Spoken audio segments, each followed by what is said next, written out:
What's up? Ghost Fictions is here, and we're back again. This is a story where Issei married all the girls. This story spurs off from the timeline after the fight with Sairaorg. Basically, Issei lives his life with his girls and starts his new mission to make them all happy in life. But before we start, please consider subscribe to the channel and give this video a like. Don't forget to check the description for more informations. Now let's get into part 1. Chapter 1, The Good Life.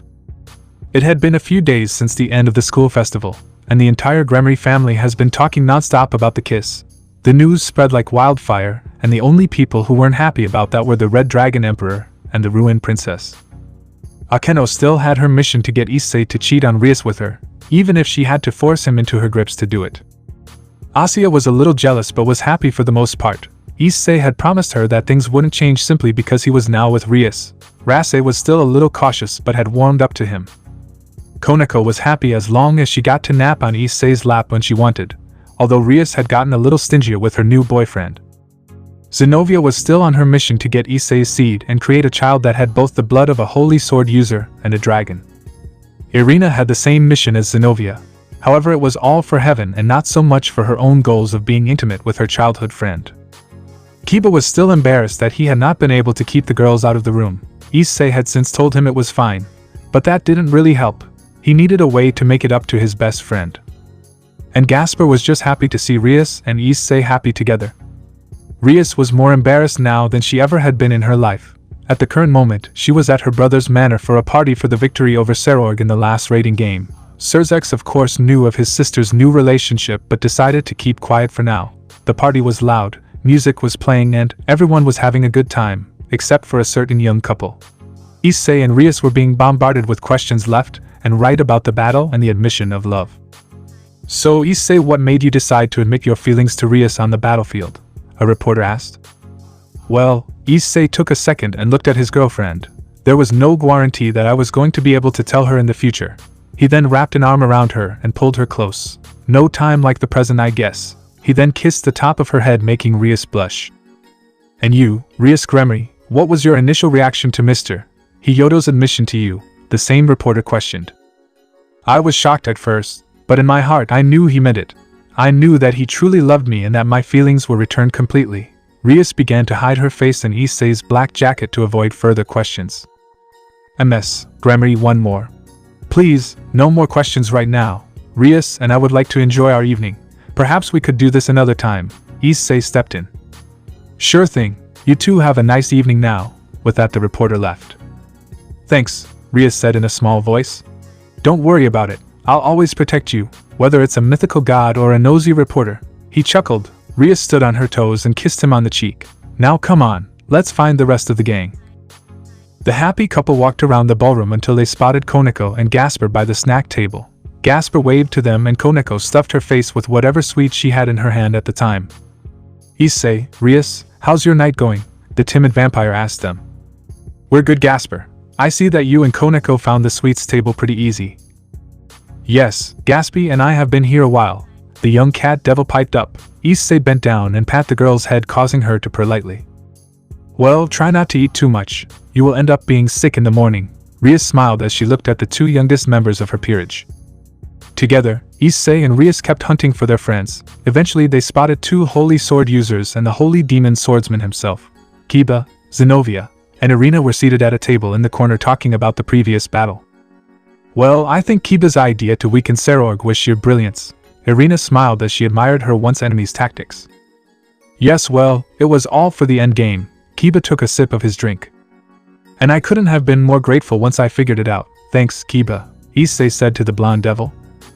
I figured you would catch on. How did you get it? I was in the infirmary at the time. We were locked in a fist fight and I kept feeling him losing power on his right hooks. Everyone in the vicinity was listening closely. Drake was able to determine that thanks to Kiba's efforts, Sairaorg's right arm was still not quite healed. I'm glad I could help, Kiba nodded. Rias, have you seen Asya or Akeno? Zenovia asked her king. Come to think of it, no I haven't, Rias replied to her knight.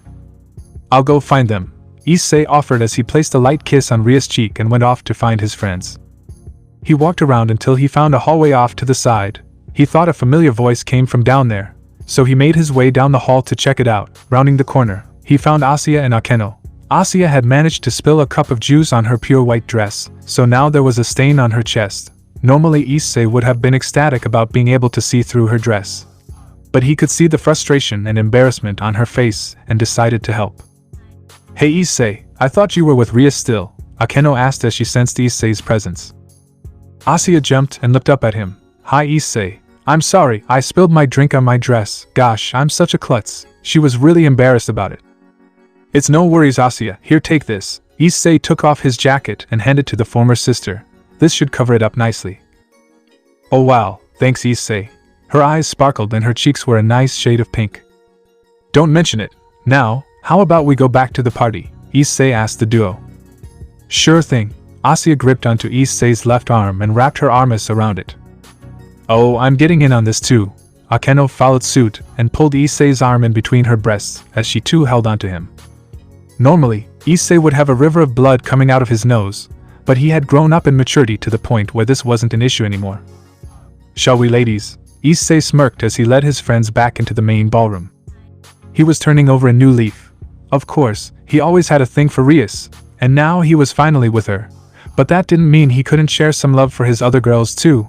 His perversion had almost been completely wiped out in the raiding game, and he found it easier to be around the girls without being nervous.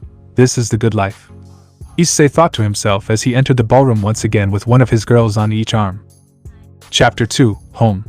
Issei strolled leisurely back to his friends, now with the missing Akeno Himejima and Asuya Argento in tow. The ballroom was semi-quiet as those who didn't know the nature of his relationships began to speculate that the Red Dragon Emperor was succumbing to his fame by cheating on Rias already. People began to whisper about the possibilities of the affairs, however. Those rumors were quickly dispelled when Issei approached the ruined princess and kissed her. "They're talking about us, you know." Issei grinned at his girlfriend. "Yes, it would appear your appearance with Akeno and Asuya has stirred up some rumors." Rias giggled. "I wonder, do they think you're cheating on me already, or are they just lost?" "I'm willing to bet the former." Akeno snickered as she kissed Issei's cheek. "Akeno, we're trying not to stir up trouble here," Rias said sternly. "Sorry, I couldn't help myself." She hugged Issei's arm tighter and smiled. "I will not be outdone by you or President Rias," Asuya claimed as she stood on her toes and kissed Issei's other cheek. Issei could do nothing but blush at their sudden actions. Rias sighed at her queen and bishop's displays of affection. She had to admit, life was good now. Now all she wanted was to go home with her family. Sairaorg walked up to the main stage in the ballroom and called attention. "I would like to say a few things tonight while we're all still sober enough to remember it." The room chuckled at his announcement. "First, I am so proud of my little sister and her family for overcoming all the odds and taking down Sairaorg. No offense meant Sairaorg." "None taken Sairaorg." Sairaorg laughed at his comment. "I have to admit, it was definitely one hell of a fight.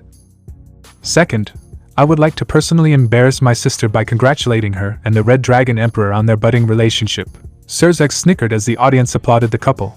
Rias was hiding behind Issei while her face was as red as her hair. The normally courageous Rias Gremory turned into a little girl hiding from the spotlight. Issei just turned and smiled. "There is nothing to be embarrassed about Rias. He's genuinely happy for you, even though that has an odd way of showing it." This seemed to get her out from behind him. "You're right, Issei." She then replaced her queen at his side with his arm pulled close to her chest. "Hey, aren't I always?" That earned him a resounding no from his friends. "You definitely have your moments, but there aren't that many of them," Koneko commented as she and Gasper walked up. "But when you're right, it usually is very critical that you are." Issei in turn pat her head and rubbed her cat ears. "Thanks, Koneko." "Issei, come up here," Sairaorg called him. "I promise after this, I'll allow you and Rias to go home." "Alright," he groaned as he walked up to the stage to meet with Sairaorg. "I'm guessing you want me to make a speech." "That's right." "Okay, here goes nothing." Issei took a breath and approached the microphone. "I want to thank all for celebrating this victory with us. We had to train long and hard to get where we are now, and in the end, it all paid off. I know that there was a lot of politics involved in the fight, and that it affected standings or whatever.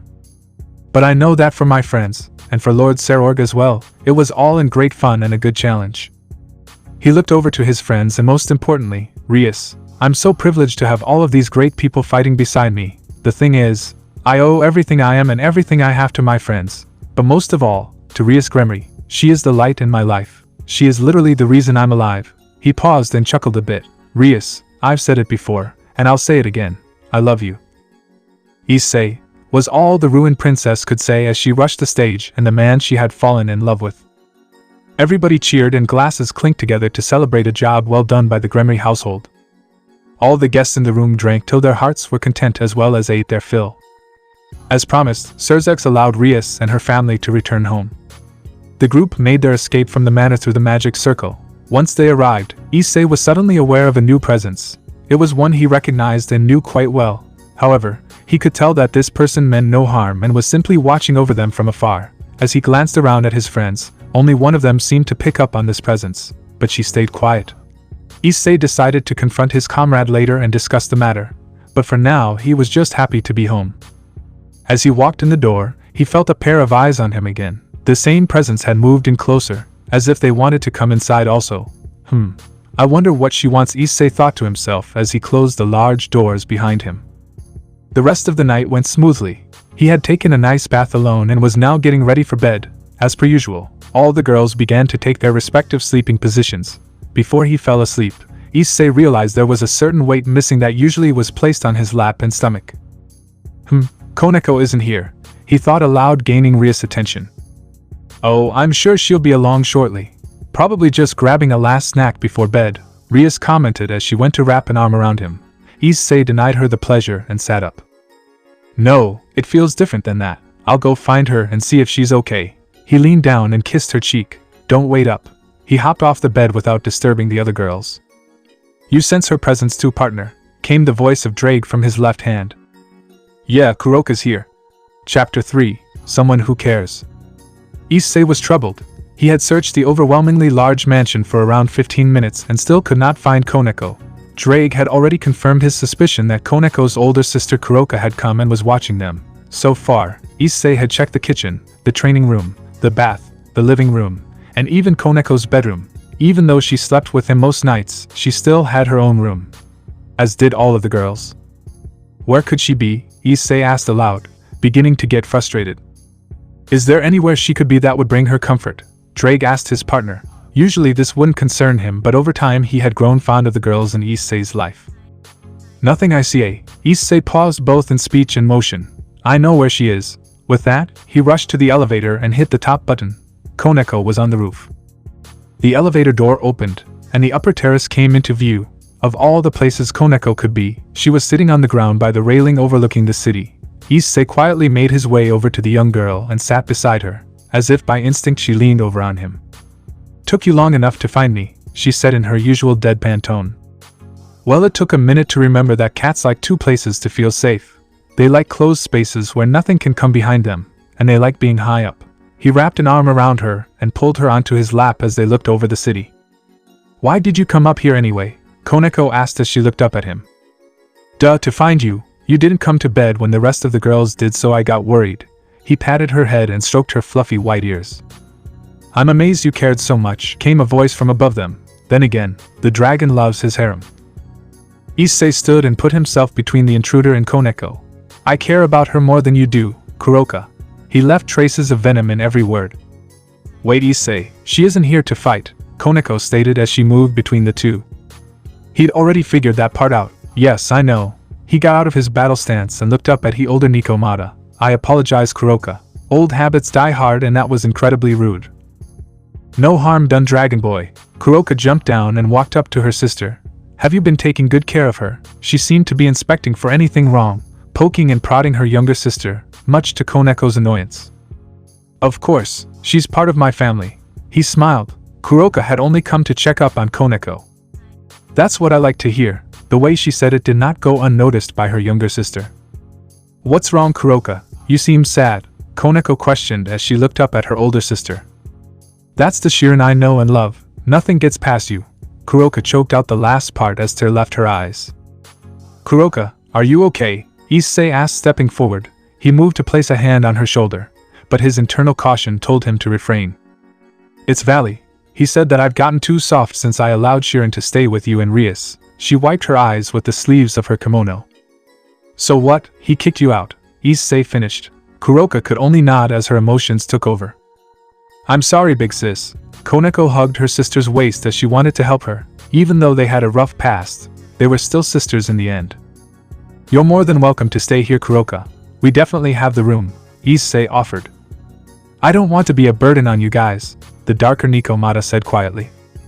"I promise you won't." Issei finally placed his hand on her shoulder. "You're family to Koneko. So as far as I am concerned, you're family to me. We all need someone who cares." Kuroka lost the last bit of her emotional barrier and fell into Issei's arms. "Thanks, Issei Hyoto. How can I repay you?" "You can repay me by being there for Koneko. She needs her big sister in her life, and you need family to love you. Please stay." Koneko's quiet voice broke the silence. Kuroka knelt down to her little sister and looked her in the eyes with her own teary ones. "Okay, I'll stay with you." She then pulled her sister into a hug and cried softly. She now had a home to belong to. "You two take as much time as you need. I'll go and inform Rias and the others about our new resident." Issei smiled and started to walk away. He turned back and looked at the sisters again. And Koneko, the younger girl, looked at him. "I can assume that you won't be coming to bed with us tonight. That being said, Kuroka should stay with you in your room." Koneko rushed out of her sister's hold and ran to Issei. He knelt to accommodate to where she was a head taller than him as she held on to him. "Thanks, Issei, for taking her in. Like I said, family to you is family to me. Now, go get some rest. I'm sure she needs it." Issei once again turned to the elevator and went back down to his room. As he walked down the hallway, his trusty partner piped up. "Are you sure we can trust her, partner? She might be playing the long game with you." Drake reasoned. The logic was there, but there was something else. "No, I think we can trust her. Valley seems like the type to get rid of her for being emotionally torn. Besides, it's nice to see Koneko happy again. I could always tell that there was a bit of happiness she was missing, and it seems being reunited with Kuroka on good terms did the trick." Issei finished his conversation as he opened the bedroom door to find all the girls asleep except for Rias. "What did the trick?" she asked as Issei laid back down with his girlfriend. "We have a new resident in the mansion now. I'm going to have to ask you to trust me on this one, Rias." He hoped she wouldn't be too mad at this new development. "Who is it?" Rias asked in an accusing tone. Kuroka showed up and was watching over Koneko. "We talked for a bit, and she mentioned that Valley kicked her out for being too emotionally attached to Koneko. So, I offered her a place here. It shouldn't be permanent." Issei finished that last part waiting for a slap loud enough to wake the room. Surprisingly enough, that slap never came. "Are you sure about this, Issei? She has been pretty hostile in the past. Remember, she's wanted for killing her old master," Rias reminded him. "Allow me some time to talk with her and gather her intentions, then I'll make a final decision." He felt a little bad for taking the lead on this one from his girlfriend and kind. "Okay, I trust you, my love." She kissed him and wrapped an arm around him. Soon, she was fast asleep. "Maybe she's right," Issei said quietly. He decided to leave the matter till morning and drifted back to sleep. The next morning, Issei woke up to find some of the girls gone, while others were still asleep. Asya and Rias were gone. That could only mean that they were downstairs preparing breakfast. Akeno and Zenobia were still in the bed. The swordswoman was sprawled out at the end of the bed while the fallen angel hybrid was on the pillows near his head. He knew that Koneko wasn't there, so that left her out. And Rosweiss slept in her own room down the hall. "Time to start the morning, I suppose." Issei groaned as he stood and stretched. He then went to the bathroom to brush his teeth and take a shower. After said shower, he went to check on the Nikomata sisters. What he found was a sight that would bring anyone joy. Kuroka was lying on her side with her arms wrapped protectively around a sleeping Koneko. "Good morning," Kuroka stirred as she looked at the door. "Good morning to you too. I hope you slept well." "Better than I have in a long time," she sighed as she watched her sister sleep. "She is so peaceful." Once she accepted her Nikomata powers, she claimed my lap was her peaceful place. Ironic, considering she never hesitated to call me out for being a pervert. He grinned as he sat down on the bed. "She's happy now. I always knew that something was keeping her from being truly happy all the time. I think we just found out what that is." A sleepy groan drew both of their attention. "Yeah, 5 more minutes." A half-asleep Koneko complained as she nuzzled closer to Kuroka. "Sleep as long as you want, Shirin. I'm not going anywhere." Kuroka smiled and stroked her sister's ears. "I already told you that you could stay, Kuroka." Rias is still not 100% on board with the idea. "But I told her I would try and talk with you and find your true reason for being here." Issei figured that this admission might cause some unrest, so he decided to quell it quickly. "I know that you're here for Koneko, but Rias still has that protective master side that wants Koneko to be safe. I think you're being honest and that you want to have someone who cares about you close by." That pretty much explains it, she said as a light chuckle came out. As for the whole me killing my master thing, that was for her protection. She never once looked away from the white cat girl in her arms. Our master loved to experiment on his peerage. He wanted to take DNA from a Nikomata and a demon and create the ultimate soldier.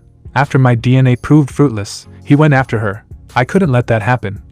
She had tears in her eyes. I'm sorry for bringing it up, Kuroka. I'll let you stay in here with her for as long as you need. Breakfast will be ready in 30 minutes if Asuya doesn't drop the pans again. It was at this moment they heard a loud banging from downstairs. Oh no, I'm sorry, Rias. They heard Asuya try and pick it up only to drop it again. Better make it an hour then. Issei stood and rubbed Koneko's head, causing the girl to smile in her sleep. As he walked away, he could feel Kuroka's hesitation. She loves you, you know. She never stopped. She always wanted you to come back to her and be her sister again. I think now is time for you to do that. He smiled as he shut the door to the white and blue room, leaving Kuroka to her thoughts. I'm sorry, Shirin. I am a horrible sister, but I promise I'll be a better sister from now on. She spoke aloud to no one in particular. Looking down at the girl in her arms, she couldn't be happier. Kuroka was finally in a place where she would be loved. Chapter 4: The Real You. The table was set, and one by one everyone poured into the large dining room for breakfast. Rias and Asuya had once again outdone themselves by preparing a feast for the household. So far, the table's occupants included only Issei and Akeno. Zenobia was still in the shower, as was Rossweiss. The Nikomata sisters were still in bed where Issei had left them, and Rias and Asuya were in the kitchen finishing up. Irina had returned to heaven for a while, so she was not there. After another 10 minutes, the only ones missing were Koneko and Kuroka. Rias was concerned, since Koneko never missed a chance to eat anything, but Issei quickly eased her mind. He recounted their earlier conversation about how Kuroka had a valid reason for killing her old master. So, she did it to protect Koneko? Rias asked as Issei finished his tale. Yes, she didn't want her sister to be a lab rat, so she tried to bust them out. Things went south and they were separated. Kuroka was forced to run, leaving Koneko behind. He finished. I always thought that Kuroka gave into her power and chased more. Akeno, who sat on Issei's left, commented for the first time this morning. She said that she only wanted to become stronger to protect Koneko. In reality, she had never told Issei that, but he could make the accurate guess that she really wanted to be there for her sister. Who was he to not give her the chance now?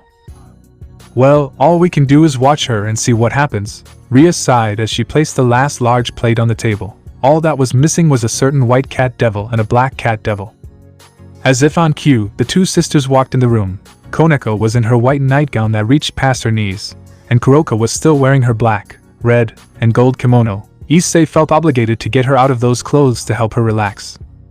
Hey you two, Kuroka, why don't we go find you something else to wear for today? We can find you a change of clothes while your kimono gets washed. Issei smiled to the new resident.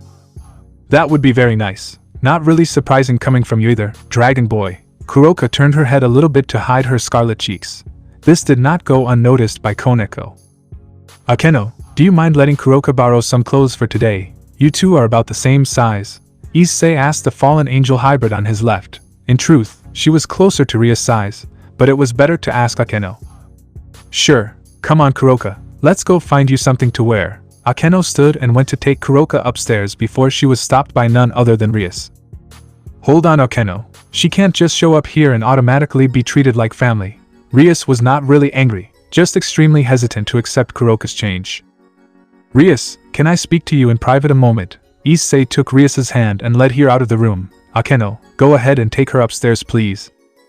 Sure thing, Issei. Akeno made her way to the grand stairs followed by a surprisingly nervous Kuroka. Issei pulled Rias into the living room and closed the door behind him. Okay, what was that about? Issei, I love you, but this is my peerage, Rias countered. Yeah, and this is my house. She doesn't have to be a part of your peerage to be in this family. She's already given a reason to be here. Issei tried not to raise his voice, but it was faltering. He could understand why Rias was so stubborn about this, but he didn't get why she wouldn't even give her a chance. He turned to walk away, but figured he'd let her know of his plan for today. Besides, I was going to go talk to Valley today and get his side of things. Maybe then I can get a good view of the situation. Okay, I trust you Issei. I'll try not to kill Kuroka while you're out. That's all I ask, thanks Rias. He turned back and kissed her passionately. I love you Rias. I know you do, but why do you say it so often? Not that I don't appreciate it. She wrapped her arms around his neck. Because I want to make sure you never forget it. The two then walked back into the dining room hand in hand. Koneko had since moved from the doorway to the table and was eating with Asuya. I'm sorry if Kuroka being here caused you guys to have a fight. She stared at the table and didn't want to look at either of them in the eye. Koneko, Issei said, causing the girl to look up. He walked over to her and embraced the small girl. It's not your fault. I was the one who allowed her to stay. Besides, it wasn't really a fight, more like a debate. Issei smiled as he patted her head. She looked up at him and smiled. Thanks, Issei.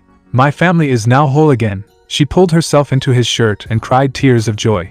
Issei let her stay there until Kuroka and Akeno came back. Kuroka was wearing a purple t-shirt and gray shorts. So, how do I look? Kuroka asked her sister, and Issei, the usually cool cat, seemed timid and nervous. You look great, big sis. Koneko went and hugged her sister. She's right. Given what the girls usually wear around here, you'd fit right in. He chuckled as the rest of the girls blushed. Thanks, Issei. Kuroka walked up to him and kissed his cheek, which in turn got a reaction out of Rias and Asuya. Oh no, here we go again. Koneko just backed up to where Akeno was standing so she wouldn't be in the crossfire. What do you think gave you the right to do that, Kuroka? Rias raised her voice. Because I wanted to show my appreciation. Trust me, there are other ways that I could show it to him. Kuroka flashed a fairly sultry smile at Issei. You wouldn't dare, Rias challenged. Wanna bet? Okay, you two, that's enough. Issei stepped between the two and forced them back. Unfortunately, he had misjudged where he had placed his hands to push them apart. His left hand ended up on Kuroka's breast, and his right did the same to Rias. See, he wouldn't mind another form of appreciation. Kuroka smirked as Rias got all flustered again. Issei quickly retracted his hands and stepped back. I'm going out. Try not to burn the house down while I'm gone. Akeno, you're in charge of Rias. Koneko, try and keep Kuroka in check and keep them playing nice. Koneko's ears perked up hearing her name. You can count on me. I know I can, kitten. He smiled using the English translation of Koneko's name. See you guys later. He closed the door behind him and hoped that he did not just make a huge mistake. Chapter 5, Happiness. Veli Lucifer was always a hard one to track down. However, it wasn't that hard since the two had a link with their sacred gears. The fact that Issei had once placed a piece of Albion's power inside the gauntlet had made things simple when it came to tracking down his rival. Well, that was when Veli wasn't hiding. Issei walked into the city and found his rival waiting for him in the center of the main park in the area.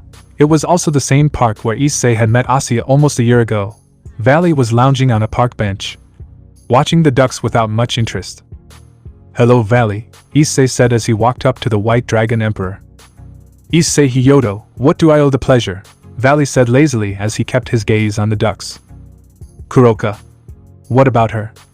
Did you really make her leave because she wanted to go get Koneko? Yeah, what of it? Seems a little cold, even for you.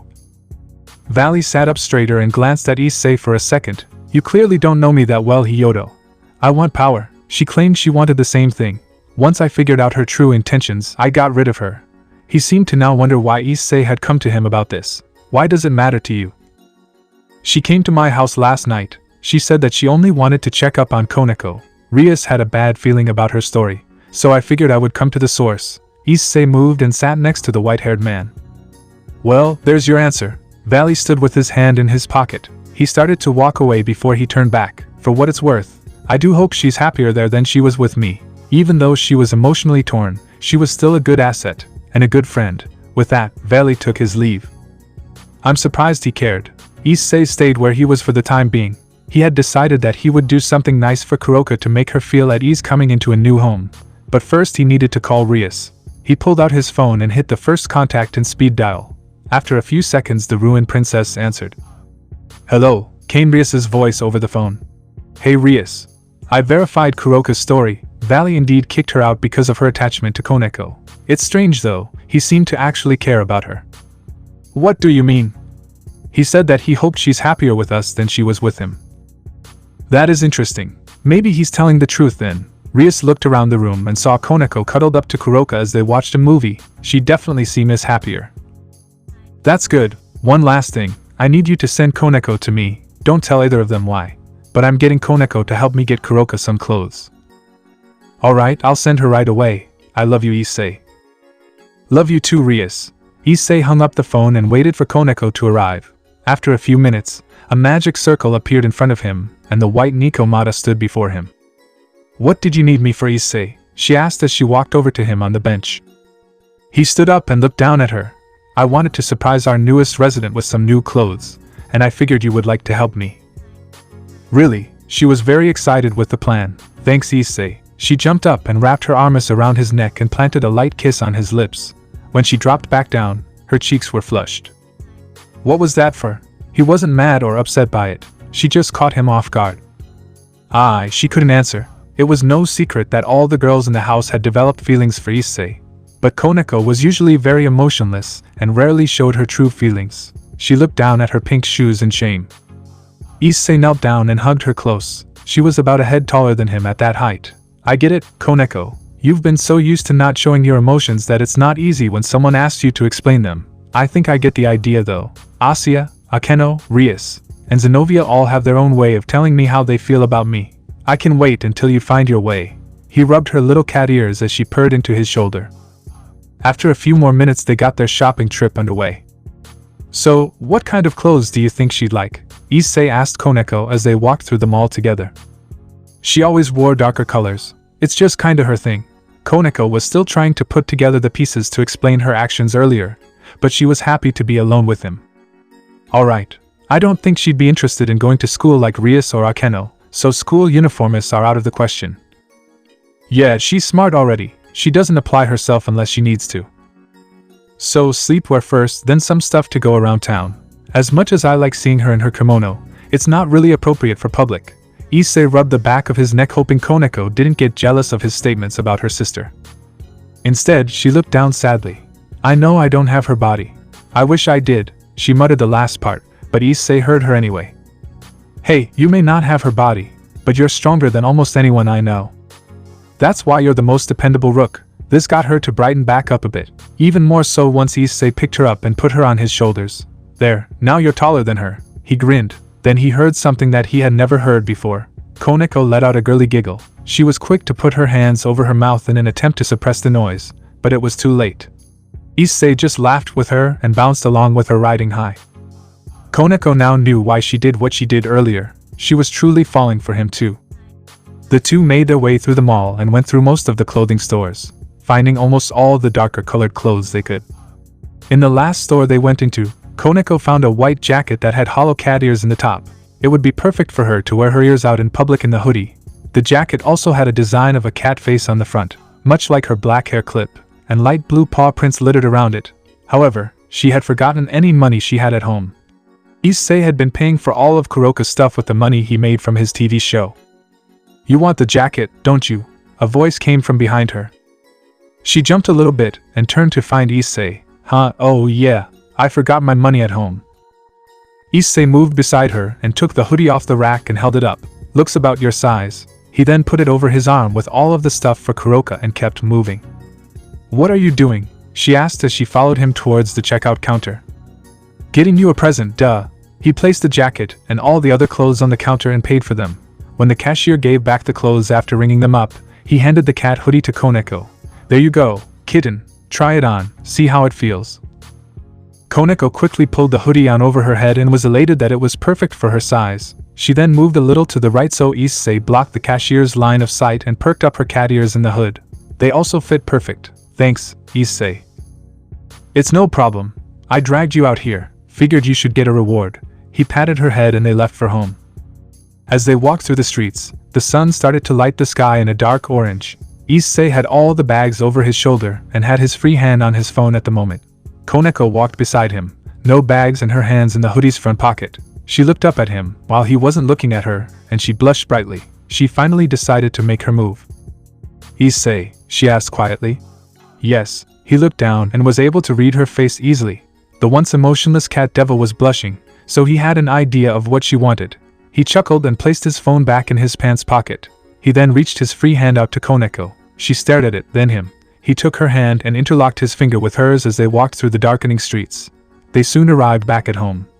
Issei went to open the door only to be stopped by Koneko. "Thanks for everything," she said sheepishly. "It was no problem. I've realized I don't dote on you as much as I do the others, so I'm gonna change that." I used to say that you were the worst, but now you're the best. She put her finger up in a beckoning fashion and he knelt to her height. She then leaned forward and put another quick kiss on his lips. She pulled back and ran inside, leaving Issei outside smiling. He had managed to make the girl who never showed emotion smile and laugh again. Chapter 6: Car Crash. The Hyodo household was quiet tonight. Issei and all the girls were sitting in the living room watching a movie. Issei had Rias on his left and Akeno on his right. Asuya was on the floor in front of him with her back against the couch between his legs. Zenobia was laying on the love seat and Rosweiss was in the large crimson recliner. Kuroka lay on the other love seat to the left of the large couch. She was wearing her new black kimono that was significantly less revealing than her old one. Koneko was lying in her lap with her white cat hoodie still on. She had barely taken it off since she got it. Tensions had settled in the house a few days after Kuroka arrived. Rias had finally dropped her grudge when she saw how caring of a sister that Kuroka could actually be. Of course she still had her doubts, but she was willing to allow her to prove herself. For now, she would just relax and enjoy a nice night in with her family. Alright, guys, I'm going to go get takeout. Pizza sound good to everyone, Issei said as he stood up, leaving the comfort of the three girls that were on him. Yes, said almost all the girls in unison. Issei walked over to the door and grabbed his jacket and the keys to his new car. Surzex had gifted him a car after he won against Sairaorg. The car was an orange Lamborghini Gallardo. It was small, but it packed a monstrous mid-engine V10. He stepped inside and pushed the clutch in to start the car when he heard a soft knock on the window. Looking up, he found Asuya was waiting outside. He opened the door and got out. "What's up, Asuya?" he asked. "Oh, nothing much. I just wanted to see if you would let me come with you," she asked timidly. "Sure you can, hop in." Asuya squealed with excitement and got in the passenger side. She hadn't had alone time with Issei in a while, and she felt that this would be a great chance. As they started going down the road, she wanted to say something, but her words failed her. Issei could tell something was up. "Something wrong, Asuya?" "Nope, just fine," she flashed her smile, but he wasn't buying it. "It's a sin to lie, you know." It wasn't a question, but he didn't mean any offense by it. "Yeah, I know," she sighed. "It's just that you and Rias are together now, and I feel like you don't care about the rest of us as much." Issei pulled the car into the parking lot and pulled up the emergency brake. "Asuya, I will always love all of you. Just because Rias and I are a couple doesn't mean that I don't love you. Sure, she can be a little stingy, but she knows how you guys feel and she doesn't want to hurt that. She loves you like a little sister." "That's just it. Do you see me as a little sister?" He had been put in this situation not too long ago. When Rias asked him who she was to him, he messed up then, but he would not mess up now. "I see you as a beautiful girl that I love. I see you as Asuya Argento, exiled nun turned devil. I see you as the one who brought a sense of purpose in my life. Rias may have saved my life, but I didn't have much motivation to be good at being a devil till I was tasked with protecting you.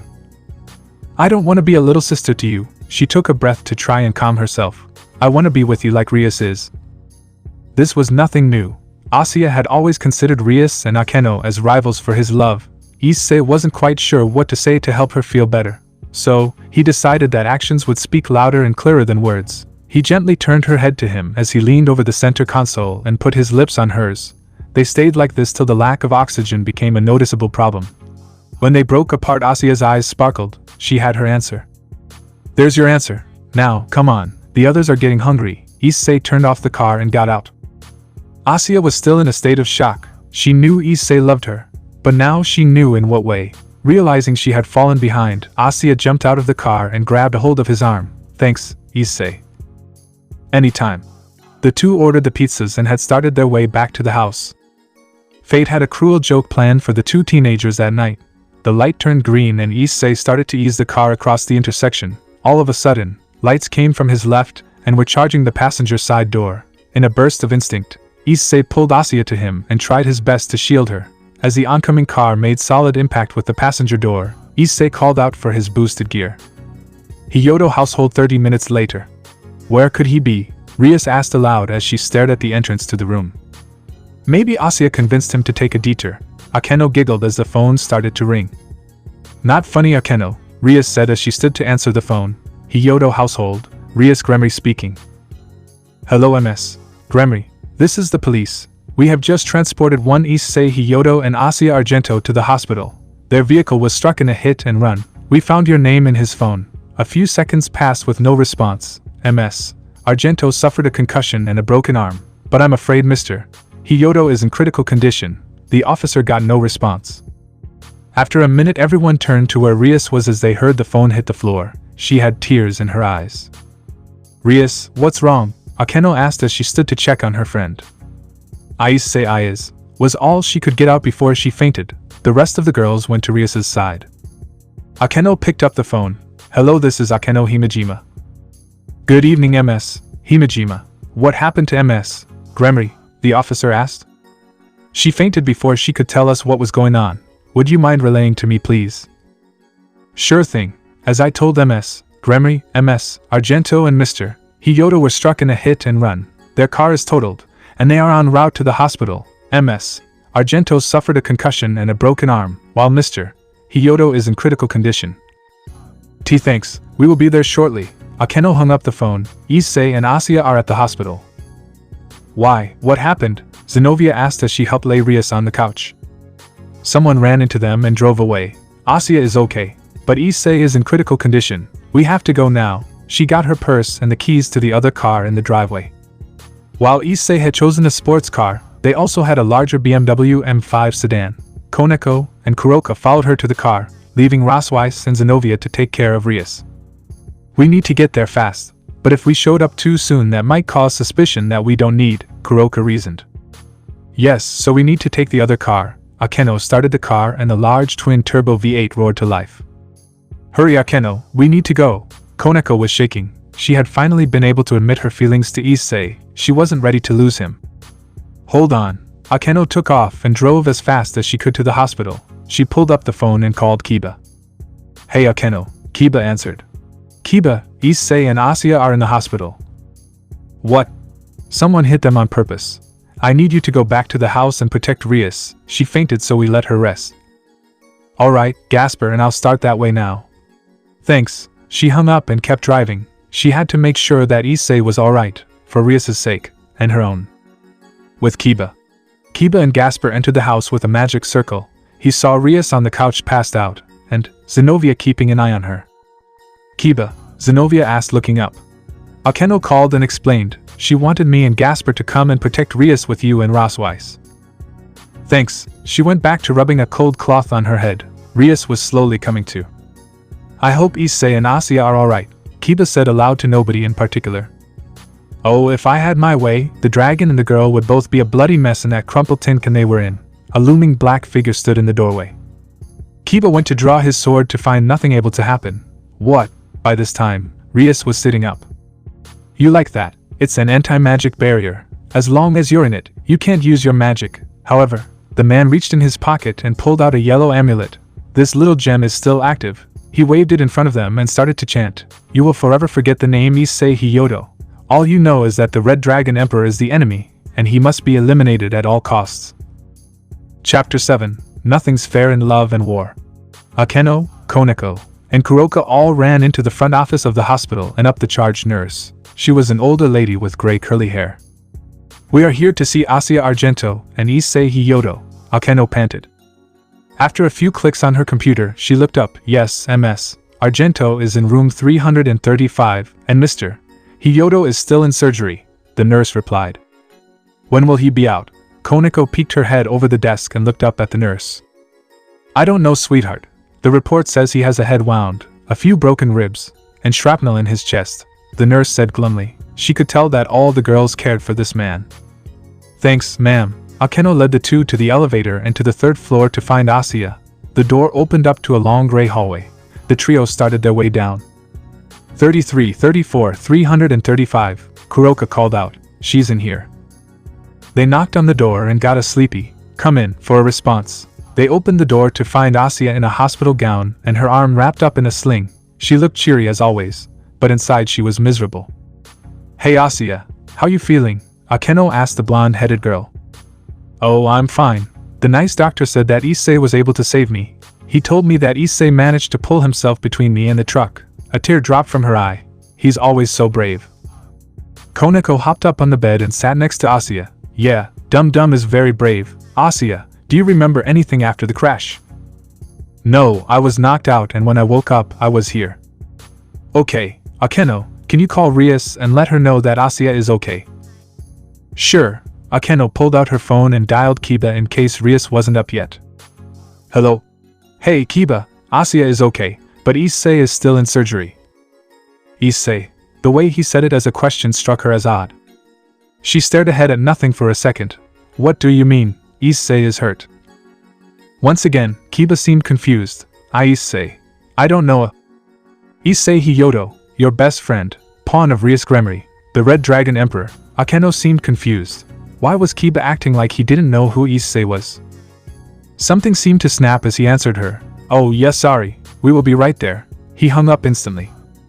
That was weird, Akeno thought aloud, pulling the phone away from her face. What was? Kuroka asked as she helped Asuya get in her jacket to keep her warm.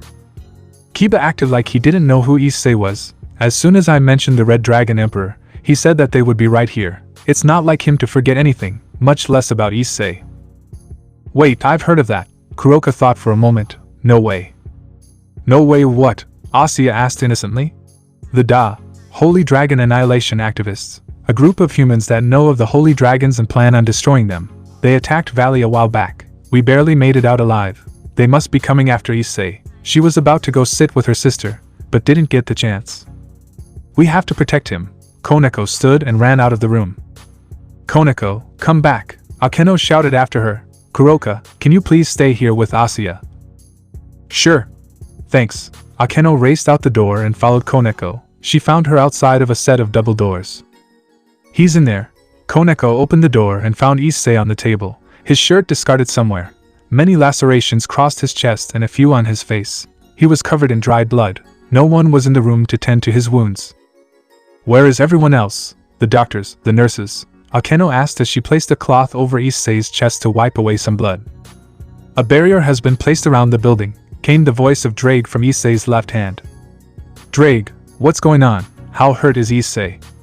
He's banged up for sure, but now with these nurses and doctors out of the way, Ms. Argento can come and heal him, Drake answered. Quick, Koneko, go get your sister and Asuya. Yes ma'am. Koneko ran out of the room and down the hall to where Asuya was.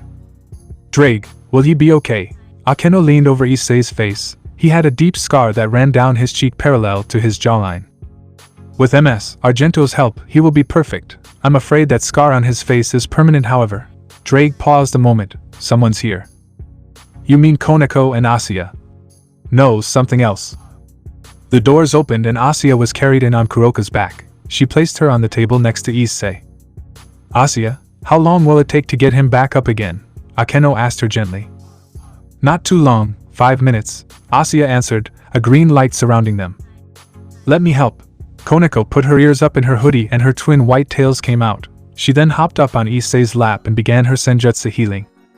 Kuroka, I'll need your help fighting them off while those two heal him, Akeno ordered. Fight who off? Rias, Kiba, Zenobia and Rosweiss. I sensed their presence when they entered the building. Alright. Kuroka began to form a seal on the door to keep them out. That plan went out the window when Zenobia kicked it in before she was finished. Zenobia, Rias, Kiba, what are you doing? Akeno asked frantically. What scared her more was the mighty Valkyrie was nowhere to be seen. We're here to eliminate the Red Dragon Emperor, Kiba answered. He drew his demonic holy sword from its scabbard and leveled it. He's your friend Kiba. Rias, he's your lover. It's no use, they've been spellbound. We don't have time to break it. Kuroka began to charge her energy. Get a teleportation circle ready around Issei. What about you? Just do it. The darker Nico charged a light blue power ball in her hands. The others were blinded at first but began to advance. Akeno ran over to Issei and pulled up a magic teleportation circle to the house. Kuroka. Gotcha, the dark cat devil unleashed a powerful blast that launched Kiba and Zenobia back. Rias was knocked over, but still close. Go, go, go, go. Akeno activated the circle and the group was gone. Rias got to her feet and looked around. They're gone. They can't have gone far. Akeno didn't have the coordinates for a long jump. It's possible they went back to his house. Zenobia placed Exterando back in its seal. We must hurry. Rias activated her own circle and her posse followed. A second later they were in the large living room in Issei's home. Get him on the couch. The girls all laid Issei on the couch, and Koneko and Asuya resumed their healing. A light shuffle was heard behind them. What was that?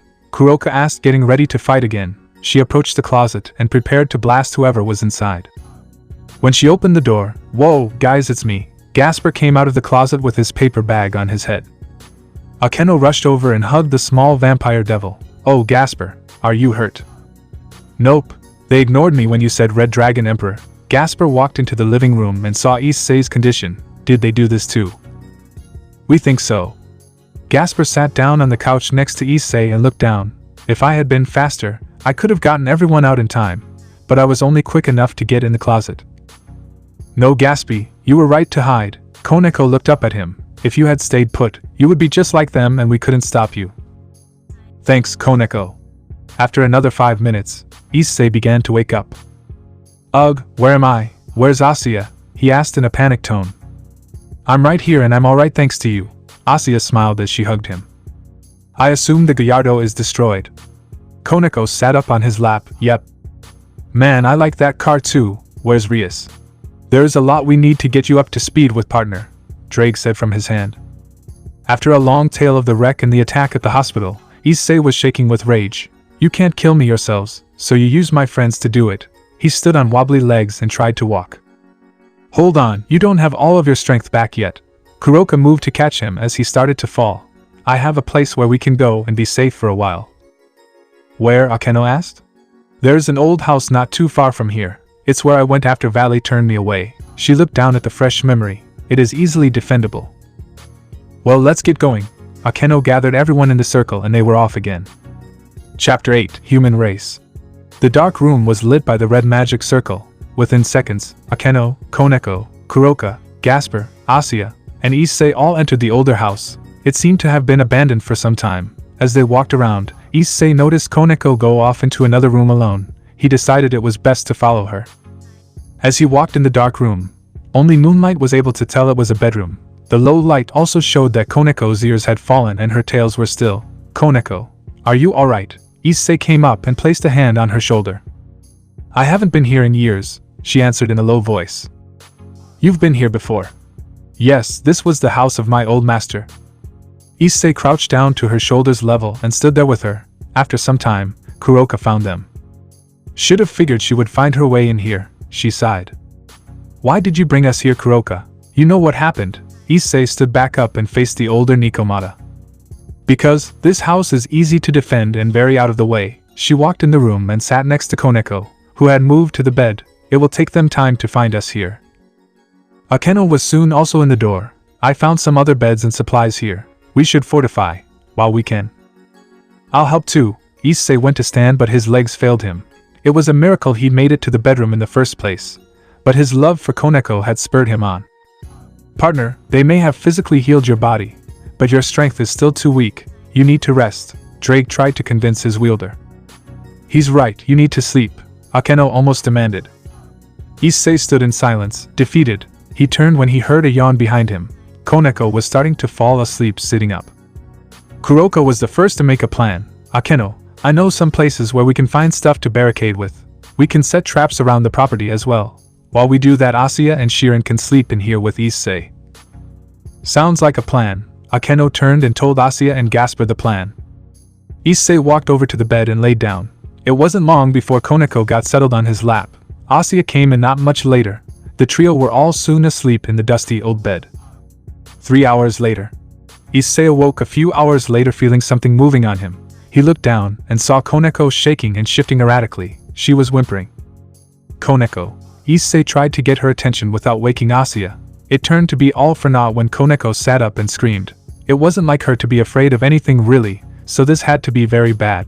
Kuroka and Akeno ran in to find Koneko shivering, and Issei sitting behind her with his arms wrapped tightly around her as she cried. Asuya was now awake and trying to help calm the frightened girl. "What happened?" Akeno walked in the room and sat on the end of the bed. "Night terror." She was shaking and whimpering in her sleep, then she woke up screaming. "Now here we are," Issei answered as she stroked the girl's ears and tail, trying to calm her down. SHHH, you're safe now, kitten. Nothing is going to happen here." This seemed to get her to relax into his chest. She was soon asleep again. "Can I speak to the dragon boy alone please?" Kuroka asked. "Sure, come on Asuya. We can go get some tea ready." Akeno walked out the room followed by a worried Asuya. Kuroka sat down next to Issei and stared at her sister. I was always the only one she could trust to calm her down when this happened. However, it's not surprising that she trusts you with the same task. Thanks. I will always protect her. She is a part of my family. So are you. Issei smiled as he rubbed Koneko's back. It was something that helped Rias when she had her bad dreams about Riser, and it seemed to work on Koneko as well. Hyodo household. Rias and Kiba stood inside the living room. They had tracked their target back here and were getting ready for their next move. The vampire is gone, Kiba noted. Yes, it would appear that they took him with them on their stop here. Rias walked around and noticed blood on the couch. He's still injured. We can defeat him. She walked upstairs to see if there were any clues to find where the target may have gone. As she walked into the master bedroom, she stumbled upon a framed picture on the bedside table. The photograph was of her and Issei after the raiding game with Sairaorg. All of a sudden, her head started pounding. She dropped the picture, and the glass shattered across the floor. Kiba walked in and found a distraught Rias. Are you okay? No, I got a headache when I saw that picture. Well, it doesn't matter. Rossweiss found traces of another teleportation circle. We need to get going. Not a single trace of his knightly personality. Yes, alright. She turned and followed Kiba back downstairs. She found Zenobia and Rossweiss working to follow the magic that the circle left behind. Find anything? I have found a faint trail. Nothing much to go on. Rossweiss continued to comb through her analysis. We don't have much time. By the time we get there, he will more than likely be at full strength. Kiba walked out of the room. The abandoned manor. Issei had finally calmed down Koneko and was letting her rest on his chest. He looked over at Kuroka and saw the eyes of a caring sister. So, Kuroka, you said that Valley fought these guys before. That's right, they almost got him. She let out a light laugh. How could anyone get the drop on Valley like that? They'd mapped our moves and found our base. It was when we all came to help you find Rias in the dimensional gap. When we returned, they set a trap that we couldn't sense. These guys are ruthless. I got lucky enough to have a talk with one of the foot soldiers before we clean house. He said that their mission is to eradicate all the holy dragons and their wielders. They decided to start with the sacred gear users since the dragons were trapped in there. They want to free the human race from the tyranny of dragons or something like that. Kuroka finished. Do you think we could convince Valley to help us? Issei wasn't happy about the idea, but it might be necessary. No, he won't help you. Or me, she said the last part quietly. Kuroka, if you don't think he'll help us, then I'll trust your judgment. You're the reason that we're all alive right now instead of some bloody mess in a surgery room. Thanks. He reached out and held her hand. She turned her head to try and hide a blush. And here I thought you were always a pervert. I've grown up. I like to think of myself as a charmer. Well, you've got that right. She stood and walked out the room. She needed to talk with Akeno and Asuya. Chapter 9, Anonymous.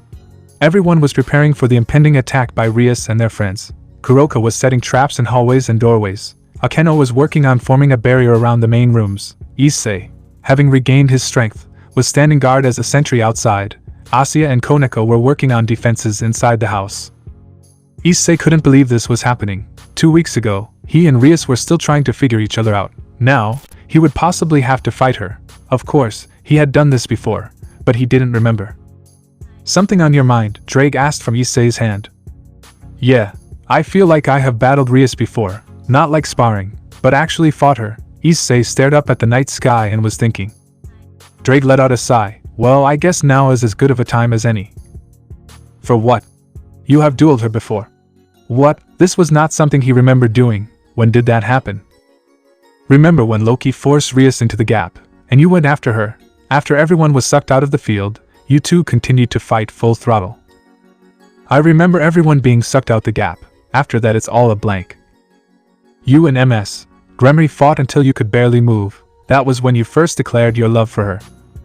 I did what? You claimed you loved her and would do anything to protect her. You then shattered her armor and brought her out of her trance. A few moments later, Great Red arrived, and we followed him out of the gap into another dimension. Another dimension? Yeah, I think I remember a little bit. The sky was dark, and we were on a beach. Indeed, that is the location where you and MS. Gremory pronounced your love for each other, as well as shared your first meaningful kiss. You're saying that I had told Rias how I felt before the raiding game, before Kyoto. Yes, partner. Your memories were lost due to the journey back, but I kept mine as I am a heavenly dragon and am not affected by such problems. Thanks, Drake. I think you just gave me a way to try and save Rias. I warn you, the attempt to force memories into her head could cause severe damage. So, you're saying that giving Rias her memories back will save her, but it could hurt her as well. Unfortunately, it seems the other way around. The process might save her, but she will be harmed in some way. I can't speak for the degree of damage we would do. Issei stood tall and seemed determined now, then it will be a last resort. The woods outside the house. Rias, Kiba, and Zenobia were approaching the house. Behind them lay a small battle group of Da, all armed to the teeth and ready to kill the Red Dragon Emperor. Everyone ready, Rias called back. The dragon will not go down without a fight, so don't expect it to be easy. Would never dream of it, Kiba smirked, pulling out his holy demon sword. Kiba, lead the first attack. Yes, ma'am. Kiba and 10 soldiers began to rush the outer wall of the mansion. The moon was high in the sky and shone light down on the courtyard for a battlefield. Issei stayed on his perch on the wall and waited. He knew that Kuroka had set traps in the main gate, so he waited to see what would happen. As if on cue, explosions went off one after another and screams of the damned wailed in pain. This got all of the girls to come outside, ready to brawl. They're here, Akeno yelled as the rest of Kiba's forces came through the gate. Kiba was out front. Kiba, stop this. Why are you trying to kill Issei? I know not who this Issei is. I am here for the Red Dragon Emperor. Kiba slammed his sword on the ground, sword birth. Dragon shot. Issei jumped down, not in armor, and destroyed the swords before they could reach his friends. Where is she, Kiba? Issei was not playing around. So, the dragon has decided to show. Kiba smirked and readied his sword. You'll have to deal with me first. No, I won't fight you. We are best friends. You're like my brother. Issei jumped as he dodged an attack from Kiba. Issei, incapacitate him. Then I can work on removing the curse, Kuroka called from the ground. Got it. Balance break. Issei's crimson armor encased his body and the emerald jewel in his chest shone brightly. I'm sorry, Kiba, but this is the only way to save you. Kiba charged with his knight's enhanced speed. However, Issei's recently grown power allowed him to dodge the swordsman pretty easily. The battle went on for a few minutes before Issei realized he would have to start hitting Kiba in order to get him down. Alright, here goes nothing, Issei thought as he predicted Kiba's route. Once he figured it out, he made his play, Bishop Blaster. 2 large cannons appeared from his shoulders and fired to where Kiba was. Luckily, the shot hit the mark and did not damage Kiba enough to kill him. Normally, this move would not have affected Kiba, but the spell over him had interfered with his skills as a knight. Issei dropped down and picked up his unconscious friend. He then took Kiba over to where Kuroka and Asuya were and set him down. The mask of his armor pulled back a moment. Take care of him. We've got him. Finish this. Asuya leaned up and kissed him quickly, then turned away blushing. Be careful. The helmet slammed shut. Aren't I always? Before he could hear her response, Issei launched up again. He used his armor's enhanced sight to search for Rias. He found her at the edge of the tree line. She was alone. Issei raced towards her and landed down the hill. Rias. He quickly deactivated his armor so she could see his face. Rias didn't even hesitate to fire a destructive blast at him. Rias, it's me, Issei Hyodo. I don't know anyone by that name, Red Dragon. She fired another shot, causing him to jump and land closer. Issei dodged another blast, landing a lot closer to her. Rias, do you not remember all of our good times? Do you not remember that I love you? That got Rias to hesitate for a moment. Standing atop the hill, she pondered his words for a brief moment before resuming her attack. I don't know you. She fired multiple blasts of destruction at him. Issei continued to evade her. At the house, Akeno and Koneko were standing guard at the front gate. They both took battle stance when Zenobia walked through the gate, followed by 20 soldiers. They looked up and saw Rosweiss in her Valkyrie outfit creating magic circles. You handle the ground troops, I've got Rosweiss, Akeno stated as she took off in the sky to fight the rook. Yes, ma'am.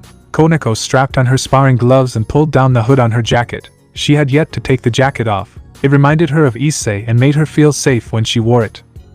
Kuroka looked up at her little sister and smiled. Go get Shirin. She then resumed her work on Kiba. Koneko walked calmly out towards where Zenobia stood.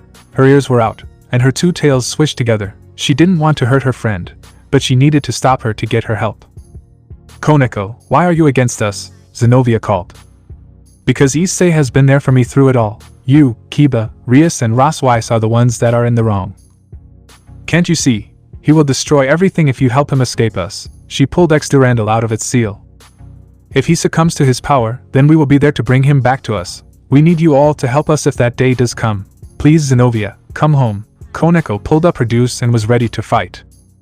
"I'm sorry, Koneko. If you won't stand with us, then you are against us." Zenovia charged with the blue and gold sword ready. "So be it." Koneko dodged the first slash and somersaulted in the air. She charged her fists and let blue flames fly at the holy sword user. Her next move caught Zenovia off guard. Why isn't she trying to use hand-to-hand? She is a rook, Zenovia thought as the cat girl stood there waiting. Akeno now. Suddenly, lightning came from the sky and pushed against Zenovia's blade. The sword may be holy, but it was still metal and therefore a conductor of electricity. The blade turned on her, and the lightning hit her hard. The second knight of Rias Gremory was thrown into the stone wall behind her. "Please, Zenovia, let us help you," Koneko said as she walked up. She looked up to see Akeno and Rosweiss locked in a duel of magic. After a few moments, the Valkyrie began to fall from the sky. She was unconscious, declaring Akeno the winner. "You are done, Zenovia. Let us bring you back." With that, Zenovia passed out. Chapter 10, Never Too Late. Zenovia, Rosweiss, and Kiba were out of commission. Akeno, Koneko and Issei had seen to that. The foot soldiers that the three had led were all scattered and motionless. The two swordsmen, as well as the Valkyrie, were now under the care of Akeno, Asuya, and Kuroka. Koneko was standing guard to cover them. Issei had gone to confront Rias. Rias had stayed behind and let her small army do her work and draw the Red Dragon Emperor out. She now stood in front of the dragon himself as he tried to convince her of who he was to her. It was unknown to her that her knights and her rook had been defeated already. "Rias, look at me. Tell me that you don't recognize me from somewhere," Issei called out as he prepared to dodge another attack. "He looks like the man in the picture from yesterday." Rias thought to herself. She hadn't thought about it until now. He was for sure the man in the picture. I've seen your face before." "That's a start," Issei said to himself as he ran at her again. "I really don't want to hurt you, Rias, but you're not giving me much choice." "See, miss, you will have to fight her dragon." An ominous voice came from the trees. "Who's there?" Issei called out. "My name is Valdos Kasadi. I am the organizer for this little attack," the man answered as he came from behind a tree. He wore a long gray jacket and black pants. His dark hat and hair covered most of his face, but when he looked up, Issei saw a scar coming across the man's eye. "And is that supposed to mean anything to me?" "Oh, I doubt it. Your friend, the White Dagon Emperor, was kind enough to leave me with a parting gift when we found him." The man pulled back his hair and showed the scar went across his eye and down his face near his jugular. "If you don't release Rias from your control right now, I will give you an identical one," Issei shot back. "Such fire! But that is to be expected from a dragon." Kasadi pulled a dagger that had been laced with holy water out of his pocket and threw it at Issei. The knife was accurate, but never hit its mark. "Issei, no." A voice came from the sky and landed in front of the man who had stood with no armor. Akeno landed and did her best to shield him. It worked. The knife pierced her shoulder, and she dropped to the ground, blood pouring from the fresh wound. "Akeno, what have you done?" Issei knelt down beside her and cradled her head up. "This could kill you." "Don't worry about me, save Rias." She smiled up at him before her head went limp. Akeno. Partner, she is still alive. Her fallen angel blood is holding off the holy water. You need to hurry and get her back to MS. Argento, Drake said from the red gauntlet on his hand. "Don't you want to save your beloved girlfriend dragon?" Kasadi taunted as he crossed his arms. This in turn caused Rias to look his way. "Does he mean me, or her?" she thought. "I will come back for you, Rias. I have to save Akeno first. I'm sorry." Balance break. Issei picked up the poison Akeno and raced back to his friends. "It seems he doesn't love you after all, MS. Gremory, shall we be off then?" Kasadi snickered. He had fractured any doubts Rias had about the boy. "Why yes." Rias joined him and they were soon out of sight. With Issei. Asuya. Issei came in hot and skidded to a stop right next to Asuya and Kuroka. "Issei, what happened?" Asuya asked as she took a hold of Akeno's shoulder. It burned at her touch.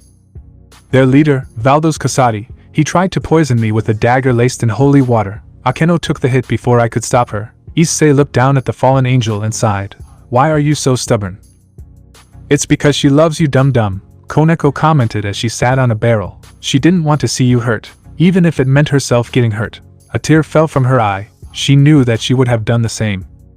"So how do we fix her?" "I might have something for this in my bag." Asuya reached behind her and pulled out a spell book. "It's Latin, so I might mess up a little bit, She took a deep breath and began to read, Venenum in hoc demonium icerami sancti. The spell had to be recited over and over again along with the use of twilight healing. Please Issei, you have to save her. I'm trying. It will take some time and a few healing sessions to restore her demonic powers. The former nun shed a tear when she looked at Akeno's smiling face. I think she is stable for now. We just need to let her rest. Thanks. Issei stood and turned towards the woods. Where are you going? Gasper asked as he finally came outside. To find Valley. Issei took off into the night sky and disappeared. I guess we're on our own for now. Koneko stood and walked inside to where they had put Kiba, Zenobia and Rosweiss. The girls were fine and were now sleeping off the spell and their defeat. Kuroka had managed to remove the spell with Asuya's help. So it would seem. Kiba groaned as he sat up. Kiba, take it easy. Asuya ran over to her friend and helped him sit up. What happened? Kiba rubbed his head. Last thing I remember is Akeno calling saying to protect Rias, then me and Gasper arrived, and everything goes blank. That was 2 days ago. Since then, you, Zenobia, Rosweiss, and Rias have been attacking us. Kuroka walked over to the knight and offered him a cup of water. Thanks Kuroka. Kiba took the cup and sipped it. I assume since those two are still knocked out, that the three of us lost and Issei is out after Rias. Close, he went to find Valley. Great, first we have a group of dragon hunters that will hurt anyone to achieve victory. Now we are going to have the white dragon show up. Yeah, pretty much sums it up. Asuya helped him lay back down on the couch. How is Issei taking it? He has been the same for the most part, looking after us more than himself. We could tell that he was not showing his true thoughts. After Akeno took the hit, he got angry.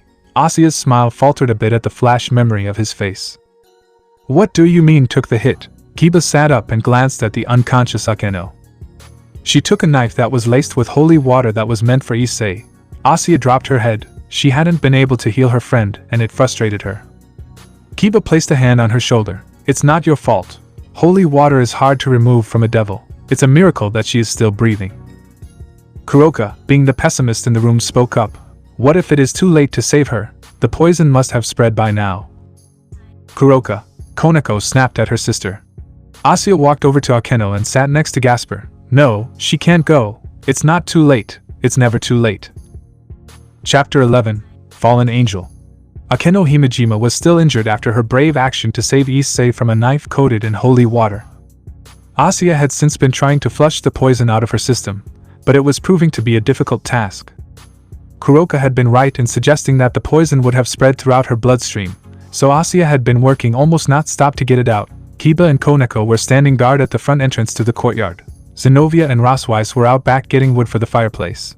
In all this time Issei had been off searching for Valley. He had gone hoping that the white dragon might assist him with this threat. The rest of the group was now focusing on Akeno. If not for her half-fallen angel side, she'd be dead for sure. Kuroka smiled as she wiped a cloth over Akeno's head. All she needs to do now is wake up. If Issei were here, he and Drake could look for more damage. Asuya smiled, then frowned remembering Issei's face when he left. It was pure rage. With Issei. Damn it, we've been searching for hours. Last time he was easy to find, now he's gone, Issei grumbled as he continued the search for his rival. We should head back. Everyone needs to be ready in case they come back, Drake stated, making Issei stop. Suddenly Issei's phone started ringing. He took it from his pocket and answered, Hello. Hey Issei, how's the search for Valley? Came Asuya's voice over the phone. Not good, bastard has vanished. I'm sorry, but we need you to come back here. We need to run a last analysis of Akeno's blood and you and Drake stand the best chance at finding anything else wrong, Asuya said sweetly. Sure thing, be back soon. I love you Issei, she stuttered out. She was trying to be like Rias. Love you too, Asuya. Issei smiled and hung up the phone. He then activated a teleportation circle and went back. Appearing in front of the group a few seconds later, Issei deactivated his armor and walked over to the sleeping Akeno. How long has she been clear? Since not long after you left. Asuya was able to flush most of the poison out, but it seems her mind hasn't come back yet, Kiba answered. Alright, I have an idea. It worked before, so maybe I can help her again. Issei sat down on the bed where Akeno laid and placed his hand on hers. Drake. Yes, partner. Can you project my consciousness into her mind, like last time? I can try. That's all I ask. Issei closed his eyes and let his mind flow from his body to hers. His body soon went limp and he too was lying on the bed. We should keep working on defensive mechanisms, Kiba suggested as the group left the room. Akeno's mind. Issei was floating through a pink and purple nothingness for a while before he found a door. He decided to open the door and venture inside. Upon opening said door, he found a terrifying sight. Akeno was destroying everything around her. The school, Issei's home. Everywhere was rubble. Akeno, Issei called out. She turned her head and looked at him, tears in her eyes. Help me. She then began to plummet to the ground. Issei leaped into action and caught the girl in his arms. Hey, are you okay? I am now. She nuzzled her head into his chest and cried. What happened here? I don't know. One moment I was taking a knife for you, the next I was in here unable to control my body. She sniffled as the destruction lay around them. Issei, where am I? You're asleep, Akeno. This is all a dream. The holy water must be messing with your mind, making you feel guilty for who you are. Akeno shifted so that Issei was now cradling her. Tears flowed continuously. Sure, SHHH. It's okay, you're okay. I'm here, we can get you out. How? I'm not sure, but I promise that we can get you out of this nightmare. Drake sensed no more holy water in your system, so it's up to you to wake up and join us again. I'm not even sure if I should wake up. I mean, I'm the daughter of one of the most destructive beings ever. I don't deserve to live. She broke down again and Issei just held her. After a few minutes, he began to softly sing a song to her. Fallen angel, in the dark. Never thought you'd fall so far. Fallen angel, close your eyes. I won't let you fall tonight. This seemed to get her attention. What was that? Oh, that was just a song I heard on the radio the other day. It's nice. See, can you keep singing it? Anything for you, my fallen angel. And so, Issei kept lulling Akeno into a sense of safety. She was soon asleep and able to be brought out of her coma. Issei sat up and stared at the girl in the bed. Akeno too began to wake up. She rubbed the sleep out of her eyes and her gaze settled on Issei. Without a moment's hesitation, she leaped forward and kissed him. This caught Issei off guard, but he wasn't complaining. You know, I still want to convince you to cheat with me, Akeno giggled. I think I can convince Rias to let me love you all equally.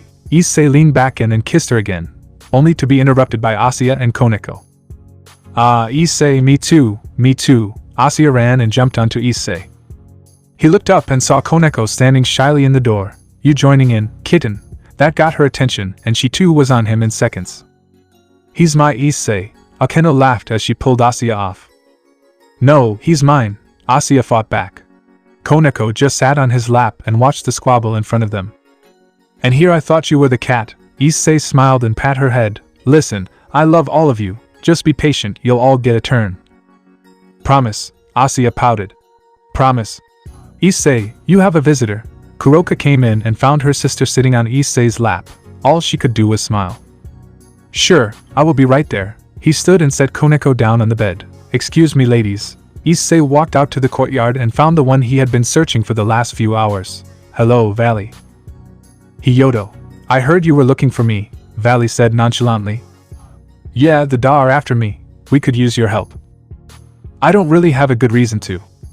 They have taken control of Rias and are using her against me. Oh no, anyway, Valley chuckled. Give me a reason to stay here, Hiyoto. If they kill me, you won't get to prove that you are the strongest dragon.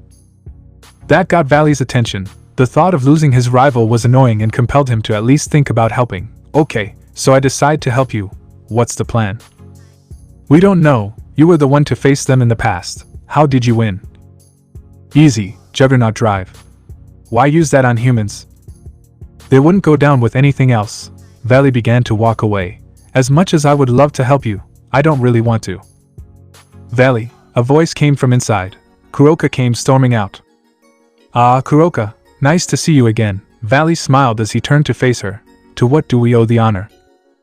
Zip it, Valley. Why won't you help us? Like I said, No, not because you don't want to. You've seen what these guys are capable of. As much as it pains me to say it, we need your help. Kuroka was getting very mad. This was someone she had grown to respect in the past. Now he was just leaving them to fight alone. She couldn't say she was surprised. I already gave Issei the advice he needs to win. Valley thought for a second. Come to think of it, you were there with me. Why didn't you tell him to use it? Because I know that he is against that power. And how would you know that? You've barely been with them a week if my count is right. Kuroka began to turn away and blush. Issei then spoke up. She doesn't need to explain herself to you. She may have only been here a week, but she has a family and a home here, a place where she is loved, unlike with you. Issei spat out with no remorse. I've told you what you need to win Hyodo. As for you, Kuroka. He paused and looked at her face, which was a mix of blush and anger. Have a nice life. He then disappeared into a magic circle. I'm sorry, Kuroka. For what, Issei? She turned to him, her cheeks still flushed. For letting him talk to you like the MPH. Issei couldn't get the last part out due to Kuroka's lips on his. After a few seconds, she pulled away. What was that for? For standing up to him. For reminding me that I have a home and don't need him. Thanks, Issei. She wrapped her arms around him.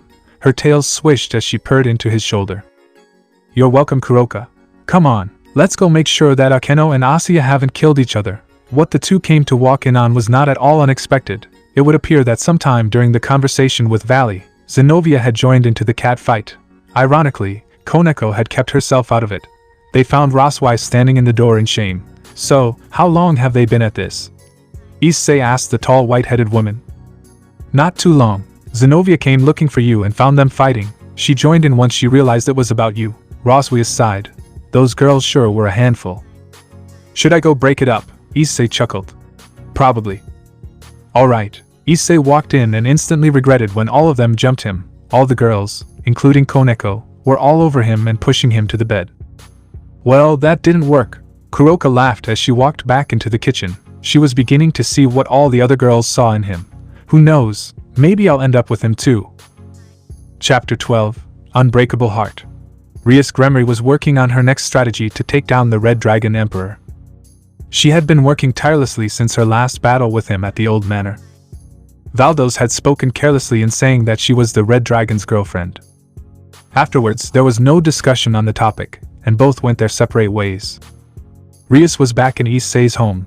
Since it was where she also called home, there was nowhere to go. She explored a little bit when she got time.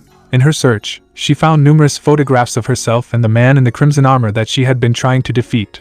Holding one in her hand, a subconscious tear fell from her eye. That photo was when they had defeated Loki at the Leaders' Summit in the Underworld. How could I not remember who he is? She thought aloud, not realizing someone was listening. I've asked myself that for a few days now. 5 minutes prior. Issei had awoken to find most of his girls around him on the bed. Zenobia had ended up on the floor sometime during the middle of the night. Asuya was down by his left leg, Akeno was near his head on his left side, and Koneko was on his lap. He turned to the right and found an empty place. That was where Rias was supposed to be. I wish you were here, Issei sighed. Need help, Dragon Boy? Kuroka stepped in and saw his predicament. If you would be so kind, he grinned as the older Nikomata stepped in. Alright Shirin, upsy daisy. Kuroka pulled the smaller Nikomata off as she growled in her sleep. Calm down, he has to get up. Asuya and Akeno were easy to roll out from under, and since Zenobia had ended up on the floor, she wasn't an issue. Thanks, Kuroka. No problem, you might want to get going before they wake up and realize their favorite body pillow is gone. She giggled as she set Koneko back on the bed. Alright, I think I have an idea of where to start. Issei opened up a teleportation circle and was gone. He found himself in his home. There were footsteps from the floor above, so he decided to investigate. After quietly making his way up, he found Rias holding an old photo of them. How could I not remember who he is? I've asked myself that for a few days now. Issei made his presence known and carefully approached his master. She turned and looked at the man in the picture that now stood before her. Who are you? My name is Issei Hyodo. You are Rias Gremory, heir to the House of Gremory. Your peerage is made up of your friends that you consider family. Akeno is your queen. Koneko and Roswise are your rooks. Kiba and Zenobia are your knights. Asuya and Gasper are your bishops. He took a deep breath. And I'm your mightiest pawn. Something seemed to click in Rias's mind, but it wasn't enough to free her. I was told that the Red Dragon Emperor is the enemy, she stated firmly, although she was questioning her beliefs. You were deceived by a lie. The truth is that I'm your servant, your loyal pawn. Issei was not going to tell her about the fact that they were together just yet. Ugh, my head hurts. Rias groaned as she stumbled back. Issei was quick to catch her. I got you. He picked her up and held her steady. I've always got you. Issei. Yes, Rias. Do I love you? That was a big question. Issei was not going to answer that for her. What do you think? I see all these pictures around and I see myself along with you. These are the kind of pictures couples would take together. Rias turned around and stepped back to see a tear in Issei's eye. You're crying. I'm amazed you thought this far into it, considering the spell. Spell? You've been spellbound into forgetting who I am and believing that I am an enemy. Issei stepped towards her in the dim lighting. They wanted to break me, break my spirit, and in some ways they've done that. But they will never win, because I have an unbreakable heart. Issei took her hands in his. You are the owner of that heart. As long as I know that you're alive, my heart will forever belong to you. He leaned in and took her lips with his own. This action stunned Rias.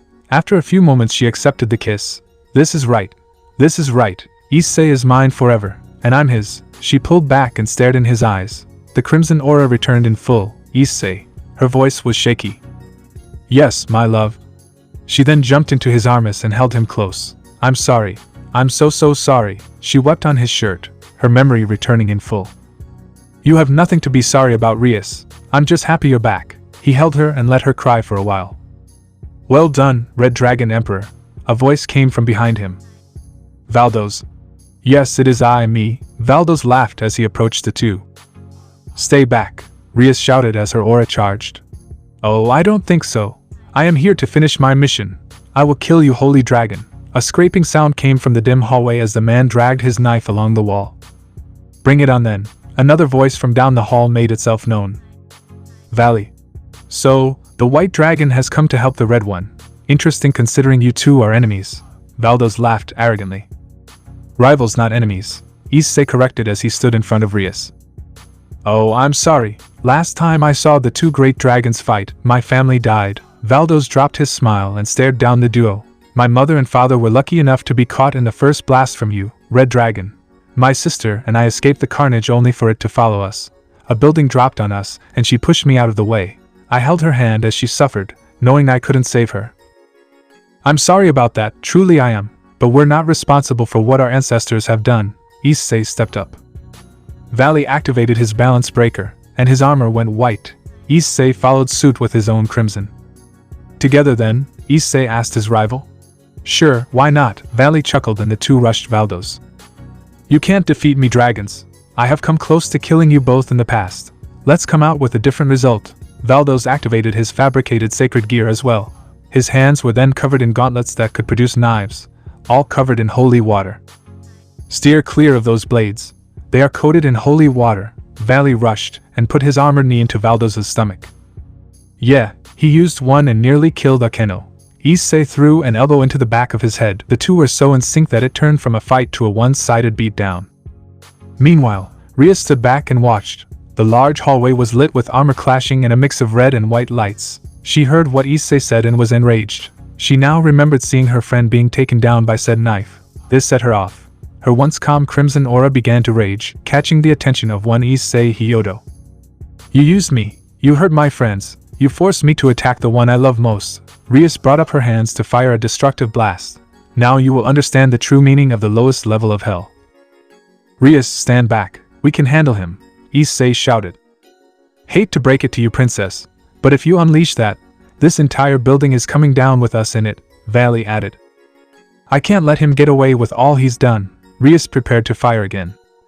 Rias, stop. Issei jumped back and kissed her, pulling her concentration away, causing her to not be able to fire her destructive energy. What are you doing? Rias complained as she came back to reality. Yeah, not the time, Issei. Valley threw a left hook and caught Valdos's jaw clean. Valdos dropped, completely still. Damn, Valley, did you have to kill him? Issei chuckled as he walked over to the fallen man. Who says I did? Valley smirked as he kicked over Valdos onto his back. He's still breathing. Have an idea for him, Rias. Issei smirked as his girlfriend stood over the man. What? He's your prisoner, she questioned. Think of it as a present to my future wife. He smiled at her. Ugh, I am out of here. See you around, Hyodo. Valley disappeared through a magic circle. What do you mean? I see now that we may not have forever. Enemies will come and try and tear us down, so I wish to do what I can, while I can. Issei took her hands and looked in her deep blue eyes. Rias Gremory, we may have only known each other for about a year, but this has been the happiest year of my life. I wish to spend the rest of my life just as happy. The only way I can do that is with you. I may be rushing this, since we only have started being a thing, but I know that I want to be with you forever. I also know that a low-class devil like me has no chance with the heir to the Gremory house. But I might as well try. Issei stepped back and landed on his left knee. Rias Gremory, the most beautiful girl in the world. Will you marry me?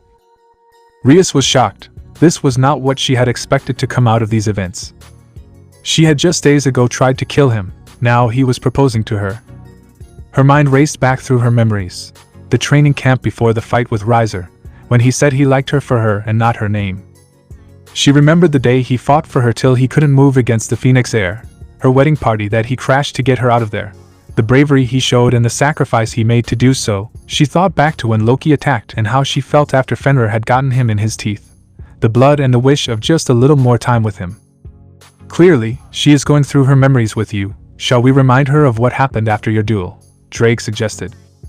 I thought you said it could be dangerous. Only if it was forcing her to remember you. She's okay now, so this won't harm her. Alright, Rias.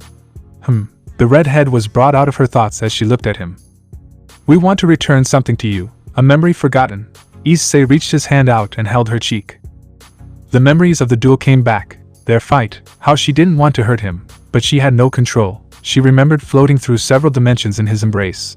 The beach, the place where their feelings to each other became indescribably clear. She remembered everything. Yes, was all Rias could say. What? Yes, she looked up with tears in her eyes. I will marry you. Her voice faltered a bit, but it was okay. I know I don't have a ring to give you right now, but I promise I will soon. Issei smiled as he picked up his fiancée and spun her around. This was the happiest way to end the day's events. Chapter 13, Now or Never. Rias and Issei teleported back to the abandoned manor to find all the girls on full alert that Rias had shown up.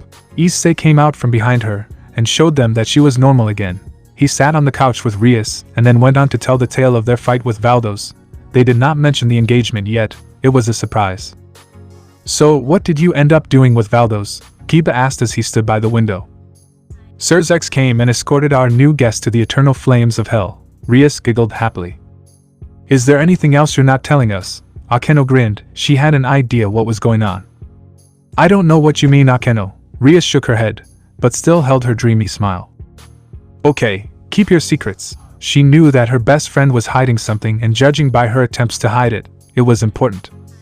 Can we go home now? Asuya piped up as she snuggled closer to Issei on the couch. Sure, we can. Issei patted her head. The teleportation circle was activated and all 10 of them returned home. It didn't take long for everyone to get settled back into the Hyodo household. A few days later, everything was back to the way it was. Kuroka and Issei were in the living room. Rias and Asuya were making dinner. The rest of the girls were in their rooms or somewhere else in the house. Kiba and Gasper had returned back to Kiba's place. Issei, I've been meaning to ask, where are your parents? Kuroka asked as she plopped herself down on the couch. They've taken a world trip. Never said how long they would be either. Wouldn't surprise me if they didn't come back. He shrugged as he picked up the TV remote. Oh, Kuroka thought a moment. I'm sorry, you must miss them. Not really. I mean, yeah, they are my parents and I love them. But they were never really here, you know. Always on a business trip or working late. When Asuya came to live here, she was the first person that I expected to be home when I got here. Did you need me, Issei? Asuya peeked around the corner hearing her name. No, Asuya. Issei laughed at her a little. I was telling Kuroka that I was happy you came to live here, since my parents were never around. Oh, okay then. Asuya smiled and went back to preparing dinner with Rias. Koneko was in the kitchen too, but mainly to snatch a snack. You really don't care that they are gone. Kuroka brought the conversation back. If they're happy, then I'm happy. Issei pressed a button on the remote and the channel changed. The Formula 1 Grand Prix came on. It just so happened to be that the race in Japan was coming up. That would be interesting to see. What, the race? Yeah, I've always loved racing. Seems fun. Issei changed the channel to a movie and tossed the remote to Kuroka. That reminds me. I need to talk to Surzex about replacing the Gallardo. Get something black this time. The black Nico Mata snickered. No, get it in white. Koneko butted in as she came out the kitchen with a bag of gummy bears. Black. White. Black. White. Okay, that's enough, you two. Issei was trying not to laugh at the predictable argument he was in. How about when I get time to go look for a new car, I'd bring you two with me. It will be good sister bonding time and you can see what cars look best in which color. That's fine. Kuroka went back to watching the movie. I'm putting cat stickers on it.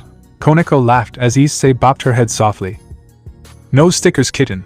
He picked her up on his shoulders and they walked back into the kitchen. Hi, Issei. Rias looked up from her preparations and kissed her fiancé. They had still yet to tell the rest. The plan was to break the news at dinner. Hello, my love. Issei put Koneko down and hugged Rias. Issei, a certain blonde, pouted as she wanted attention too. Fine, come here. Asya jumped up and kissed Issei right on the lips in front of Rias. After a minute, she dropped back on the floor, cheeks flushed bright pink. My Asya, that was a bold move, Akeno teased as she came into the kitchen to find something to drink. Indeed, Rias scowled at the younger girl. Rias, we need to talk for a moment. Issei once again took her hand and led her away. They went all the way upstairs to the master suite. Okay, we need to figure out where we stand with the other girls. Yeah, I know, she sighed. I want them to all be happy. It's just annoying that for them to be happy, they want to be with you. Rias, you will always be my number one. That will never change. But I do have room in my heart for all the other girls. Asya, Akeno, and Koneko have made it clear that they won't be with anyone other than me. Zenobia just seems to want my DNA, but I think there is more to it. I know, it's just that. She sat on the bed and looked down. I never thought of myself as the jealous type, and seeing all of them around you just makes me jealous. Zip it, smartass, she giggled. Hey, I know what you mean. I love you and all the other girls too. Besides, if anything, now I can become harem king. Issei wrapped an arm around Rias, laughing as he mentioned his once goal in life. Well, my king, shall we go and let them know about what's really going on? I believe we shall, my queen. They went to open the door and found Akeno, Asya, and Koneko listening in. The three girls all fell into the room since they were leaning on the door. Remind me to soundproof this room. Issei smiled as he helped the girls up. So, something is going on, I knew it, Akeno happily cheered. What do you mean you knew it? Rias was suddenly very nervous. You two have been acting weird since you got back, Koneko pointed out.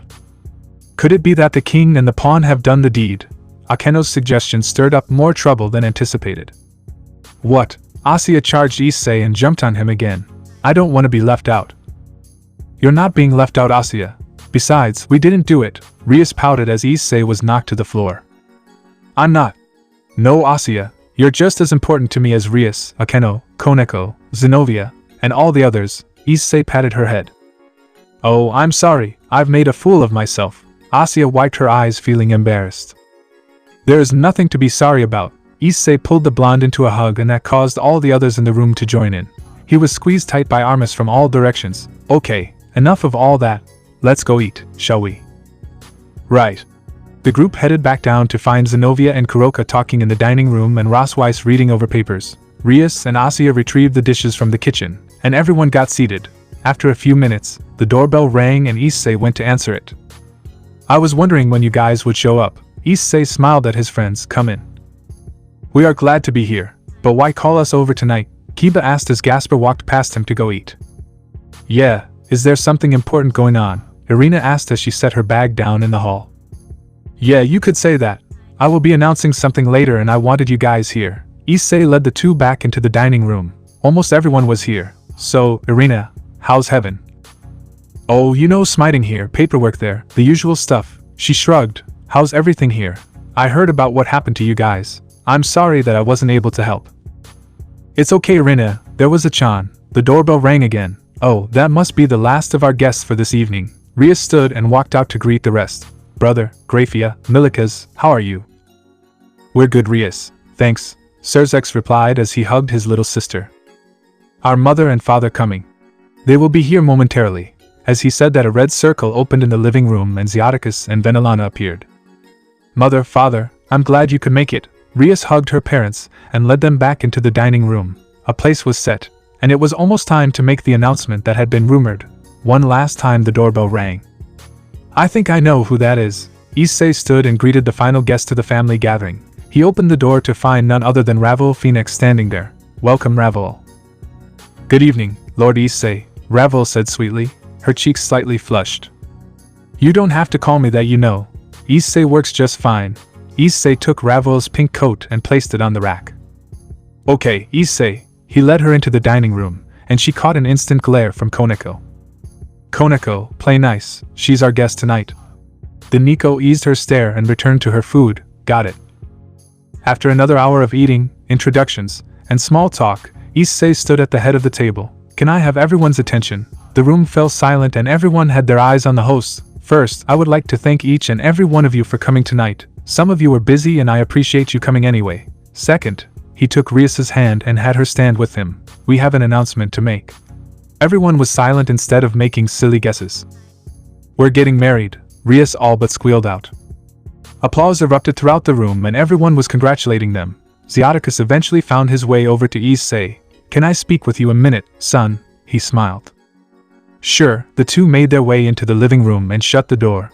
You want to know why we kept this a secret from you? I don't really care about that. I also remember how stubborn Rias is about arranged marriages. I would much have her be wed to the Red Dragon Emperor than Riser Phoenix. I still don't like him. Lord Gremory chuckled. I want you to know that you have my full support, and that of the Gremory household. Thanks, sir. Sairaorg turned to leave, but stopped when he reached the door. Oh, I am expecting more grandchildren soon. He chuckled, leaving Issei speechless. Chapter 14. Give me a reason. The announcement was made, and everyone was thrilled. They partied until the midnight hours. Around midnight the guests began to leave. Sairaorg and his family were the first to depart. Sairaorg and Dinoanna left not much later. Irina, Kiba, Gasper, and Ravel were still there, however. The angel picked up her bag and turned towards Issei and Zenobia. I guess have to go back to heaven now, Irina announced to her friends. Oh, come on, you can't just spend the night here. Zenobia had missed her old partner and wanted her to stay. Well, I can make a phone call and see. Irina pulled out her phone to dial Gabriel, who happened to be on Earth at the moment. Hey Gabriel, it's Irina. Do you mind if I take the day off tomorrow too? Issei and Rias just announced their engagement, and I wish to stay here a little longer.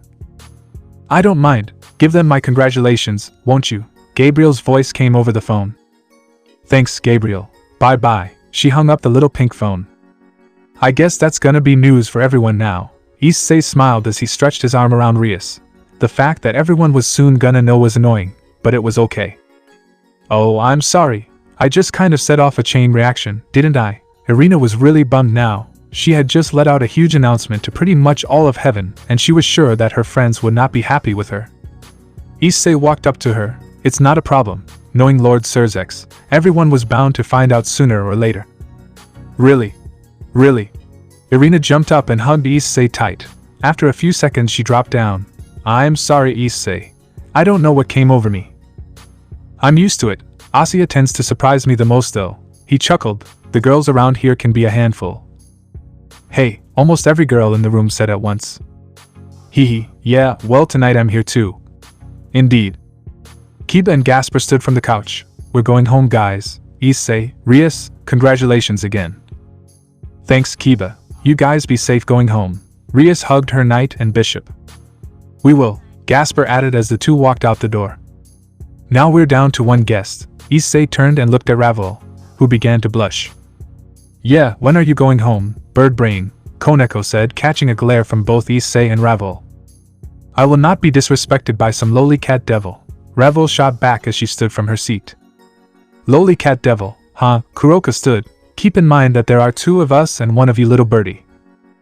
Enough. Issei got all of their attention. Ravel, you're more than welcome to stay the night if you so choose. I can promise that those two won't mess with you. Thanks, Issei. Ravel bowed her head. As for you two, Ravel is still our guest. I'm sure you guys can find something in common. He grinned as he had an idea. That being said, the three of you will bunk together tonight, if Ravel chooses to stay. I will stay, Ravel said defiantly. Please don't put her with us, Koneko whined. Don't worry, kitten, she won't bother us. Kuroka patted her head. If she apologizes for the lowly cat devil comment. After a moment, the proud phoenix conceded. I apologize to the both of you. My behavior was out of line. Ravel bowed her head to the two sisters. That settles it. Akeno, be a dear and help Ravel get settled in, please. Issei's gaze found the fallen angel on the love seat with Asya. Of course, Issei. Her cheeks were bright red from the dear comment. Ravel followed Akeno up the stairs and to the elevator that led to the upper floors. So, Ravel. Yes. I know this may seem random, but do you feel anything for Issei? This got Ravel's cheeks to go red again. I don't think. I'm sorry if that seemed out of line. It's just that all of us here care for him. I've learned to see the way that girls look at him when they feel something. I see it in Rias, Asia, Koneko, Zenobia, everyone. I saw a little bit of that in you tonight. Akeno grinned as Ravel blushed. The elevator doors opened, and the long hallway came into view. Ravel sighed and looked down. Do you remember when I first transferred to Kuo and my mother called Rias? Yes, you seemed flustered after that conversation. It's because she subtly dropped the idea that I was single, and that I had feelings for Issei. Oh, that explains why Rias got so mad after it ended. She caught on and he didn't. Now that won't happen. He's getting married and I've failed my mother. The two eventually found the Nikomata sisters' room. Let me fill you in on a little secret. Issei, ever since I met him, has desired to become the harem king. He may be engaged to Rias, but I know that he has enough love in his heart for all of us here. You can be included in that if you choose. Thanks, Sakeno. You're very kind. Ravel smiled as she set her purse and coat down on the spare bed in the room. It's what I do best, that and lightning. Akeno smiled and left the young phoenix girl to herself. Maybe I still have a chance, the young devil said to herself. Still have a chance for what? A certain white cat girl walked in and found her sitting on the bed. Nothing, Ravel stuttered, not very convincing. Alright, what's up? Koneko sat on her bed and faced the phoenix. What do you mean? Look, Ravel, I can see that something is bothering you. Issei said we need to get along, and now might be a good time to work on that. Give me one reason why I should talk to you about anything, she blurted. After a second she took it back. I'm sorry, Koneko. That just kind of came out. Don't sweat it. You can talk to me about it if you want. Otherwise, it's time for bed. Actually. Yes. Akeno said she noticed how I got flustered around Issei. Ravel looked down at her pink shoes. Oh, so you like him too? Koneko smiled, her little cat ears wiggling. A little. My mother wanted me to spend time with him in hopes of me marrying him. I thought that the chance was lost, but Akeno mentioned the harem king idea. Yeah, Dum Dum has always had the dream, not so much anymore. Her ears fell slightly. You love him too, don't you? Shush, Koneko said, getting Ravel to giggle and in turn making Koneko giggle as well. They weren't so much enemies as just two girls talking about a boy. Meanwhile, a certain dragon and black Nikomata were listening in. I'm glad those two are finding common ground. Issei smiled as he peered through the crack in the room. You aren't the least bit surprised that Ravel has feelings for you and has been sent to marry you. Kuroka spoke quietly.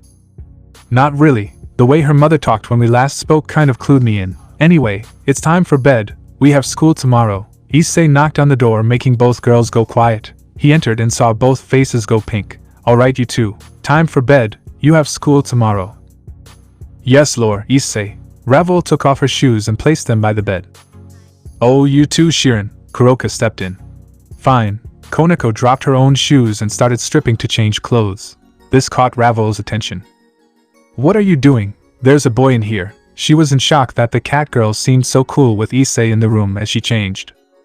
He's seen me in less. Hell, he's seen me naked more times than I can count. She giggled.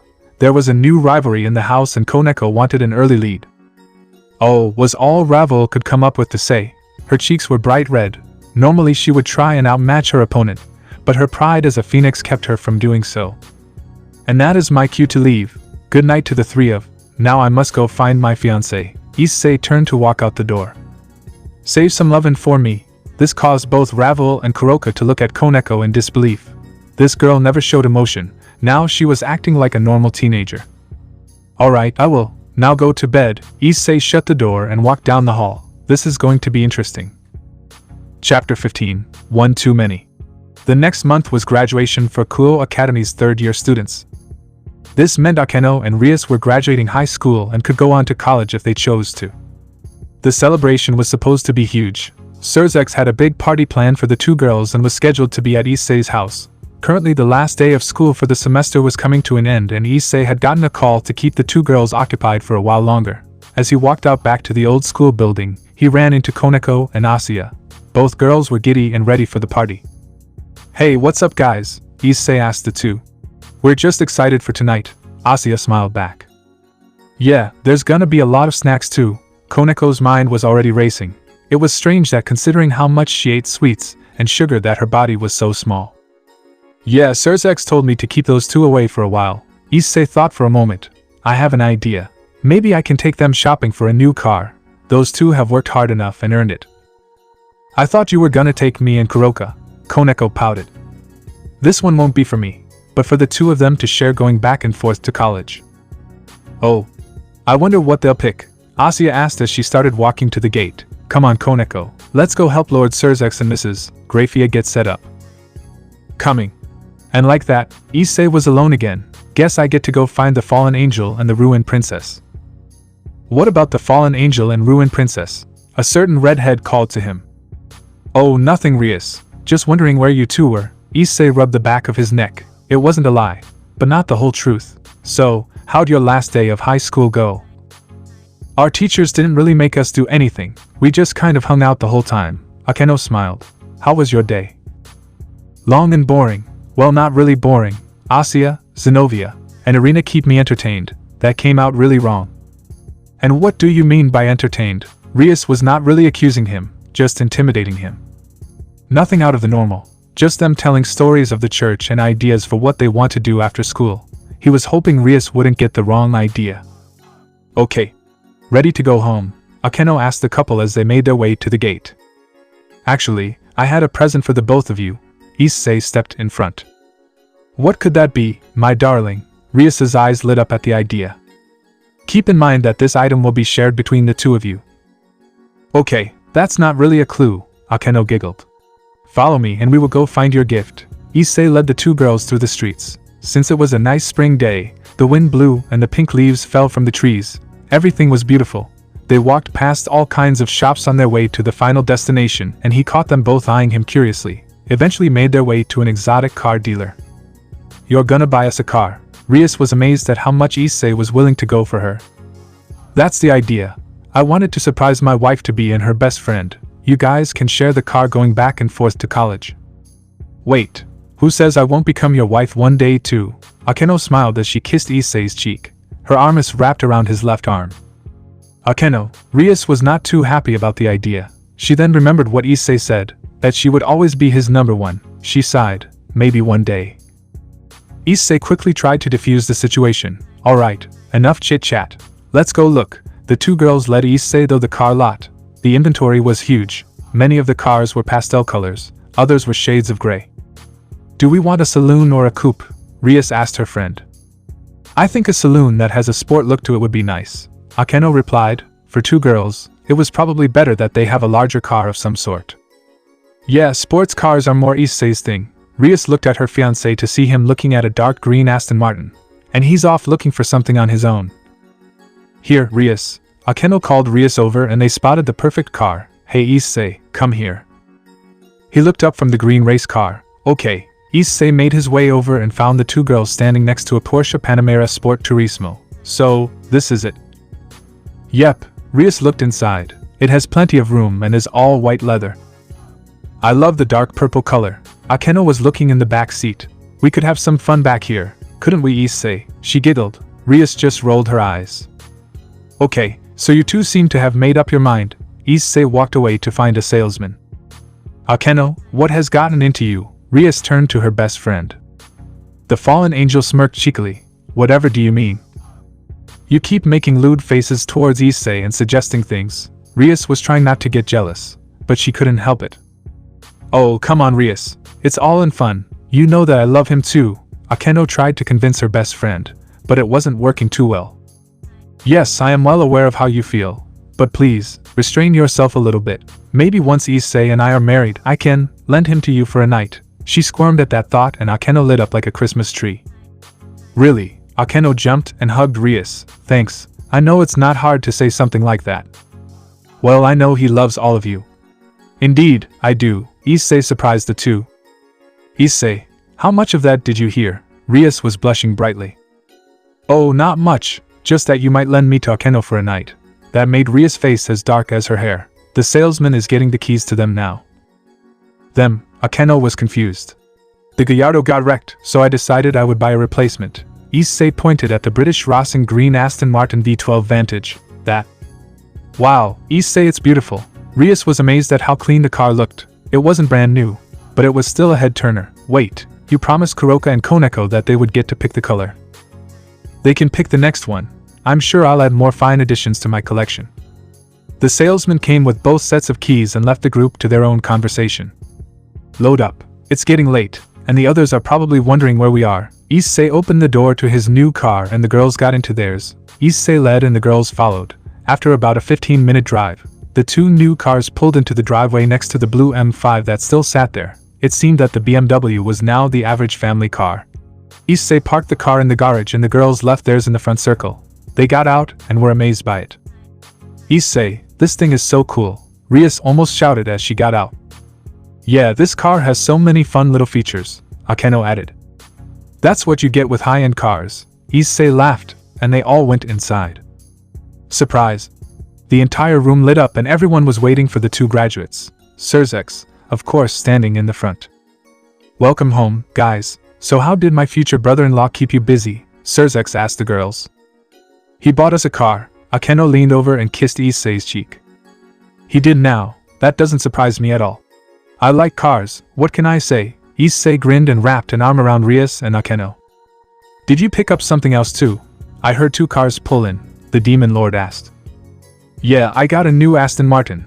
That caught the Nico Mattis' attention. What color? They both asked. Okay, I know I promised you both that you can pick the color, but this was too good to pass up. He led the sisters outside.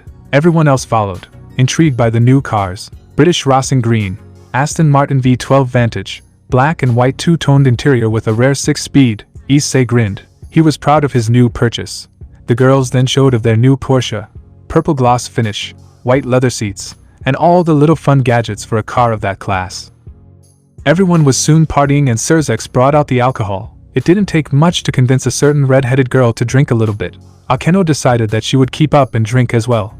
That would make her regret the idea. The two were soon wobbly on their feet and Issei told them to call it quits. Okay, you two, upstairs. Issei took both of them and helped them up the stairs. Oh Issei, you're so strong, a wasted Akeno complimented as she tripped on the steps. He caught her quickly. He's always been strong Akeno, that's why he's the mightiest. Heek, pawn. Rias was also borderline blackout drunk. Cold showers for the both of you and then straight to bed. Issei got both girls into the large bathroom and helped them strip. He had seen them both naked before, so this wasn't anything new. However, anyone would look since it was such an amazing sight. After a cold shower, both girls were soon closer to sober than they were, but now were freezing cold. Issei helped them to the bedroom and got them under the covers. Alright, I will come to check on you two in a little bit. He leaned down and kissed both of them on the forehead. That was a mistake. Before he could pull back, both girls had wrapped arms around him and pulled him into the bed. We need to thanks for taking such good care of us Issei. Rias pulled his head into her breasts and stroked his hair. Indeed, it just wouldn't be proper if we didn't reward you for being so kind. That and I've wanted to do this forever. Akeno grabbed a hold of Issei's head and kissed him full force on the lips. Asuya had been worried about what was taking Issei so long to come back. The party was over and everyone had gone home. Revo volunteered go and check on him. As she approached the door that was clearly Issei's, she heard a distinct feminine moan. She was going to knock on the door, but it was cracked. The door moved the slightest bit and was enough for the phoenix to see inside.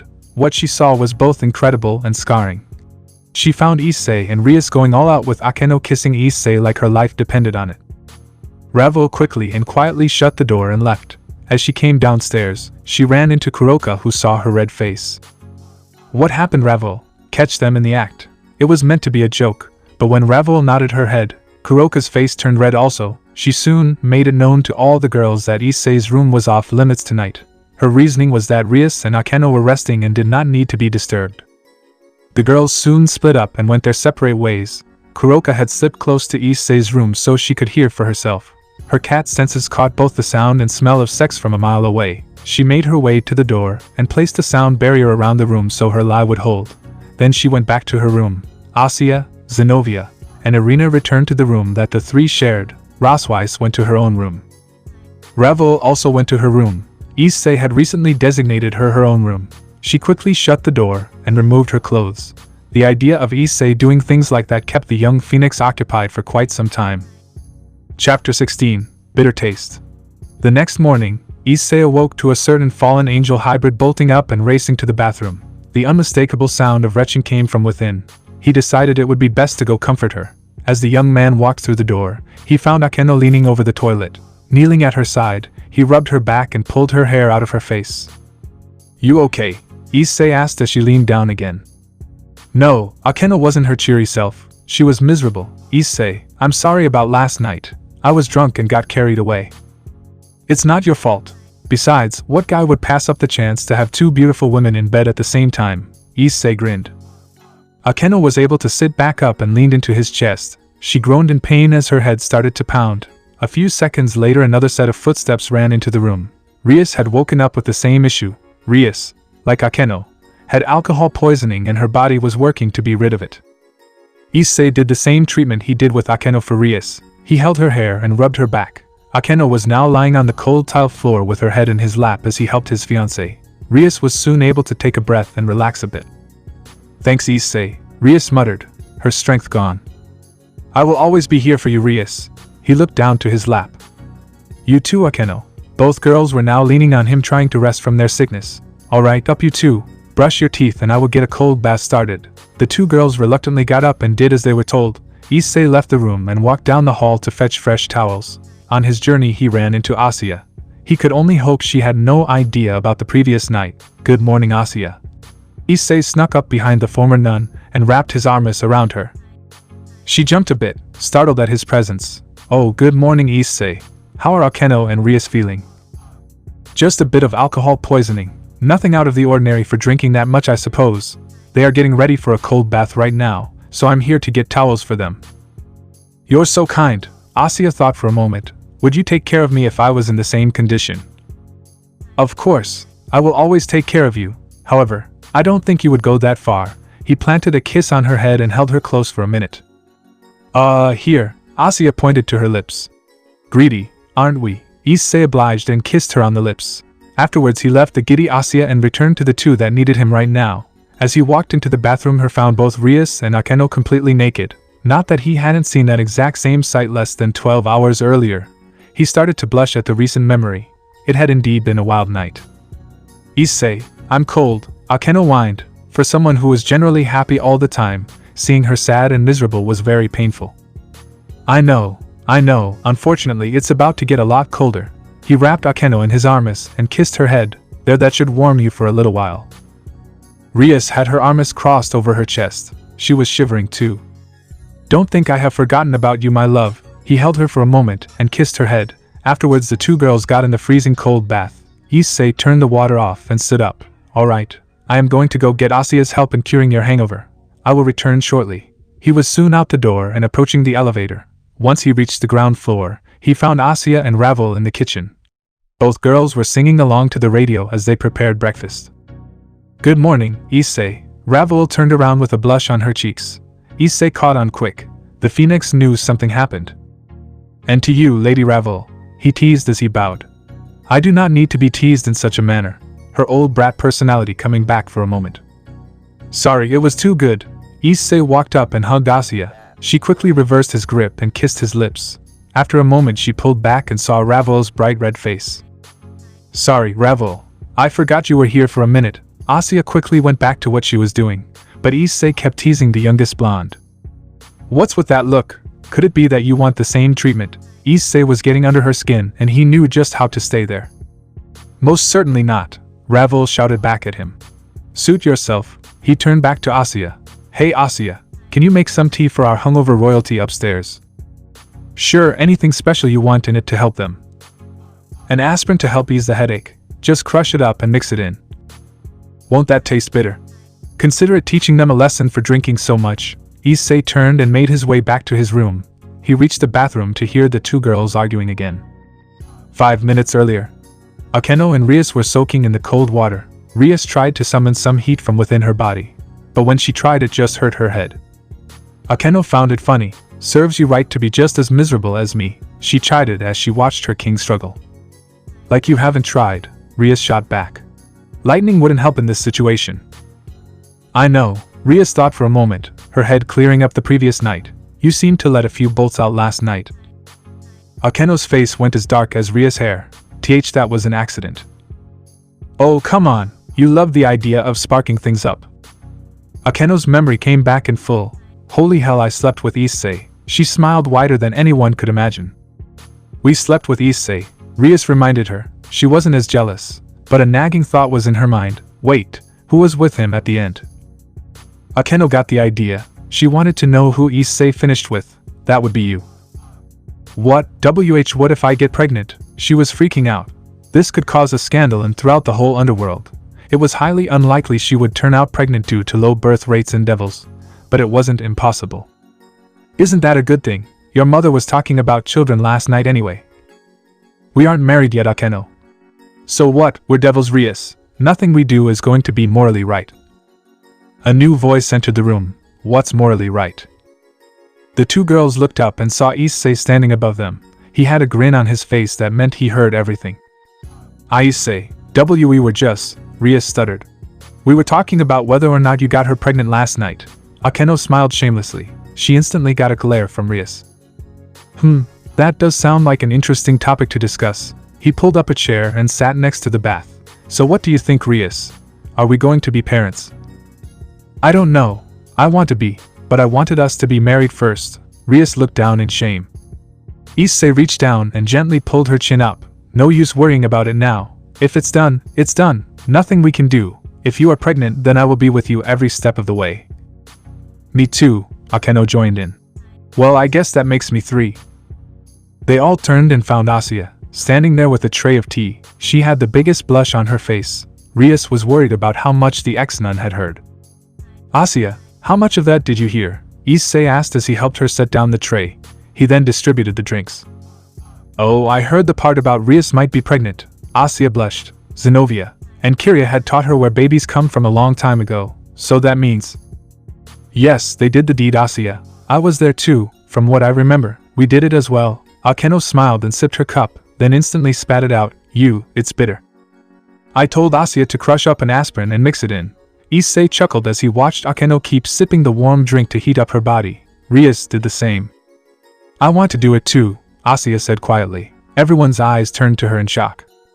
How about we wait on that one, Asuya? I love you, almost as much as I love Rias. But let's do things right, for your sake. Issei stroked her hair, hoping he didn't upset her.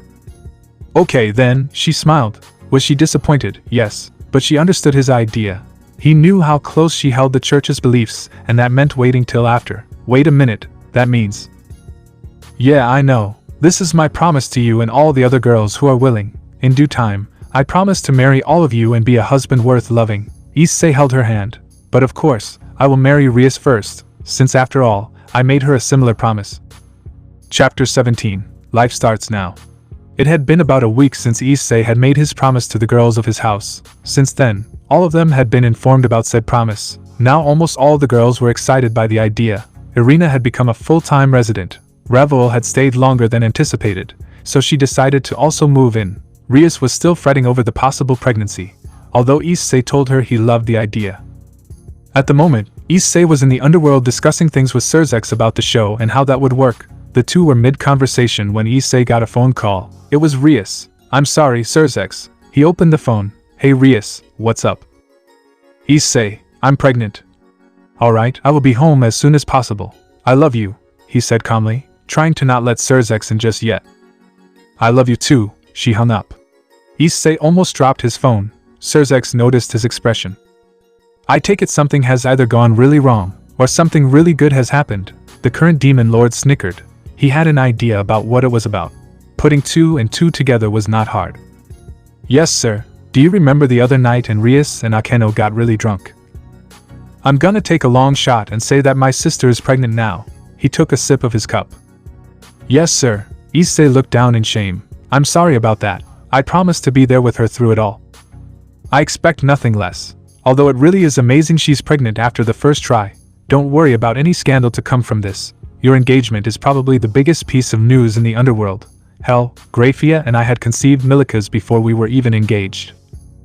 Thanks, Surzex. Now, if you don't mind, go, be with your family. I don't envy your position right now. We shall continue this another time. Issei activated a teleportation circle and was gone. The Hyodo house was loud as normal. However, a certain redhead and blonde were upstairs. Rias and Asuya were coming up with a health plan. Even though both the parents were devils, the child was also half dragon and needed a health routine that wouldn't hurt Rias. Issei walked through the door and found Akeno and Irina in the living room. They were watching some TV show about a guy who seemed to have an inhuman skill with a bow and arrow. Akeno, can I speak to you really quick? Issei called her over. Sure, what's up? Akeno said in her cheery voice. Who all knows? Knows what? About Rias. What a boo, no way. Well, I'm screwed. If she didn't tell you then she told nobody but Asuya maybe. Issei put his head in his hands as he sat down. Don't worry, I can keep a secret. Now come on. I'm sure she wants to see you. Akeno and Issei made their way to the elevator and then to Issei and Rias' room. Here we are. I will go back down with Irina. If you need me, text me. Thanks, Akeno. He kissed her cheek and walked in the room, leaving the fallen angel in the hallway with glistening eyes and a dreamy look on her face. He approached his fiancée, who was sitting next to Asuya on the bed. He kneeled down in front and held her hands. Rias. I'm sorry, Issei. If I had been more careful, this whole thing could have been. She got cut off when Issei reached up and kissed her. This might be the happiest moment of my life, Rias. This may be an accident, but it's not a mistake. I love you so much. He wrapped his arms around her, and she cried on his shoulder. I will leave you two be then. Asuya frowned and began to walk out. She was overjoyed for the new parents but was slightly disappointed that Issei wouldn't be able to spend as much time with her. Hold on. Issei stood and caught up to her. She turned around as he caught her lips with his. Standing on her tiptoes, she returned the kiss. Thanks for taking care of her while I was away. I trust you won't tell anyone till we are ready. You can count on me, Issei. Asuya winked and ran out the door where she found a still love-struck Akeno. Well, she is certainly energetic. Issei chuckled as he returned to Rias. Alright you have my undivided attention for the rest of the day. I promise I'm yours. All mine, huh? Rias quickly pulled him into a kiss and laid back on the bed. She wrapped her whole body around his, constricting his movements. Issei just decided to go with it and see what happens. It's not like he could get her pregnant. Already done that. After a heated makeout session, the two laid in the bed and enjoyed each other's company. Rias was asleep and Issei was her pillow as normal. His eyes started to fall, and sleep was fast approaching. I promise, I will take care of you and our child. You will never be alone again. Issei woke up later that evening. His body was stiff. Surprisingly, no other girls were in the bed with them. It was just him and Rias. All he could guess was that someone told. He quietly got out of bed, being careful not to wake Rias, and made his way downstairs. He found Kuroka and Akeno watching TV. Koneko was asleep in Kuroka's lap. Evening, Issei yawned. Hi, Issei. Akeno smiled. So, how's the life of a father? Kuroka smirked. How was it possible that she knew? How did you? It's obvious. After what I witnessed the three of you up to the other night, it was only a matter of time before a baby dragon came into the picture. She was petting Koneko's head in hopes to keep her asleep. Don't worry, your secret's safe with me. Thanks, Kuroka. Now I recommend that you get what you came for and get back to her. Girls tend to be cranky during this stage of life, and given how stingy she is with you anyway. Yeah, I know. He walked into the kitchen and grabbed a bottle of water. By the way, what did you tell the others to keep them out of my room? We told them that everyone was banned from sleeping with you till the wedding, Akeno giggled, so I would hurry that up before they get upset. We'll see about that. Good night you two. He walked over and kissed Akeno's cheek. He then went to Kuroka and kissed Koneko's head. Where's mine? Kuroka asked. Oh, okay then, since you've been such a good girl. He leaned down and kissed her forehead, turning both of their cheeks bright red. Well, it would seem our other Nikomata has fallen for the dragon's charm, Akeno said as she turned off the TV. It's time for bed. So it is. Kuroka looked down at her sleeping sister. Issei, could you help a girl out? Gladly. He picked up the sleeping Koneko and carried her to the sister's room. Soon enough, Kuroka and Issei reached the room and Issei laid Koneko on her bed. Thanks, she can be heavy sometimes. It was no problem. He was about to shut the door behind him when Kuroka turned him and kissed him. That was for all the times I wish I could have done that sooner. She smiled and shut the door. I guess it was only a matter of time. Issei walked back to his room and found Rias still asleep. Now my beautiful fiancée, I am all yours. He pulled her back on his chest and she wrapped her arms around him. Chapter 18. Time that remains. The days were a lot longer now. Rias had some bouts of morning sickness every once in a while, but for the most part it was manageable. Issei was having trouble keeping everything a secret. So far, the only ones who knew about the baby were Akeno, Kuroka, Asuya, and Surzeks. Everyone else was still in the dark. It had been about 2 months since they found out, and the wedding had still not happened. Now they had to come up with a way to let the gang know before Rias got too big to hide it any longer. Rias, how are we gonna tell them? Issei stroked her head as she laid on his chest in bed. The two were granted alone time due to being engaged. They had been tossing around ideas on how to announce to the world that Rias was pregnant. I don't know, lover boy. I thought you were the smart one, she giggled. We both know that is a lie. He kissed her head. Suddenly, an idea came into his head. Rias, I've got a perfect idea. Her jaw dropped when he explained his plan. That's bold, Issei, even for you. She held his hand. But I like the idea, let's do it. Within a week, the wedding was planned, and the date was set. Sairaorg had taken care of everything. The event was to take place in Kyoto. The reception, at the Gremry house in the underworld. Today, Rias, Akeno, Venelana and Grafia were in search of a wedding dress for Rias. The group entered the store to buy the dress. Issei was not invited and Rias was a bit upset. Simply to make it easier, she had informed the older women that she was with a child. Unsurprisingly, they had taken it quite well. Both were over the moon for the ruined princess. We might have to accommodate for the size, but that won't be hard, Venelana said as she looked through dresses. I'm not big yet, mother. Rias rolled her eyes, but she couldn't help but smile. Her life was amazing. You will be, honey. But not right now, I'm still my size. Rias pulled out a dress that had an interesting design on the side. A great western red dragon was articulately printed onto the dress's mid-torso area. This is perfect. A tear fell from her eye. She was marrying a dragon, so it made sense. He will drop dead seeing you in this, Rias. Akeno giggled as she helped Rias collect all the dress's parts. She went into the changing room, leaving the other women outside to wait. After a few minutes, Rias emerged in her dress. Wow, Akeno smiled at her friend. You are truly beautiful, Rias. Venelana was so happy for her daughter. Stunning, my lady. Grafia was also amazed by the dress. Thanks, you guys. She turned to look in the mirror and saw herself for the first time. Unlike her dress for Riser, this one was more over the shoulders, covering her chest more. The veil was red and matched the dragon printed on the side of her dress. The large bottom showed that the dragon wrapped around the dress with the head resting in her front. From what Rias had been told Drake looked like, she guessed that this was the same species. Rias, Akeno asked. Her friend had been looking in the mirror for a while now. What do you think? It's absolutely perfect. Rias started to cry tears of joy, and Akeno embraced her. I never thought I would find love, Akeno. Now I am marrying the man I want to spend the rest of eternity with, and I have his child in me. We will all be with you, Rias. I'm so happy for you. The fallen angel began to cry with her friend. She too awaited the day that she could marry the Red Dragon Emperor. With Issei. While the girls were off getting a dress for Rias, Issei, Gasper, Kiba, and Sairaorg were out getting a suit for Issei to wear. The group had gone out and found a tailor to custom make a suit for Issei that would also give it a symbolism for the Gremry house. Hello gents, what can I do for you today? The older man who ran the tailor shop asked them. We are here to buy a suit for my future brother-in-law here. Sairaorg smiled, placing a hand on Issei's shoulder. Any specifics you would like before we get started, young man? What do you have in red? Issei grinned, catching an eye from Kiba. The tailor walked in the back to fetch a palette of colors. Any reason you chose red, besides the obvious? Kiba asked as he too looked around for a nice suit for the wedding. He was the best man after all.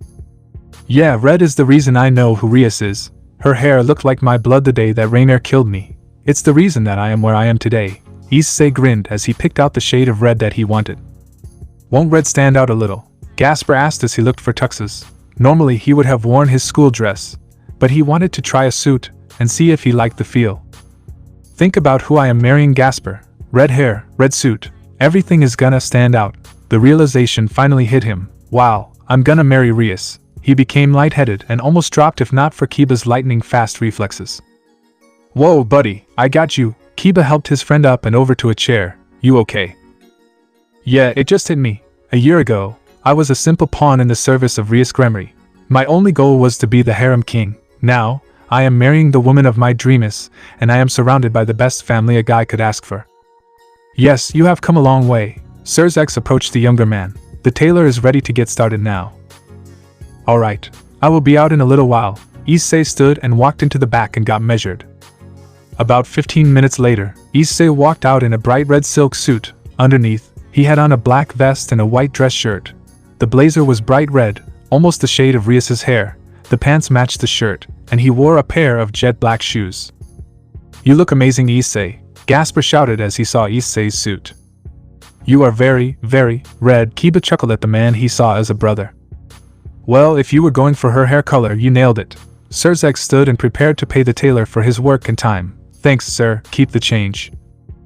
I wish you best of luck, the old man called as they left his shop with the desired goods. Issei had his suit. Kiba and Gasper had both acquired their own black suit as well. Now all that was left was for the date to finally arrive. All Issei had to do was wait for the weekend. 5 more days, and he would be Issei Hyodo Gremory. Chapter 19, Lost in You. The day of the wedding was set for Sunday.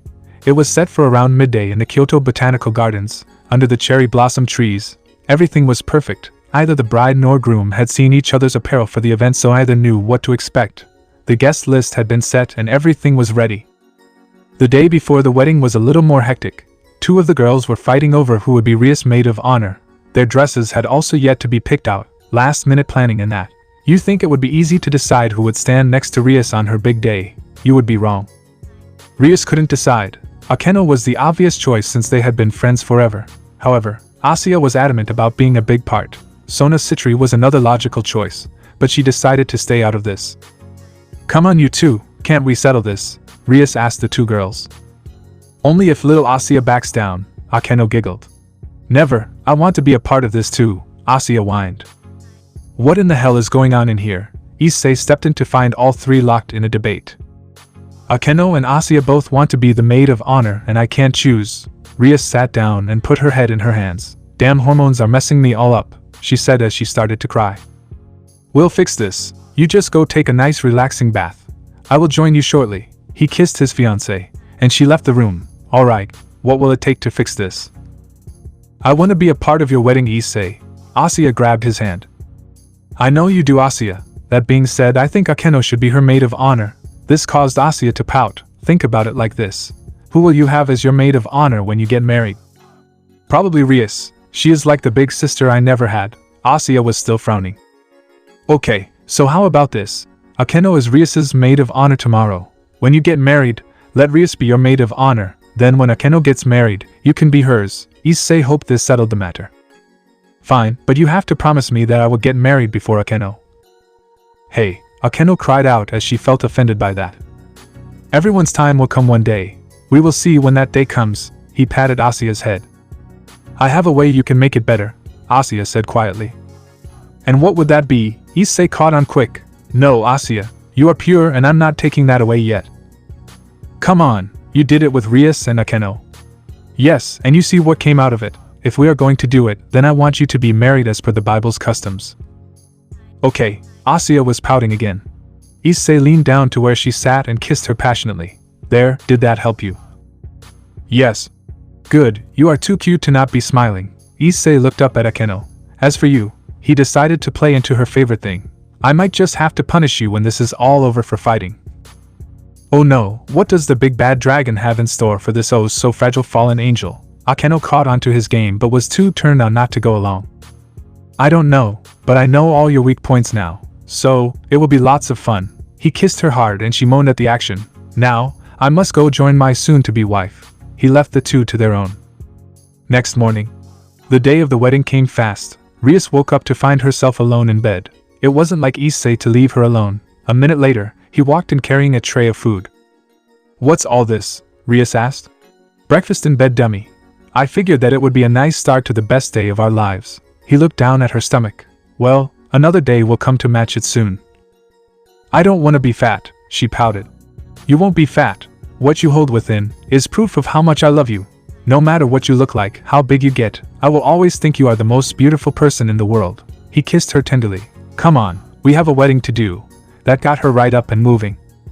Around midday everything was set and ready to go with the ceremony. Issei and Rias had arrived earlier but had since been separated to prepare. Rias had been sent off for makeup and her dress and all the fun stuff. Issei had decided to help Kiba, Gasper, and Zenobia set up the seating and the tables for the ceremony. So far everything was going off without any issues. But we all have seen or read DxD before, so we know that doesn't last. Something always has to go wrong, or else the story would be boring. But I don't think that will be necessary right now. The guests started arriving and began to be seated. Ria's parents were sitting in the front row. Sairaorg and his family were next to them. Surprisingly enough, Issei's parents had come back just in time for the wedding. They were very surprised that any girl would marry their son. We always thought that Asya would be married before Issei was. Issei's mother spoke to Surzek. I'm glad they found happiness in each other. Rias always wanted the perfect wedding with the perfect husband. I believe that Issei has given her this. He has fulfilled her happiest dream. Surzek was very happy for his younger sister. Rias was ready and waiting for her father to come escort her. She blushed when she looked in the mirror. I can't believe that this is really happening. Believe it, Issei has been so busy making this perfect. Who do you think set everything up? The location, the food, the music, everything. Akeno giggled as she helped Rias get on the last bit of her dress. I thought Surzek paid for everything. He did, only because he wouldn't let Issei use his own money for it. But trust me, Issei planned everything. She straightened the veil one last time. Perfect. Akeno, I'm nervous. I will be right here beside you. It's not like you are marrying Riser. There is nothing to fear. Rias quickly whispered something into Akeno's ear that made the fallen angel blush bright. Okay, that is worrisome. Don't worry, I'm right beside you and so is Issei. Your whole family is right here with you. She hugged Rias tight. Just then a knock came. Come in. How's it going, ladies? Zyodika stood in the door. Wow, Rias, you are truly beautiful. Hey daddy. Rias spun around showing him the dress. I can't believe my little Rias is getting married. It wasn't so long ago that you were running around my feet telling me about how you were gonna marry the bestest man in the world.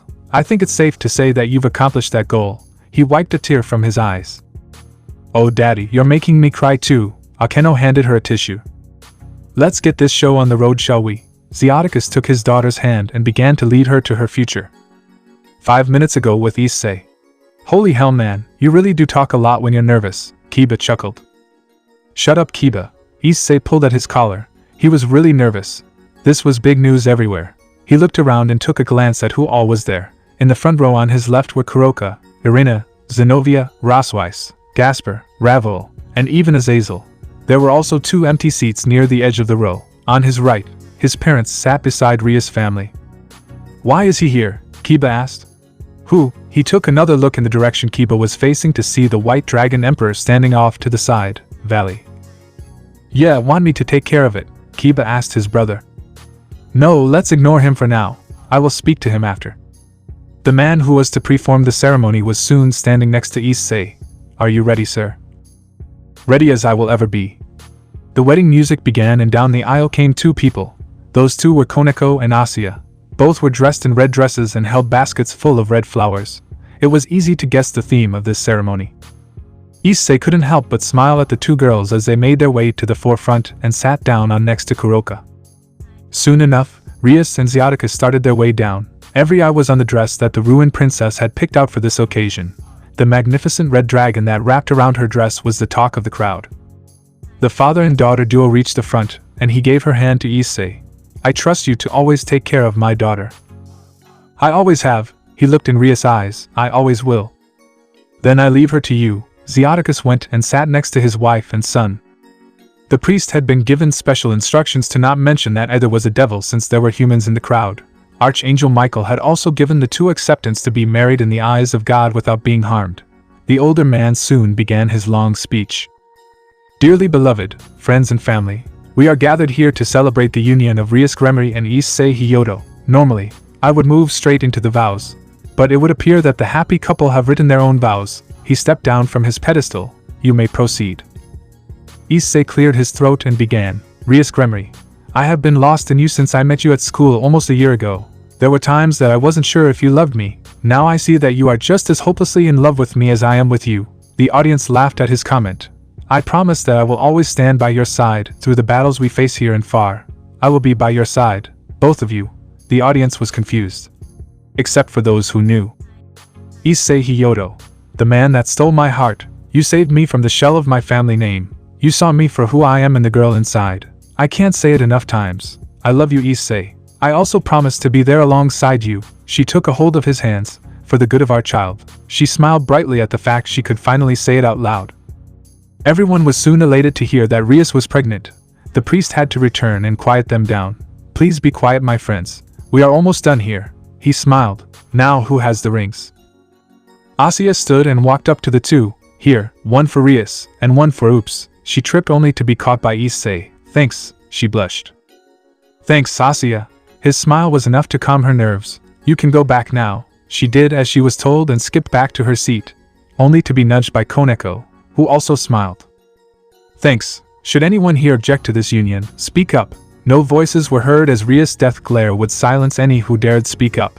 "So be it, Mr. Hiyoto. With this ring, I promise to be the man, husband, and father that you and our family deserves." He placed the ring on her finger.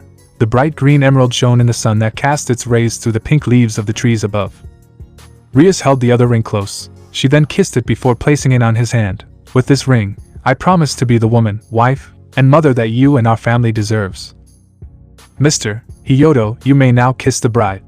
Issei turned to kiss her, but Rias beat him to the punch and kissed him first. Everyone was cheering. Some were still trying to grasp the fact that Rias was pregnant with Issei's child. Nonetheless, the two finally broke apart and looked out at the crowd. All they saw was a sea of smiles and cheers. Issei looked down at his now wife. "You know, I had no idea there was a dragon there until now." He chuckled as he pulled her close. "I picked it out just for you," she blushed. "Thanks, Rias, my darling wife." "Say that again." Rias was shaking slightly. Issei leaned down to her ear. "My darling wife."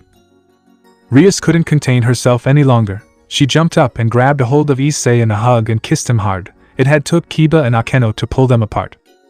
Eventually, all the guests made their way to see Rias and Issei. Many of the girls from school were questioning her choices but were happy for her. Meanwhile, Issei was hunting for Valley. He found his rival not far from the entrance to the gardens. "Valley, I'm surprised you came." Issei stood next to the white dragon as they stared into the distance. "You said something a long time ago that has stuck with me since, during your fight with Sairaorg." "Okay. You said that you'll show everyone a future that shines of deep crimson." "Yeah, that was kind of overdramatic." Issei rubbed the back of his neck. "Yes, it was," Valley chuckled, "but it showed me that it is possible to overcome the will of our ancestors. You chose to turn against them." He paused for a moment. "I told you once before that us dragons have never had easy lives." "I never said this life would be easy, but I am willing to protect those I care for."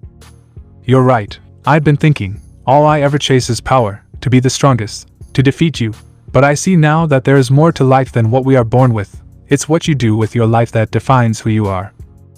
"That's some enlightening shit, Valley." Issei turned to his rival. "Yeah, I've given more thought to our fated battle. Why don't we go against our ancestors in another way?" "What did you have in mind?" "We hold fights. They can be spectacles. We both fight until the other is done for, not till death. That way, we can train and do it again." "Hee, that's not a half bad idea, Hiyoto." Valley began to walk off. "I will give it some thought. Oh, and congratulations." He disappeared.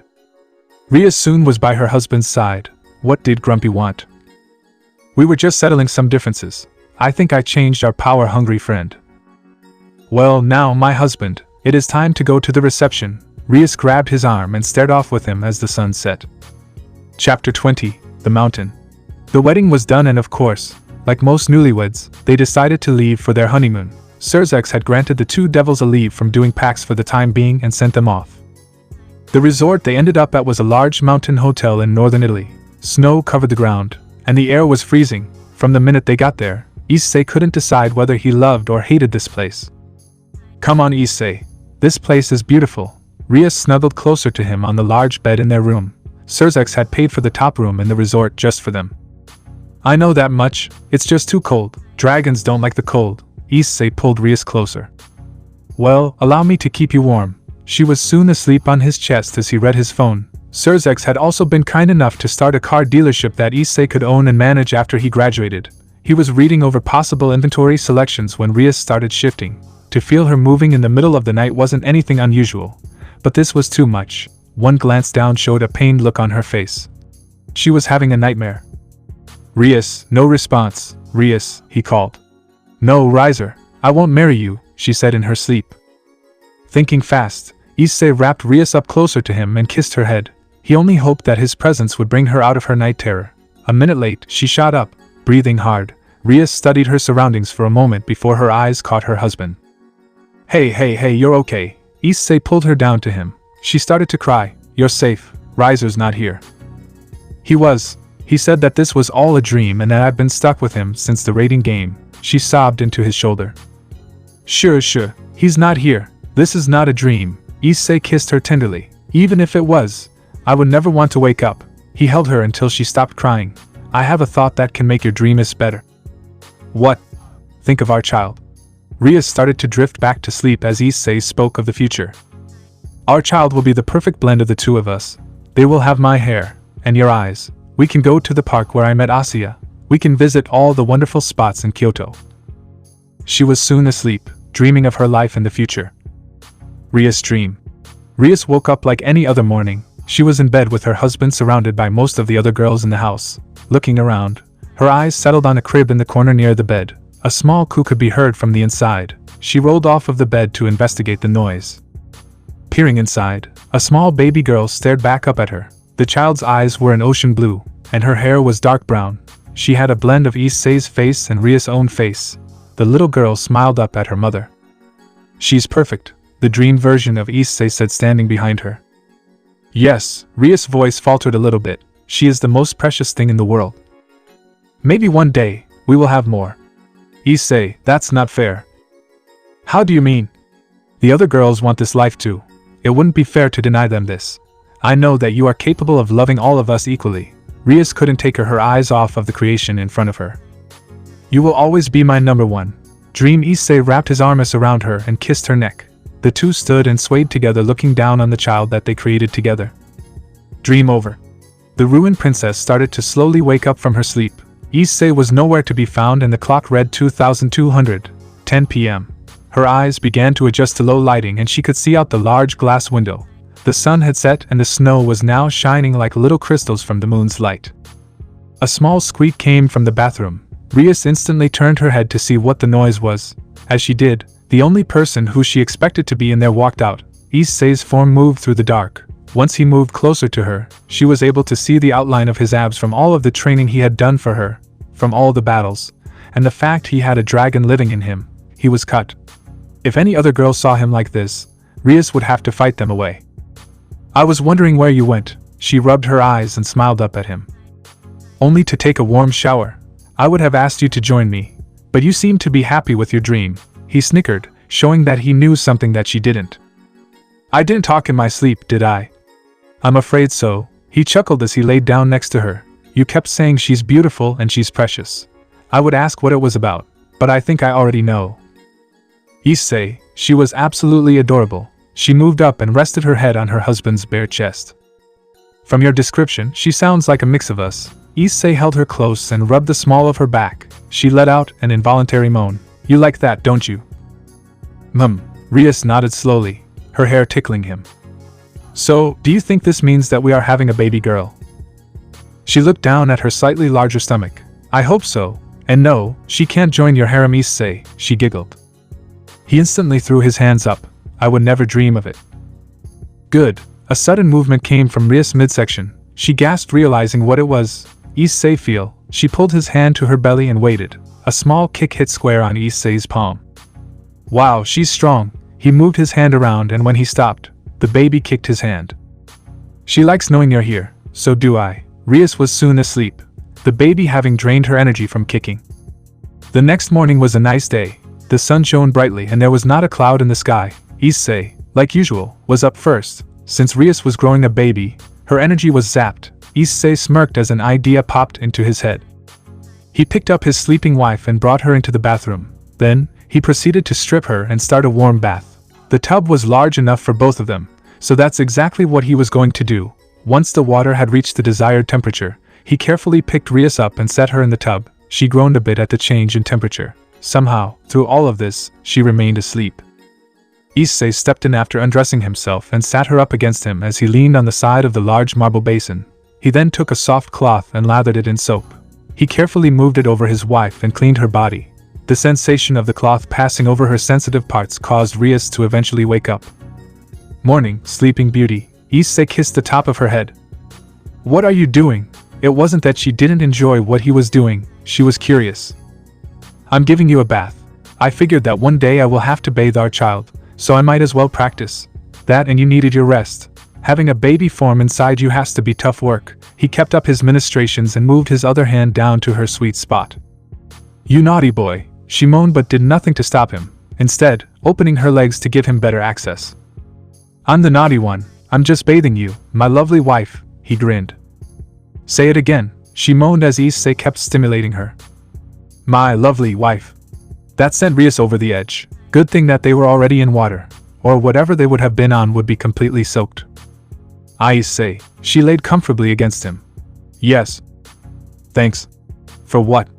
For making me that happiest woman on in this world, the underworld, and even this dimension, she nuzzled against him. You're welcome, Rias. You of all people deserve to be happy in life. If I am what gives you that happiness, then who am I to say no? He wrapped his arms over her stomach and they enjoyed their bath together. Chapter 21, World So Cold. After their eventful morning, Issei and Rias ventured out into the small town that the resort was situated in. Issei had worn a simple pair of black jeans, a black jacket, and tan boots. Rias was way more fashionable for said outing. She wore a crimson parka that matched her hair. Her long pink leggings ended in her matching pink boots. She also wore a crimson ushanka that they bought when they arrived. A ushanka is a Russian hat. The two strolled arm in arm through the snowy mountain town. Their devil powers were able to translate what the others around him were saying. It also allowed them to speak any language, so understanding wasn't an issue. Most young women were either gawking at Issei or admiring the adorable couple. The guys were all jealous of Issei and the fact he was with a gorgeous girl like Rias. It was the elderly couples that Rias liked to listen to the most. They had entered a small cafe to eat breakfast. They invited the owner and his wife to sit with them a while after they had gotten their food. Oh, I remember when we were that young, the wife said. Her name was Elise. The man laughed. Yes, that was such a long time ago. Now we just run this little shop together. His name was Roland. Oh, please, I see the way you are around each other. You two are the epitome of a sweet elderly couple. Rias smiled as she sipped her cocoa. Wait, Roland, look. Elise looked closer at Rias. She has the glow. The older man straightened his glasses and looked over to her. Yes, it appears she does. What glow? Rias asked them. Why, the glow of pregnancy, of course. I didn't notice it at first. Might I assume that you are the father? Elise glanced over to Issei, who had stayed quiet. Yes, ma'am, that would be correct. He reached across and held Rias' hand, and I couldn't be happier. Congratulations, son, Roland smiled cheerily. Thanks, sir. Well then, let this meal be on us, Elise smiled. Oh no, we couldn't. My brother would never let us. He's already said that he would pay for everything. Rias was grateful, but Sairaorg would be a little cross. What does your brother do? They couldn't outright say that he was a demon lord. He's in real estate, and an exotic car dealer, Issei answered. Wow, that sounds like a lot of work. Where are you two from? Pardon my curiosity. But you don't look like anyone around her, yet you speak our language perfect, Roland asked the couple. We are from Japan. Wow, and you came all this way to see out little old village, Elise was amazed. Yes, I heard that this place was beautiful, and that it snowed all the time. Rias smiled. She had in fact done some research into the mountains of Italy. This town seemed perfect. It was rumored that it snowed here during the summer as well. Indeed, it was true. Yes, it does tend to snow a lot. There are times where you can see the grass, and everything is truly beautiful. Elise looked out the window to the snowy outside. This place reminds me of a Hallmark movie. Issei stared at Rias as she admired the outside view. A lot of those old classics were based off of this sleepy little town, the older man chuckled. Thanks so much for the delicious breakfast and the company. Issei stood and paid the sum of the meal. You're very welcome, dear. You two don't be strangers, okay? Elise waved as they walked out the door. We won't, Rias waved back and they left. The newlyweds continued their stroll through the snowy town and found many other little shops and businesses to explore. Rias found a cute little teddy bear with devil horns and a little trident. The shopkeep thought that it was strange that she would purchase such item but didn't question it. The young woman seemed so happy that nothing could bring her down. Her husband just laughed at her. This was the life she wanted, and now she had it. They finished up the outing with a walk through the local park. A large church sent both of the devil's senses into overdrive. However, there was something familiar about this church. Something felt off. Issei approached the front doors. Issei, what are you doing? We can't be on holy grounds, Rias warned him. I think I know this place. He entered the church only to find a few nuns near the front. They instantly spotted him and knew what he was. Begone, demon, the oldest nun spoke. The other two were cowering by the altar. Please, sister, I only have a question, Issei pleaded. What could a demon possibly want? Is this the church that was home to Asia Argento in her youth? This shocked the nun. Asia's name was not to be mentioned in this church, but she had treated the young girl like a daughter. She sighed. Yes, she was raised here until she used her powers to heal a devil like yourself. I can explain that power. How? Issei activated his sacred gear. The younger nuns still were afraid to approach him. Don't worry, I won't hurt you. This is sacred gear. Humans are entrusted with this power from God. Asia is one such person. She was entrusted with twilight healing. This allows her to heal anyone who needs her help. That doesn't explain why you are asking about her. We haven't seen her in over a year. She frowned a bit. Asia was once like a daughter to her. Because she lives with me in Japan. She was sent to the church in my town and was held captive by fallen angels. We busted her out of captivity. But not before she died from her injuries. I am confused. You say that she passed, yet she lives with you. My master and now wife Rias Gremory brought Asia's spirit back as a devil. She now serves her. Rias heard her name mentioned and decided to investigate. Did you call me? Rias asked. So you are Rias Gremory? Yes, ma'am, I am Rias Hiyoto Gremory. You are also the one who enslaved Isa Argento, she almost growled. Rias stood tall and got authoritative. That is where you are wrong. She may be labeled as a servant and demon, but Asia is like the little sister I never had. She is kind and warm-hearted. Archangel Michael even allowed her to pray without pain, since she tried to and it hurt her. She still tried to pray, even after being turned to a demon. The sister was amazed. Issei decided that it was time to speak up. She never stopped trying. When I met her, she was still a nun in the service of the church. She would always talk about the Bible and God. When she was reincarnated, she still tried to read the Bible and pray. If you asked her today if she would ever go back, she would say no. She would say that her life is amazing now, being surrounded by family and love. She was loved here. She was abandoned here, Issei shot back. Silence filled the room for a few minutes. The snow outside began to fall harder and making everything white. The only sound in the church was crackling candles and snow hitting the roof. Come on, Rias, let's go. They abandoned her and aren't sorry for it. Issei took her hand and led her out. Wait, one of the younger nuns called out.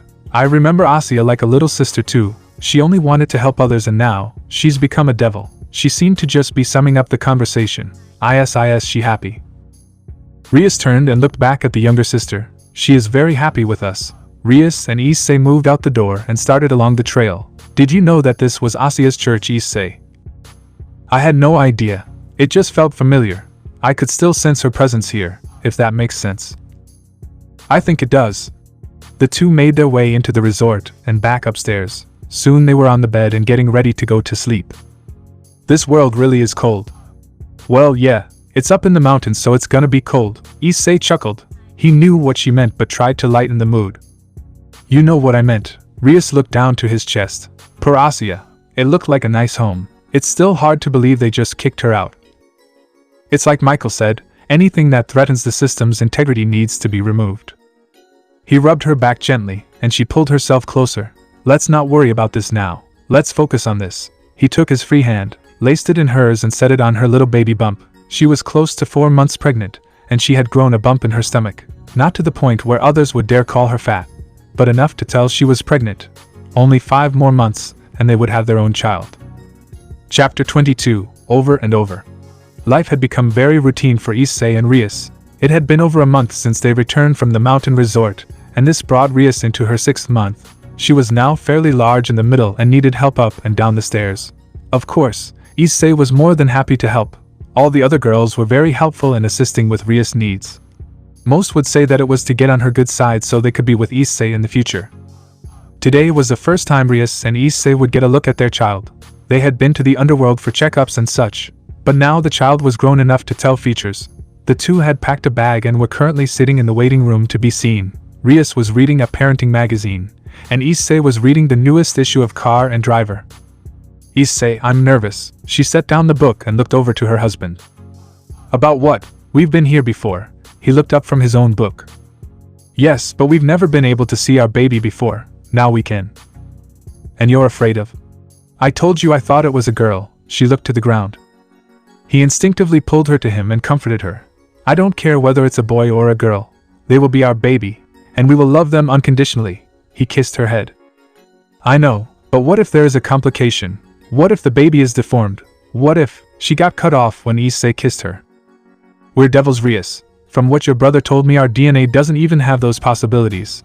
No deformities, no complications. The only thing is that our baby is half dragon, but since you have been following Asia's health plan, it's not a problem. You're right. Thanks. The lady up front called their names over the intercom and they went back into the room. The doctor soon entered. How are we today, Lady Rias? Big and irritable. So, nothing new from last time. He laughed as she glared at him. Issei found it funny. He's not wrong. You said the same thing last time we came. He placed a hand on her shoulder. The doctor pulled out a small squeeze bottle. This is gonna be a bit cold. He began to rub the gel on her stomach and her body recoiled a bit. There we go. One moment. He typed some stuff into the computer and the screen that was facing away from Rias came to life. It would appear. Everything is perfectly fine. Your baby is where they should be for 6 months along. He took another look at the screen. Would you like to know the gender? Rias. Issei held her hand tight as she thought. Yes, please. It would seem you are having a baby girl. Rias smiled so wide, Issei thought her face would get stuck. Looks like you called it. He hugged his wife as tears of joy rolled down her cheeks. Can we see her? Rias' voice faltered a bit. Of course. He turned the monitor slowly. Here she is. There was clearly an outline of what looked like a baby, but the screen was still blurry. Has she been kicking at all? Definitely. She tends to kick at the strangest times too. Rias giggled, remembering a make-out session with Issei that got interrupted because of the baby's kicks. She likes to get involved when her parents have alone time. Issei held Rias' hand with no intention of letting go. That seems common in babies. When the mother is happy, they are happy. The doctor handed Rias a paper prescription and let them go. Have a great day. Thanks. After they returned home, Issei helped Rias back to their room. Of course, all the girls were waiting for a gender, but Issei had said they were doing a gender reveal the next week. He had to purchase a few things for it to be perfect. One of those few things was pink powder to kick up from tire smoke. The couple were soon engaged in another heated makeout session. Within a matter of minutes, their baby girl started kicking again. Mommy wants to be with Daddy alone. Can you calm down for just a minute? Rias asked her unborn child. It was of course impossible for her to hear her mother, but she seemed to get it. The kicking stopped and the kissing resumed. Hours later, Issei woke up to find Rias lightly snoring on his chest. I love seeing this over and over again. Issei. He looked up to see Asia standing at the end of the bed. Hey, what are you doing here? I wanted to talk to Rias about her health plan, but it seems she is tired from holding a baby. The ex-sister smiled. She was genuinely happy for the girl she saw as an older sister. Here, I can help you. Issei sat up and laid Rias back down on her pillow. After about 10 minutes, they had a meal plan for proper vitamins as well as medication for other such vitamins. Asia had since gone quiet and seemed deep in thought. Something on your mind? Issei asked as he wrapped an arm around her. Yes, you are always with Rias. I get why, because of the baby and all, but I miss our time together. She frowned and looked to the floor beneath her feet. Issei kissed the top of her head. You know, one day, that could be you in that position, having all my attention. That got her to smile. You mean it? If it's what you want. She jumped up and hugged his neck. How long? How long what? How long till I can marry you, Issei? This was a question he didn't know how to answer. The plan for that part of his life had not really been formed. Normally he would have an eternity for this, literally. But ever since his accidental juggernaut drive, he had lost that ability. Koneko and now Kuroka had been working with him to get those years back. But in truth, Drake had informed him that that was not possible. I don't know, Asia. I want to be with all of you. Akeno, Zenobia, Irina, Kuroka, Ravel, Koneko, Rosweiss. But I don't know how to do it. Initially, I was going to just do it all at one time, but now I want all of you to have a special day like Rias did. Issei pulled his arm back to himself. You're worried that you won't live as long as the rest of us. She saw right through him. Yes, Koneko and Kuroka aren't helping anymore. Not that I don't appreciate them trying. Is there anything we can do? I'm afraid not, Drake answered. He had been surprisingly quiet the past few months. We have to save him. Asia began to cry. I can't lose him. I'm sorry, Ms. Argento, but my partner will not live a long life. I suspect that he might live the next 20 years if he is lucky. Drake's voice was solemn. He liked Issei and was not ready to depart from him. This made Asia cry harder. She had loved Issei since they met.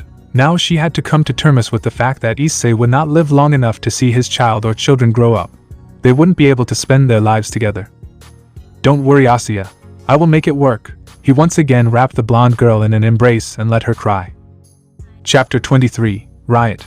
Rias had grown to a very large size in the 2 months since they had first seen their baby girl. She was now 8 months along. She was due sometime in December. Since then, Issei had stayed with her and waited on her, hand and foot. Some of the other girls, Asya, were getting a little jealous, but they knew that their time would come to be treated like this. The day was winding down to an end and Issei, Rias, and Akeno were all in the living room watching a movie. Asya and Koneko were out filling contracts. Roswizy was doing paperwork for school. Revel had been called home for the weekend. Irina had said there was an emergency in heaven and had to leave immediately. Zenobia was out with Kiba to train, and Kuroko was taking a long bath. Issei, I'm hungry, Rias whined as she laid on his chest. Well, unless you let me up, I can't help you. He smiled at his wife. You two are so adorable, Akeno giggled. She was really happy for them. Shut up, Akeno. Before I make you go get food, Rias snapped. She instantly shut her mouth. I'm sorry. No worries, I know it's the hormones. However, if it were Issei who said it like that, there would be a different type of hormone. The ultimate sadist was once again living up to her title. Rias just rolled her eyes. She wasn't mad at her friend, but she could use a little less perverted jokes right now. Akeno, if you aren't careful, I might have him punish you. She stunned both her husband and her target. You mean it? Akeno's eyes lit up. Her S&M side had just been activated. What do I have to do for that? Oh, I don't know. Go out and get some takeout. Done. Akeno hopped up and grabbed the keys to the Porsche they shared. I will be back later. And she was gone. Issei rubbed her back and kissed her head. You are truly creative, Rias. I know, right? Issei was about to answer, but he got a phone call. The number read Irina's. Hey, Irina. Issei Hiyoto. Archangel Michael's voice came through. Michael. He sat up slowly to give Rias time to move. Where is Irina?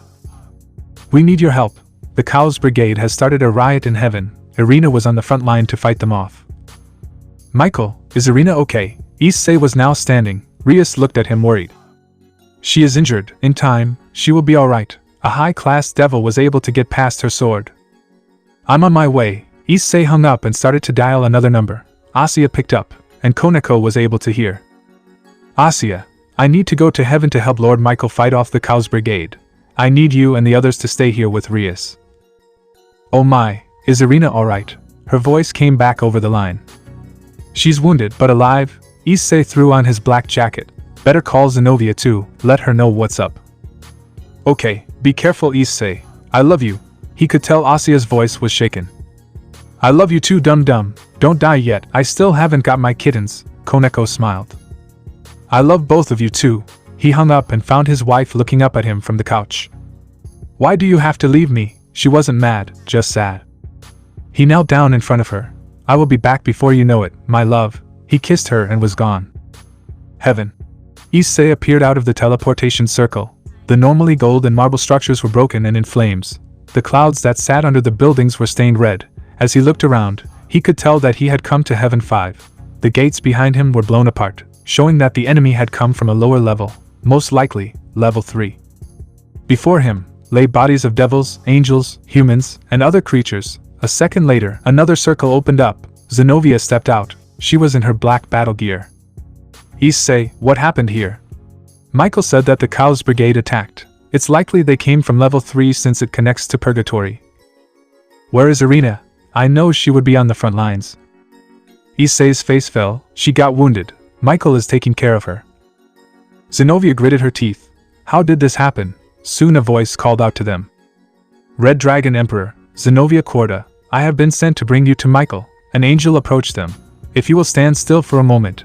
The young boy cast a spell over the two. Now you can move freely throughout heaven. The three were soon off and in the area known as Heaven 7. This is the holiest area of all of heaven. The place where God himself resided, when he was still alive. Michael spotted the two devils quickly. Ah, Issei, Zenobia, thanks for coming. He walked over to them. Another head turned quickly. Gabriel's queen Griselda, Zenobia. Sister Griselda. Zenobia rushed her and hugged the woman she once saw as a mother. Griselda Corda was once Zenobia's guardian and sword master. She was later reincarnated as an angel. Sure, SHHH. I am alright. Griselda comforted her old ward. Issei, is it? Yes, ma'am. He extended a hand. A pleasure to meet you. And you, she let go of Zenobia. I trust you have been taking care of Zenobia while she is in your home. Of course. All the girls in my home are my family. He smiled brightly. If he planned to keep his promise to Zenobia, he needed to make a good impression. If I may interrupt, Michael said in his soft tone, we do have an army to push back. Lord Michael, sir, may I call a friend to help with this battle? Issei asked. Who might you wish to contact? Valley Lucifer. Every head turned to the Red Dragon Emperor. Was he really suggesting bringing the White Dragon here as well? Do you trust him? I trust that he will follow one goal and win. Do I trust him as a person? No. I will take your word. Michael made arrangements for Valley to be brought to heaven. Soon a circle opened in the room and the tall white-haired man stood in front. What in the world am I doing here? He looked around and found his rival. Never mind. Valley, we need your help to push the Cows Brigade back. Issei spoke to his rival and friend. Interesting. How about that? He began to stroll around the white and gold room. Where are they now? They are outside the gate of the final sector of heaven. We have moved all of the souls that have passed on into this area to protect them. Do you have a plan? Michael asked the two dragons. Well, I plan to just all out fight him. How about you, Hyodo? I'm game. Let's rock and roll. The two dragons activated their balance breakers and leapt into action. I'm going too. Zenobia pulled out her sword, ready for a battle. Please, you stand no chance against them. Griselda was eager to try and protect her. Zenvoya stood tall. I want to avenge Irina. She ran out after the dragons to the front gate. As the trio approached the main gates, they saw all kinds of creatures and demons up against the gate. Some were devils, others were straight out of a comic strip. I take the left, you take the right. Zenobia, the middle is yours, Issei called out as they split up. Valley made easy work of those in his path. Soon enough, bodies lined the outer gates. This got boring fast. Issei was having a bit more of a struggle. Dragon shot. His blast took out most of his opponents. Zenobia, not being a dragon, was having to fight harder, as she took down low demons and spirits. A large man with a sword approached her back. She turned around to see the blade moving faster than she could react. Panicking, she kneeled down and squeezed her eyes shut in pure fear. Zenobia. Suddenly, a clash and a crack was heard from behind her. Zenobia opened her eyes to see that she was in fact not dead. She took a minute to breathe before feeling a drop of something on her head. Looking up, she found Issei. He was standing in front of her with his back facing away. What really caught her attention was the large blade that had penetrated a weak point in his armor and pierced his body clean through. Issei. Her voice quivered. Before he answered, he swung around and decapitated the swordsman with Ascaleon. Afterwards, he fell to a knee in front of her. You okay? Was all he could say as he coughed up blood. Why did you do this? I've told you before. I will protect all of you, even if that means that I have to get hurt. Issei's armor disappeared and he hit the ground, the blade still in his back. Valley had turned from his own battle to see Issei's heroic and stupid move. Hyodo. Valley took off at supersonic speed and used his wings to slice through the adversaries that dared try to strike down his friend. He slid to a stop next to the two. How bad is it? Hey Valley, come here. Issei's voice was faint. Take care of my wife and daughter. You got it. Valley ripped his shirt open to assess the wound. Issei soon fell unconscious. He's not breathing. Zenobia was crying. She had loved Issei for a while and was never shy about her feelings, but she never got the chance to act on them. Now, she held him in her arms while he was dying. Quick, hand him here. Valley stretched out his arms and picked up the red dragon. He then launched off to the main building that served as an infirmary. He jogged in and found Michael and Griselda talking near Irina, who was now awake, but lying down. Michael, we got a problem. He slowed down and laid his rival on the white bed. He's lost a lot of blood. How did this happen? Michael asked. Irina still hadn't seen his condition yet. That would be my fault. Zenobia entered and dropped her sword to the ground. Her hands were stained with blood, Issei's blood. What do you mean, Zenobia? The acting god asked her. She panicked when some dick got in her blind spot. Dumbass here jumped in front of the blade. The sword pierced his armor and through his body. Valley recapped as he moved back. In doing so, Irina got a view of the man she had fallen for. Issei. Everyone turned to see the angel sit up and stare. Irina. Zenobia went to comfort her old partner. Is he gonna be okay? She looked over Zenobia's shoulder as she embraced the other girl. We don't know. These next few hours are gonna be crucial. What say you, Drake? Michael spoke urgently. My partner's bold actions may have just sentenced him to an early death. The dragon's voice was worried. Who's gonna tell Rias? Irina was still staring at him. The room fell silent. Nobody wanted to face the ruined princess and tell her that her husband and father of her child was on his deathbed. I'll go, Zenobia stepped up. It's my fault he's here. She wiped an eye for her comrade that lay in the bed a bloody mess. Nah, sit down, rest up, I got this. Not like she can hate me anymore. Valley was soon out of the room and off to find one of the only people that could match his own power. He would be lying if he said he wasn't a bit concerned for his own safety. Chapter 24, Time of Dying. Rias, Asia, and Akeno were waiting in Issei's room for him to return. It had been a few hours and they didn't expect him home anytime soon. Valley teleported to the front door of Issei's house. Respectfully, he knocked on the large oak doors and waited. Kuroka was the one who opened up. Valley, Kuroka growled, why are you here? I'm not here to see you, kitty cat. He reached an arm to pat her head, but she moved back. Don't touch me. I'm sorry, Kuroka. The white dragon walked past her. Where is she? Who? The wife of the man who lies in heaven on his deathbed. Koneko and Ravel were in the living room and heard everything. The younger cat girl sprinted to the door. Where is he? Ravel soon followed. Is he safe? Is he alright? You two clearly didn't hear me well. Hiyoto is on his deathbed. All the girls were shocked again. Koneko started to tear up. No, he can't be. He can't go. She ran to her sister for comfort. What's going on down there? The group looked up to see the fallen angel, the former sister, and a heavily pregnant ruined princess. Rias was in her pink nightgown and holding her stomach as the other two helped her down the stairs. Rias, Koneko ran to her once she reached the bottom. What's wrong, Koneko? She asked the smaller girl. Issei is? May I? Valley spoke up. Yes, please do. Her voice was cold. He's in heaven, on his deathbed as Drake put it. Rias' knees buckled and if not for Akeno and Asia, she would have hit the ground. No, she looked up at Valley. How did this happen? He took a hit meant for your knight, Zenobia if I remember her name right. The white dragon began to walk over to her. I can take you to him. Wouldn't want your baby girl to have less energy because you were using it. How did you know we were having a girl? Issei told me to take care of you too. He wrapped an arm around her as she cried in his shoulder. Come, let's go. The two vanished in a magic circle and appeared in heaven. When the door to the room slid open, Rias got a clear view of what happened. Carefully she made her way over to him. As she glanced around the room, she found Michael doing his best to heal the dragon. Irina was on a bed as well with her head and arm wrapped up, and Zenobia was in a corner staring at her hands. Lord Michael. The man in question turned around to find Rias. Rias Gremory, I'm so sorry about this. His head dropped. Can you heal him? I can heal his body, but he's lost a lot of blood. Given the time and an injury size, his brain may have lost enough blood to fatally injure him. Right now, I can detect his consciousness is in his sacred gear. Most likely a defense mechanism in case this happens. Do you know how long it will take till he wakes up? She took a seat next to him. Her hands reached out to hold her husband's that had been stained in his blood. The rest is up to him. We have started a blood transfusion, but it will be up to him to come back. In the boosted gear. Issei sat up with a horrible headache. Ugh, what the fuck happened to me? I felt like I got hit by a truck. Wait, I have been hit by a truck. It's not that bad.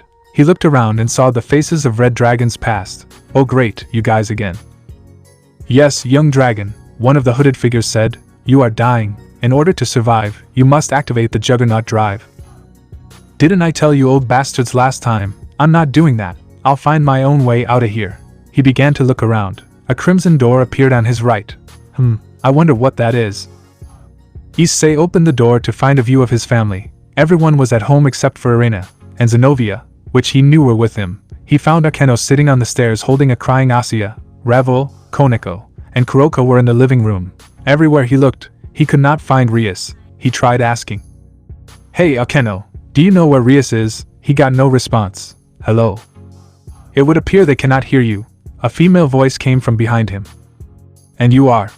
I am Medina. I was once a wielder of the boosted gear. She seemed older, but not by much. Her physique was like Akeno. She had white hair, streaks of red ran through it. How come you aren't under a hood with the rest of them? Because, like you, I went against the power that they offered. I chose to live a happy life with my husband and son. When the white dragon came, I allowed him to kill me. He threatened to kill my family. Once the ancestors met my spirit after, they locked me in here. Only the current Red Dragon Emperor can come and go from this room. So instead of fighting him, you allowed yourself to be killed to save your family. Sounds an awful lot like why I'm here. Issei looked back and saw his family. So, they locked you in a room with the visions of your family for what? Punishment. Yes, however, as you've noticed, I appear to be younger than I am. Since I reached my balance breaker at 18, my spirit is saved in that form of my body. Wow, that's why you're smoking hot. He shook his head to get his mind back on track. Sorry about that. My mind likes to wander. It is no problem, young dragon. Issei, my name is Issei. Very well, Issei. It would appear your wife was by your side in heaven. How can I get back to her? Issei was urgent to return to his family. There is a side effect of staying in this room, young Issei. Her smile fell. Time outside passes much faster than in here. You will wake up and the time will not be the same. Are you saying that? The time we've spent in here has allowed a month to pass out there. Issei dropped to his knees and held his head. That means that my daughter could be born by now. I can sense that in this time. She is not yet born. Your wife holds on hoping you will arrive to be with her. Wait, how can I see my family now? They are crying, which means they must know. You are seeing the current time. It would appear that they never stopped mourning. Send me home, please. She began to wave her hands around. Goodbye, Issei. I hope you will come and visit. I will, thanks, Medina. Issei was transported back to reality. Real world. The Red Dragon had been in a coma for a month. Zenova and Irina never left his side for too long. Rias had since returned home in order to have her child. Everyone watched and waited until the day that Rias started to go into labor. After a few weeks, Issei had been moved into the hospital in the human world and was under care there. Irina had been completely healed, but she requested to stay with him. Zenova and Irina were playing cards when the brain monitor hooked up to Issei lit up. They both glanced over and saw his hand move. Issei. Both girls jumped up and raced to his side. Issei, can you hear us? Irina was gripping his left hand while Zenova held his right. Yeah, but thanks to you I can't feel my hands, he groaned as he struggled to sit upright. Both girls jumped up and hugged him close. Each girl took turns kissing him. A knock on the door caught their attention. Come in. Zenova, Irina, Rias has started, Issei. A voice came from the doorway. Hey Asya, the blonde girl ran and jumped on him also. Hey, that still kinda hurts. Oh, sorry, she quickly kissed him. Now, where is Rias? Chapter 25, On My Own. 1 month ago. Rias knelt by her husband's side. No matter how many times Michael or even Sairaorg tried to get her away, she wouldn't let up. Eventually, Akeno got her to leave. She stayed at home in her room most days and read every book she had. Asya would bring her food and medicine as she approached her due date. The nights were hardest for Rias. Normally, she would have her husband right next to her, and would snuggle up close to him if she had a nightmare, or she was cold. Now she had nothing, she was on her own. After a week, Rias started going out more. She would go downstairs to eat and be with family. She found that being around them relieved her stress some. However, she would soon re-isolate herself again. Her time taking baths would grow longer to the point where Akeno would come in and get her out. Revel was in charge of doing Rias' paperwork as president while she was not able to. The devil still had work to do after all. Another week went by and still no word on Issei's condition. Irina had been scheduled to come home, but she stayed with Zenova and Issei for now. Kiba was, for the time being, in charge of the orc. Akeno would normally be the one to take over, but she tried to stay with Rias as much as possible. Revel helped out as much as she could. It was good for her to learn how the business works. On the weekend, Issei was moved to the human world so that Rias could be near him. This seemed to ease her stress for the most part. It also helped the other girls to be able to see him. Zenova and Irina were still adamant about staying with him. Since Sairaorg had made a generous donation to the hospital, they allowed this. The demon lord also placed his own doctors to watch over Issei. Rias sat in her room. She was reading a book while Koneko napped on her lap. The young Nikomata had slipped into her room one night and lay there for comfort. She thought that being close to Issei's child would help her find peace. It worked for her and Rias. Rias found comfort in having the girl on her lap. The kitten purred and the heiress read her book. Suddenly, Rias hunched over and grabbed her stomach. Koneko woke up and jumped from her lap. Rias, what's wrong? Koneko quickly stood back up. She breathed heavy and hard, her stomach clenching up and constricting. A puddle of water-like liquid began to pool beneath her. She breathed heavy. Baby, coming. I will go get Akeno. Or Asuya. Koneko sprinted out the room. Everything was happening so fast. She ran as fast as she could to the elevator. She happened to bump into Asuya on the way. Koneko. What's wrong? Asuya asked her friend. Rias, she's... Koneko huffed, baby. What? Asuya ran off to go and find Rias.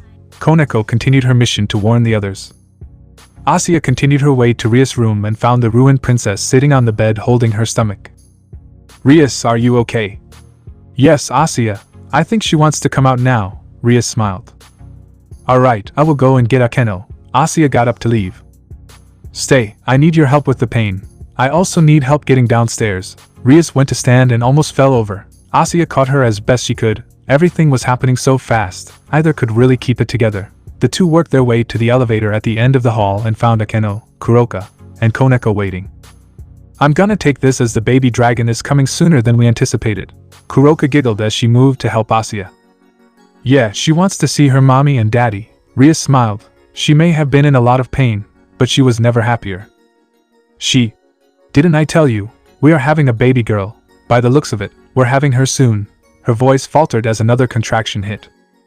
All of them were soon all on the way to the hospital. Everyone was ecstatic and wanted to get there to make sure that Rias was safe and happy. But first, they needed to get her to a doctor fast. How much longer, Akeno? Kuroka asked as they raced through the streets in the girl's Panamera. I don't know. We are running every red light in the city. Come on. She pushed the pedal as far as it could. The large V8 engine growled as the surge of fuel pushed it faster and faster. The dark purple car screeched into the parking lot and pulled to a stop. Koneko ran inside and got a nurse to come get Rias. The nurse came out pushing a wheelchair and Rias got settled down in it. She was writhing in discomfort as the group rushed to the maternity ward.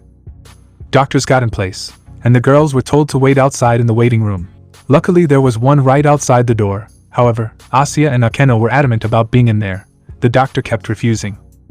I'm sorry, but only the father is allowed in the room during childbirth, he said.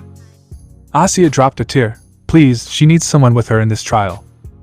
Where is the father of the child? Akeno's stare hit the floor, down the hall in a coma. He's been here for a week.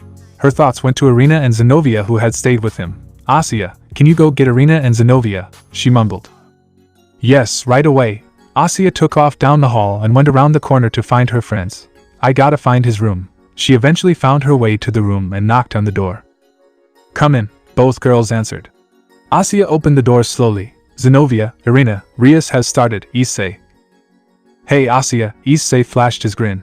Before she knew what was happening, her legs ran faster until she jumped up and joined Zenobia and Irina on top of Issei. Hey, that still kinda hurts. He smiled at her. Oh, sorry. Asuya quickly took her chance and kissed Issei. Now, where is Rias? Chapter 26, Pleasure and Pain. Issei rushed down the hall. Well, rushed isn't the best word given that he was being held up by Asuya and Zenobia. The church trio helped the dragon to his wife who needed him now more than anything. Rias was in more pain than she thought she would. The end result would be worth it. But right now, the pain was more than pleasure. She was almost at the required 10 centimeters dilation, but it was slow going. The ruined princess kept looking around the room, looking for Issei. Okay, Mrs. Gremery, I'm going to need you to hold on a little bit longer. The doctor placed a cool cloth on her head. He turned to one of the nurses. This position won't work very well if she's in this much pain. We have nothing to support her back with, doctor, the nurse replied. Both turned when a knock came to the door. Yes. May I come in? A young man's voice came through the door. Yes. The owner of said voice was none other than Issei Hyodo Gremery, who stood leaning on Asuya. It took a minute before Rias caught sight of him. Issei, is that you? She stammered out as another contraction hit. Last time I checked, Asuya helped him over to the bed. In all the rush, he had forgot to wear a shirt, so Asuya was blushing up a storm. How are you? Are you alright? Rias cried as she held his arm. That's not what matters right now. I promised to explain it all, to the both of you. He held her a moment before the doctor called his attention. Mr. Hyodo, I need you to assist me. The doctor walked over to him. Your wife is in a great amount of pain and stress. She will not be able to give birth in this condition. I ask that you place yourself behind her to help her sit up. No need to ask me twice. Issei turned and looked in his wife's bright blue eyes. You ready, babe? Why yes, she panted. All the pain was wearing her out. She then sat herself up enough for Issei to climb behind her, and she laid back on him. This is nice. Miss, I need to ask you to leave. The doctor looked towards Asya, who was still there. No, she stays, both Issei and Rias shouted. I promise, I won't be a bother. She looked down sheepishly. Asya, come sit over here. Rias called her over and the blonde sat in the chair next to the bed. Can you help me? Of course. Asya had been able to conceal her ability from visual sight due to her training. As long as she is touching the one being healed, she proceeded to hold Rias' hand and heal the pain that the baby was causing her. You can do it, just a little more. Alright, on the count of 3, I need you to push. Issei, can you place pressure on her mid-torso? The doctor ordered. Gotcha. Issei began and gently squeezed her in his arms as Rias pushed hard. Good, good, alright again. 1, 2, 3, push. Ah, Rias groaned as the pain hit her hard. The head has come out. You have a second, but you need to go again. The doctor knew that it was only a matter of time before the infant was pulled back into her body. Okay, Rias, hold on. Issei placed one hand on her head and whispered in her ear, boosted gear gift. Suddenly, Rias had almost all of her strength back. She was going to be able to finish this now. I'm ready. 1, 2, 3, push. Rias screamed as she gave one final push and collapsed into her husband's chest. A new scream soon filled the room, the sound of a baby. In front of them, the doctor was holding a very small baby covered in all kinds of bodily fluids from Rias. The child continued to scream, even as she was being cleaned and wrapped in a soft cloth. She screamed until she found herself in the loving embrace of her mother. Only then did she quiet down. Congratulations, Mr. and Mrs. Hiyotogremery, on you new baby girl. The doctor smiled and cleared the room. He left the paperwork for the birth certificate on a table near Asya. Issei, she's perfect. Rias couldn't take her eyes off of her. Well duh, she swam around inside you for 9 months. I expected nothing less. He kissed her neck, and she nuzzled his head. I can't believe we made this. She smiled. The baby looked just as she did in Rias' dream all those months ago. She was the perfect blend of herself and Issei. She had his hair and nose, but she had Rias' face. The child had yet to open her eyes. She is absolutely adorable, guys. Asya was grinning ear to ear. Asya, can you hand me that paper and a pen? Issei asked as he reached past Rias. Asya turned around and grabbed it. Here you go. Thanks. He took the pen and noticed a few blanks. All were filled but 2. The doctors had already taken care of the weight and length parts, as well as the names. There was of course the name, and one for the godparent. So, Rias thought of a name. I figured you would have one. Rias smirked at her husband. And might I suggest one? Asya spoke up. It wasn't really normal for someone else to pick the name. But since when do these guys do anything normal? Sure, Asya. What did you have in mind? Rias smiled at the girl she saw as a little sister. Elizabeth. Asya hoped it wasn't a bad name. She closed her eyes and waited for the denial of her suggestion. To her surprise, the couple seemed to like it. Elizabeth. I like it. Issei grinned. You want her to have a middle name? Sure, and I think I know. Rias looked over at Asya and reached for the birth certificate in Issei's hand. She wrote a few words in the blank and then filled out another blank. She then handed it to Asya. So, what do you think? Asya took hold of it and shed a tear. It read, Elizabeth Asya Hiyotogremery. Below that there was a spot for the godparent. That blank read, Asya Argento. She looked up at her friends with tears in her eyes. Are you serious? Well, it's written in pen. No use trying to change it now. Issei smiled. Asya stood and hugged them both, being careful of little Elizabeth. Why though? Because Asya, Rias spoke up, you were with me through most of the pregnancy. You helped me come up with a health plan for my little half-dragon here. You are the one that would bring me medicine and food when Issei was in his coma. You are just as much as mother to her as I am, thanks. Asya couldn't hold it anymore. She gave it a second for Issei to take Elizabeth, and she hugged Rias tight. Thanks, Rias. You are the big sister I never had, and now I get to be her godparent, and in her name. This is too much. She cried tears of joy. Asya, Issei said once she calmed down, would you like to hold her?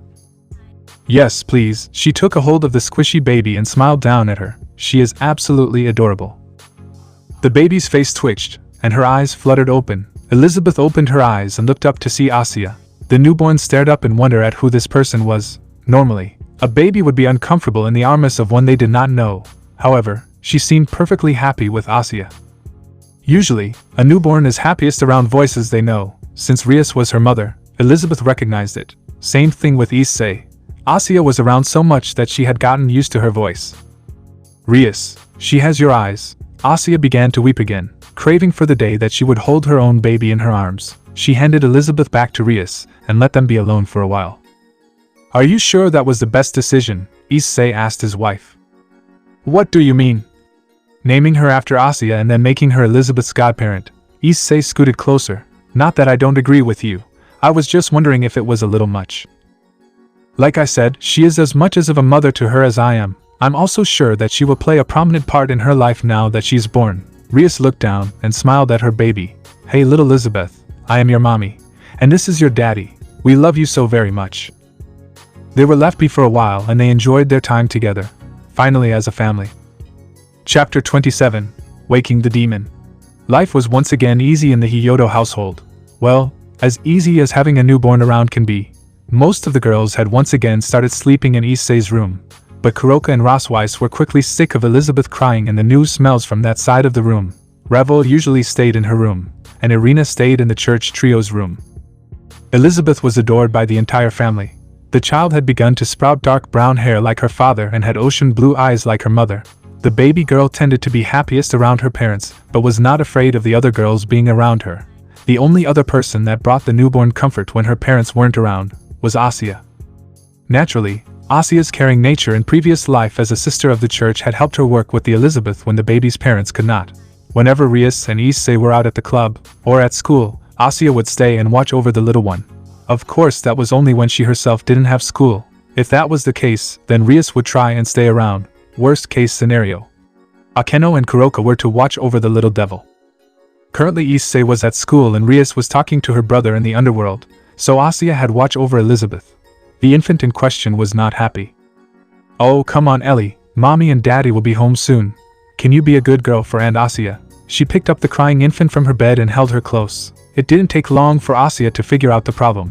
Whenever Issei or Rias were not in the house, Elizabeth could not sense her parents. She would normally wail when she could not feel them when the other girls were watching, but when Asya was around it was better. Her calming aura seemed to soothe her. Akeno was always gentle with the baby. Elizabeth seemed to like Koneko, but only when her parents were around. Kuroka decided to have limited contact with the child. Zenobia and Irina were a little too touchy and made Elizabeth uncomfortable. Ravel seemed to like the new addition but was uneasy and thought she might break. Asya, how does she like you the most? Zenobia asked Asya as she held the small baby. I don't know, maybe she can sense my past. It was a long shot, but it made sense. She is a little devil after all. Both girls laughed. At that moment, Rias returned to the home and found her daughter. There's my little demon.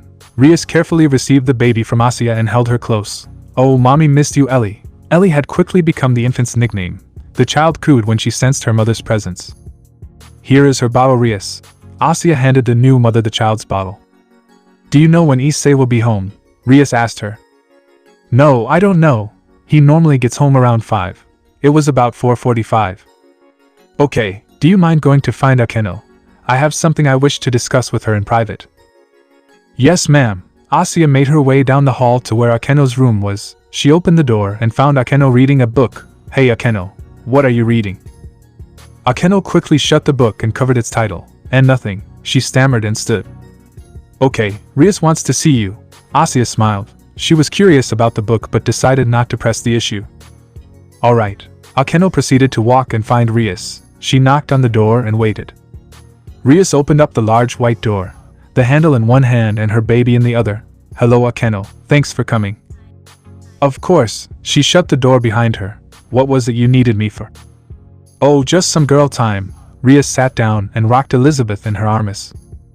Akeno sat in the large leather chair across from her. Aha, that's not why I'm here, she giggled. I made you a promise not too long ago. Well, you don't say. I'm amazed you remembered that one, and I'm surprised you were serious. I try and keep my promises Akeno, you know that. So, you will lend him to me for a day? Yes, I promise. Issei will be yours for 24 hours starting tomorrow. But I want him back when time is up. Akeno jumped up and hugged Rias, being careful of Ellie of course. Oh, thanks. Rias embraced her friend. I know how much he means to you. He saved you from your past as he saved me from mine. It tends to be his thing. What tends to be my thing? Both girls turned to find Issei standing in the door. He had his school bag over his shoulder, and his jacket in his arms. Welcome home, Issei. Rias made her way towards Issei, after handing Ellie to Akeno. I miss you, she kissed him passionately. We all miss you. Akeno giggled as she brought the squirming Elizabeth to her father. There's my little angel. Well, devil I guess. Issei chuckled as he kissed Akeno on the cheek and took hold of his daughter. Daddy missed you, little one. He kissed his daughter on her head and held her up. I think she missed you the most out of all of us. The fallen angel went to move past him and leave the room. She wanted to get prepared for tomorrow as well as sort out some personal issues. What's with her? Issei asked as he held his daughter. I promised her a date with you tomorrow. I guess she is just nervous about it all. I should go and speak with her. I assume you are more than capable of dealing with our little demon here. Of course, dear. She kissed his lips as he walked out the door. Akeno shut the door to her room and waited. She knew it was only a matter of time before Issei followed her. As if on cue, a knock came from the door. Can I come in? Issei's voice was on the other side. Of course, she put on her cheery smile, but he knew it was a facade. Wanna talk about it? Whatever do you mean? I don't know, that's why I'm here. He sat next to her on the bed. I can tell you're worried. Do you hate me? Akeno, why would I ever hate you? He pulled her to him and kissed her head. Because I'm a fallen angel. We've been over this before. I don't care about that. Rainer's spell is broken. He sat behind her on the bed and held her to him. But what if you leave me out in the cold like my father did or you? She was cut off when Issei turned her head and pressed his lips into hers. After a minute, he pulled away. Tears from her eyes dropped between them. Akeno, I see no reason to abandon you ever. I love you. I know your past and I know you're hesitant to trust and love again. He held her as she cried on him. I'll ask Rias if I can spend the night with you in here, just the two of us. Then we can get an early start in the morning. She wiped a tear from her eyes. Yes, I'd like that. Issei stood and kissed her forehead. Then I'll be right back. Akeno was left to her own thoughts. I don't want to be hurt again. I don't want to be alone again. But Issei won't do that to me. He loves me, and I love him. Chapter 28. Tears Don't Fall. The day began as smoothly as any other day.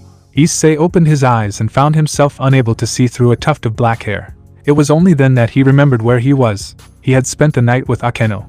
He recalled the conversation with his wife that allowed him to stay. Flashback.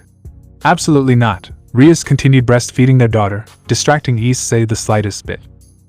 I know you said her time starts tomorrow, but after the talk I had with her, she doesn't need to be alone. Issei was trying to keep his mind on the subject and not on where his daughter's mouth was. What exactly were you two talking about? Rias knew that Akeno was not above sneaking an early reward. About her past. I figured that after last time she would be over it. Turns out, she's more damaged than I thought.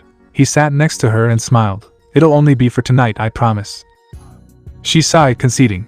Alright, but no games. You've got one daughter and right now that's enough. Thanks, Rias. He kissed her gently before returning to Akeno's room. Walking in, he found Akeno getting changed into sleepwear. He quickly averted his gaze to a random object. I am sorry, Akeno. I didn't realize you would be changing. You act like you haven't seen me naked before. Besides, you've been inside me. I couldn't possibly care if you saw me changing. She giggled her usual way and motioned for him to join her on the bed. But still, he laid down, his train of thought completely lost when she wrapped herself around him. This isn't how you normally sleep. I'm sorry, You don't have to apologize. It's okay. Do what feels right. And so, she laid on his chest and held him and he held her. End flashback. Issei brushed the black hair out of his eyes only to find the sweet face of a fallen angel lying on his chest. He pushed the remaining hair away from her face and smiled. Today is going to be interesting. Akeno moaned as she felt Issei's hand on her face. Issei, not so rough, she spoke in her sleep. Clearly, she was dreaming. The smile on her face was enough to clue him in on what it was. Hee, always the masochist, aren't you? The idea was entertaining, but today was to be a date. Time to wake up. He patted her head and kissed her cheek. This got her up. Oh, good morning, Issei. Quite the dream you were having. Wow, what do you mean? She stammered. Was I talking in my sleep again? She thought. You said you wanted me to be not so rough with you. He chuckled at the blush that crossed her face.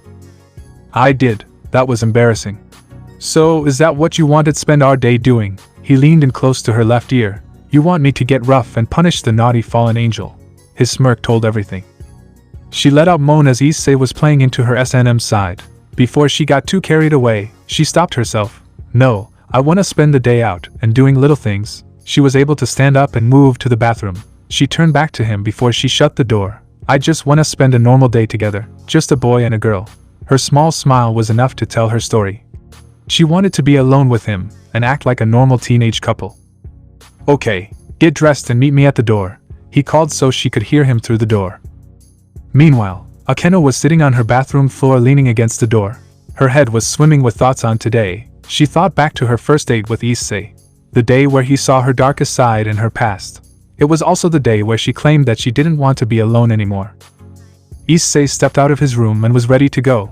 He was wearing his school pants along with his red t-shirt and his striped overshirt. If you didn't know better, you would think this is the only clothes he owned. He grabbed his jacket and made his way to the front door. Akeno was waiting on him. Come on, Issei, let's get going. Akeno was practically bouncing with joy. She was wearing a purple jumper that matched her eyes and a white undershirt. She also wore a pair of purple flat-sole shoes. Alright. He grabbed her hand, and she began to lead him out the door. Looking back, he saw Rias on the stairs with Ellie in her arms. He smiled to her and waved before getting dragged out the door. Come on, Issei, we're gonna be late. The two were walking through the streets with haste. Clearly, Akeno had an idea of what she wanted to do today. About 10 minutes later, Issei found himself at a movie theater. Looking on the board, he saw the only movie that Akeno could want to see. It was called Love Across Borders. She explained the movie on the way in. Apparently, this movie was about an angel and a demon that fall madly in love. The angel had been cast out of heaven and the demon belonged to the daughter of the demon king. Sound familiar? The two sat down in the theater and waited for the movie to start. Akeno, why did you pick this movie? Because if you think about it, it's kinda like us. Her blush was very bright. The movie started and to his surprise, she was exactly right. The movie was almost a mirror of their lives, except for the end. In the end, the demon was murdered by the jealous daughter of the demon king. Instead of living on her eternal life without him, the angel took her own life in fear of being alone. The two were buried by their friends and a pair of roses sprouted from the graves. One red, one white. By the time the ending credits rolled, Akeno was crying. Issei had taken the liberty of masking their presence, and the sound of her crying. The fallen angel had connected to the characters on a personal level. Soon enough, Akeno's tears were done and Issei unshielded them. As they walked, she stared at the ground in shame. I'm sorry, Issei. For what? For making you come to see a movie that made me cry. Another tear escaped her eye and Issei wiped it off. I was fine with the movie. I kinda liked it. However, it seemed like it played a little too well into our lives. He realized his mistake when she started crying again. By now all the girls had been told of Issei's short lifespan issue. Asuya, Rias, and Akeno took it the worst. I don't want you to die, Issei, she wailed into his shoulder. They had reached a small park and Issei sat her down with him. It's okay, even if I die, I won't be gone forever. You know how hard it is to kill me. He chuckled as he kissed the top of her head. If you die, I want to die too. That shocked Issei. He had no idea that she was that lonely. Her life was really nice. On their last date, he learned of her past and did his best to help her through it. Now he needed to help her with her future. No, you don't. You have so many people who love you. They need you, Akeno. He tried to soothe her, but to no avail. She shook her head into his shoulder. If you go, I won't have anyone to love me anymore. I would have no reason to go on. He really didn't want to suggest this idea. He had made the promise to Asuya not too long ago to marry all of them at some point. What can I do? How can I make this right? There wasn't much of anything he could do. Give me what you gave Rias, she whispered quietly. It was just loud enough so that Issei could hear her. Are you sure about that? Once I do it for you, every other girl is gonna be on me. He chuckled, but she was dead serious. I can't change your mind, can I? No, if you want me to live when you leave me, I want a piece of you to be with me. Akeno, think about what you are saying. I could expect this from Asuya, but not you. He wrapped his arms around her tight. I love you, you know I do. If this is truly what you want, then I will do it. He kissed her head, but please, give it some time to think on it. Okay, she put her head in his neck and stayed there till long into the afternoon. They got home around 6 and found Rias and Asuya in the living room with Ellie. Akeno went straight to her room and didn't say a word. Issei just sighed. What happened? I've never seen her that upset. Rias asked as she handed Ellie to Asia and came to her husband. Can we talk in private? His face was low, like he was deep in thought. Sure. The two entered their room and Issei sat down on the bed. Rias sat next to him. She's broken. Issei clenched his fist and released it. You knew that. Her childhood scarred her. This is different. She took me to see a movie. The movie ended with the guy dead and the girl unable to move on and killing herself to be with him in death. She feels that once I die, she'll be alone again. Nonsense, she's loved here. Rias was appalled. This was not like Akeno. I asked her what I could do to make it up to her, to keep her living after I'm gone. She told me she wants what we have. You don't mean? Yes, Issei breathed deep. Akeno wants me to get her pregnant. Chapter 29. Hearts burst into fire. Ravel Phoenix had adjusted her life to her current surroundings. She was happily living in the house belonging to Issei Hyodo and his wife Rias Hyodo Gremory. Her mother had sent her to live with him for the specific purpose to fall in love and marry him. She had completed one of those goals. It didn't take long for the young blonde to fall for the Red Dragon. She had figured out her own personal crush on him not long after the defeat of her brother. Riser's defeat had shown her that Issei Hyodo had power and was willing to protect the ones he loved. Her crush started as respect for him, but when she met him again in the underworld at a leader's summit, her view changed. After that point, she saw he was just a normal guy that had been blessed with an incredible power. He made her heart flutter at the thought of his kindness. These days she lived in his home with his family. She was in charge of doing the paperwork for the Occult Research Club. Rias had assigned her this position not long after she transferred to the school. That was over a year ago. Since then, Issei had taken over the club. Asia was his VP. Zenobia, Koneko, Kiba, and Gasper still did their contracts with ease, but Ravel was never sent out. Today was no different. Everyone was around the room relaxing and Ravel was on the couch alone. Issei had an idea to get on the girl's nerves but also to clear something up. So, Ravel, how do you feel about going out and doing contracts like Koneko? Issei was seated at the large desk with his feet kicked up on top of it. She stammered as she dropped her pen. Everyone directed their eyes to the young girl. They weren't trying to intimidate the girl, just curious of her answer. Can I have the room please, guys? The new president asked. They all complied and removed themselves. All but him and Ravel. There, now you have no one to judge you for your decision. He walked around the desk and sat next to her on the couch. I don't know. She looked down sheepishly at her clipboard. Let me guess, you don't feel comfortable going out and filling contracts, do you? No. Look here. He placed a gentle arm around her, making the phoenix blush. She did as he asked and looked up at him. His kind eyes once again made her heart beat fast. You don't have to if you don't want to. I was simply offering a change of view for you. I like doing paperwork. It's easy and straightforward. No complications that can't be solved and I get to stay near you. She slapped a hand over her mouth at the last comment. I said that out loud, didn't I?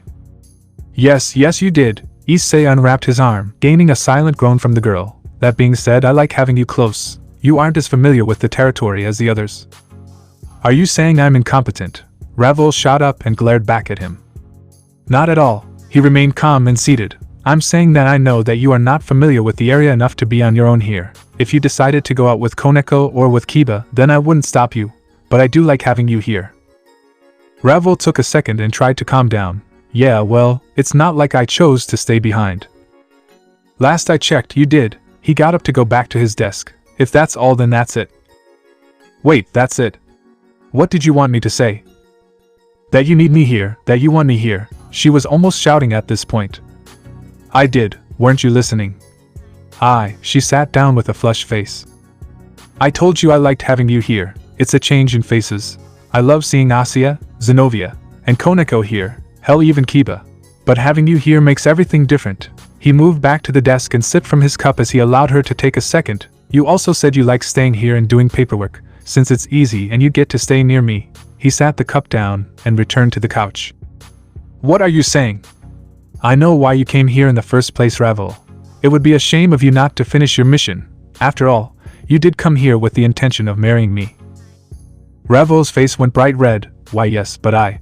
Then do it. I have a plan to marry the other girls anyway. I can add you to the group if you would like. He then began to walk to the door. Or you can stay as the cute intern that fills out paperwork. Ravel thought for a moment. She had fallen for Issei and liked the idea. But this seemed too fast. Realizing she had little choice, she got up. Alright. Issei stopped where he stood in front of the door. Alright, what? I'll marry you, she said sheepishly, the pride of the phoenix wiped away by the games of a dragon. Come here, Ravel. He opened his arms, and she walked briskly to him. She was soon in his arms, enjoying her position. This is nice. She stayed with him for a little while longer. I know, you're welcome to join this family and stay as long as you like. He made a move and kissed her head. The younger girl began to cry. Thanks, Issei. I've never been this happy in my life. I'm glad. He patted her head. I've got an idea. Let's go get some dinner, just you and me. Are you sure? Won't Rias get mad? No, she knows that all of you are important to me. Besides, you and I both need a break from all of this. He walked back over to his desk and grabbed his wallet and keys. Together the two reached the dark green Aston Martin parked outside. You want to drive? I could never. I'm just kidding. Maybe one day I can teach you how to drive. He got in and started the car. Yeah, one day. Ravel joined him. The two rode in comfortable silence to the restaurant that Ravel had chosen. They were soon seated in a booth tucked in a corner. After ordering, Issei began to make conversation. So, Ravel, how are you and Koneko getting along? Better now. That spoiled brat cat isn't as bad as I thought. She sipped her drink. From my point of view, you are both spoiled a little bit. Only difference is, Koneko came from nothing and has been spoiled by me. You were born spoiled. He caught the stare on her face. That is not to say that you don't get to be spoiled now. I want to treat all my girls the best I can.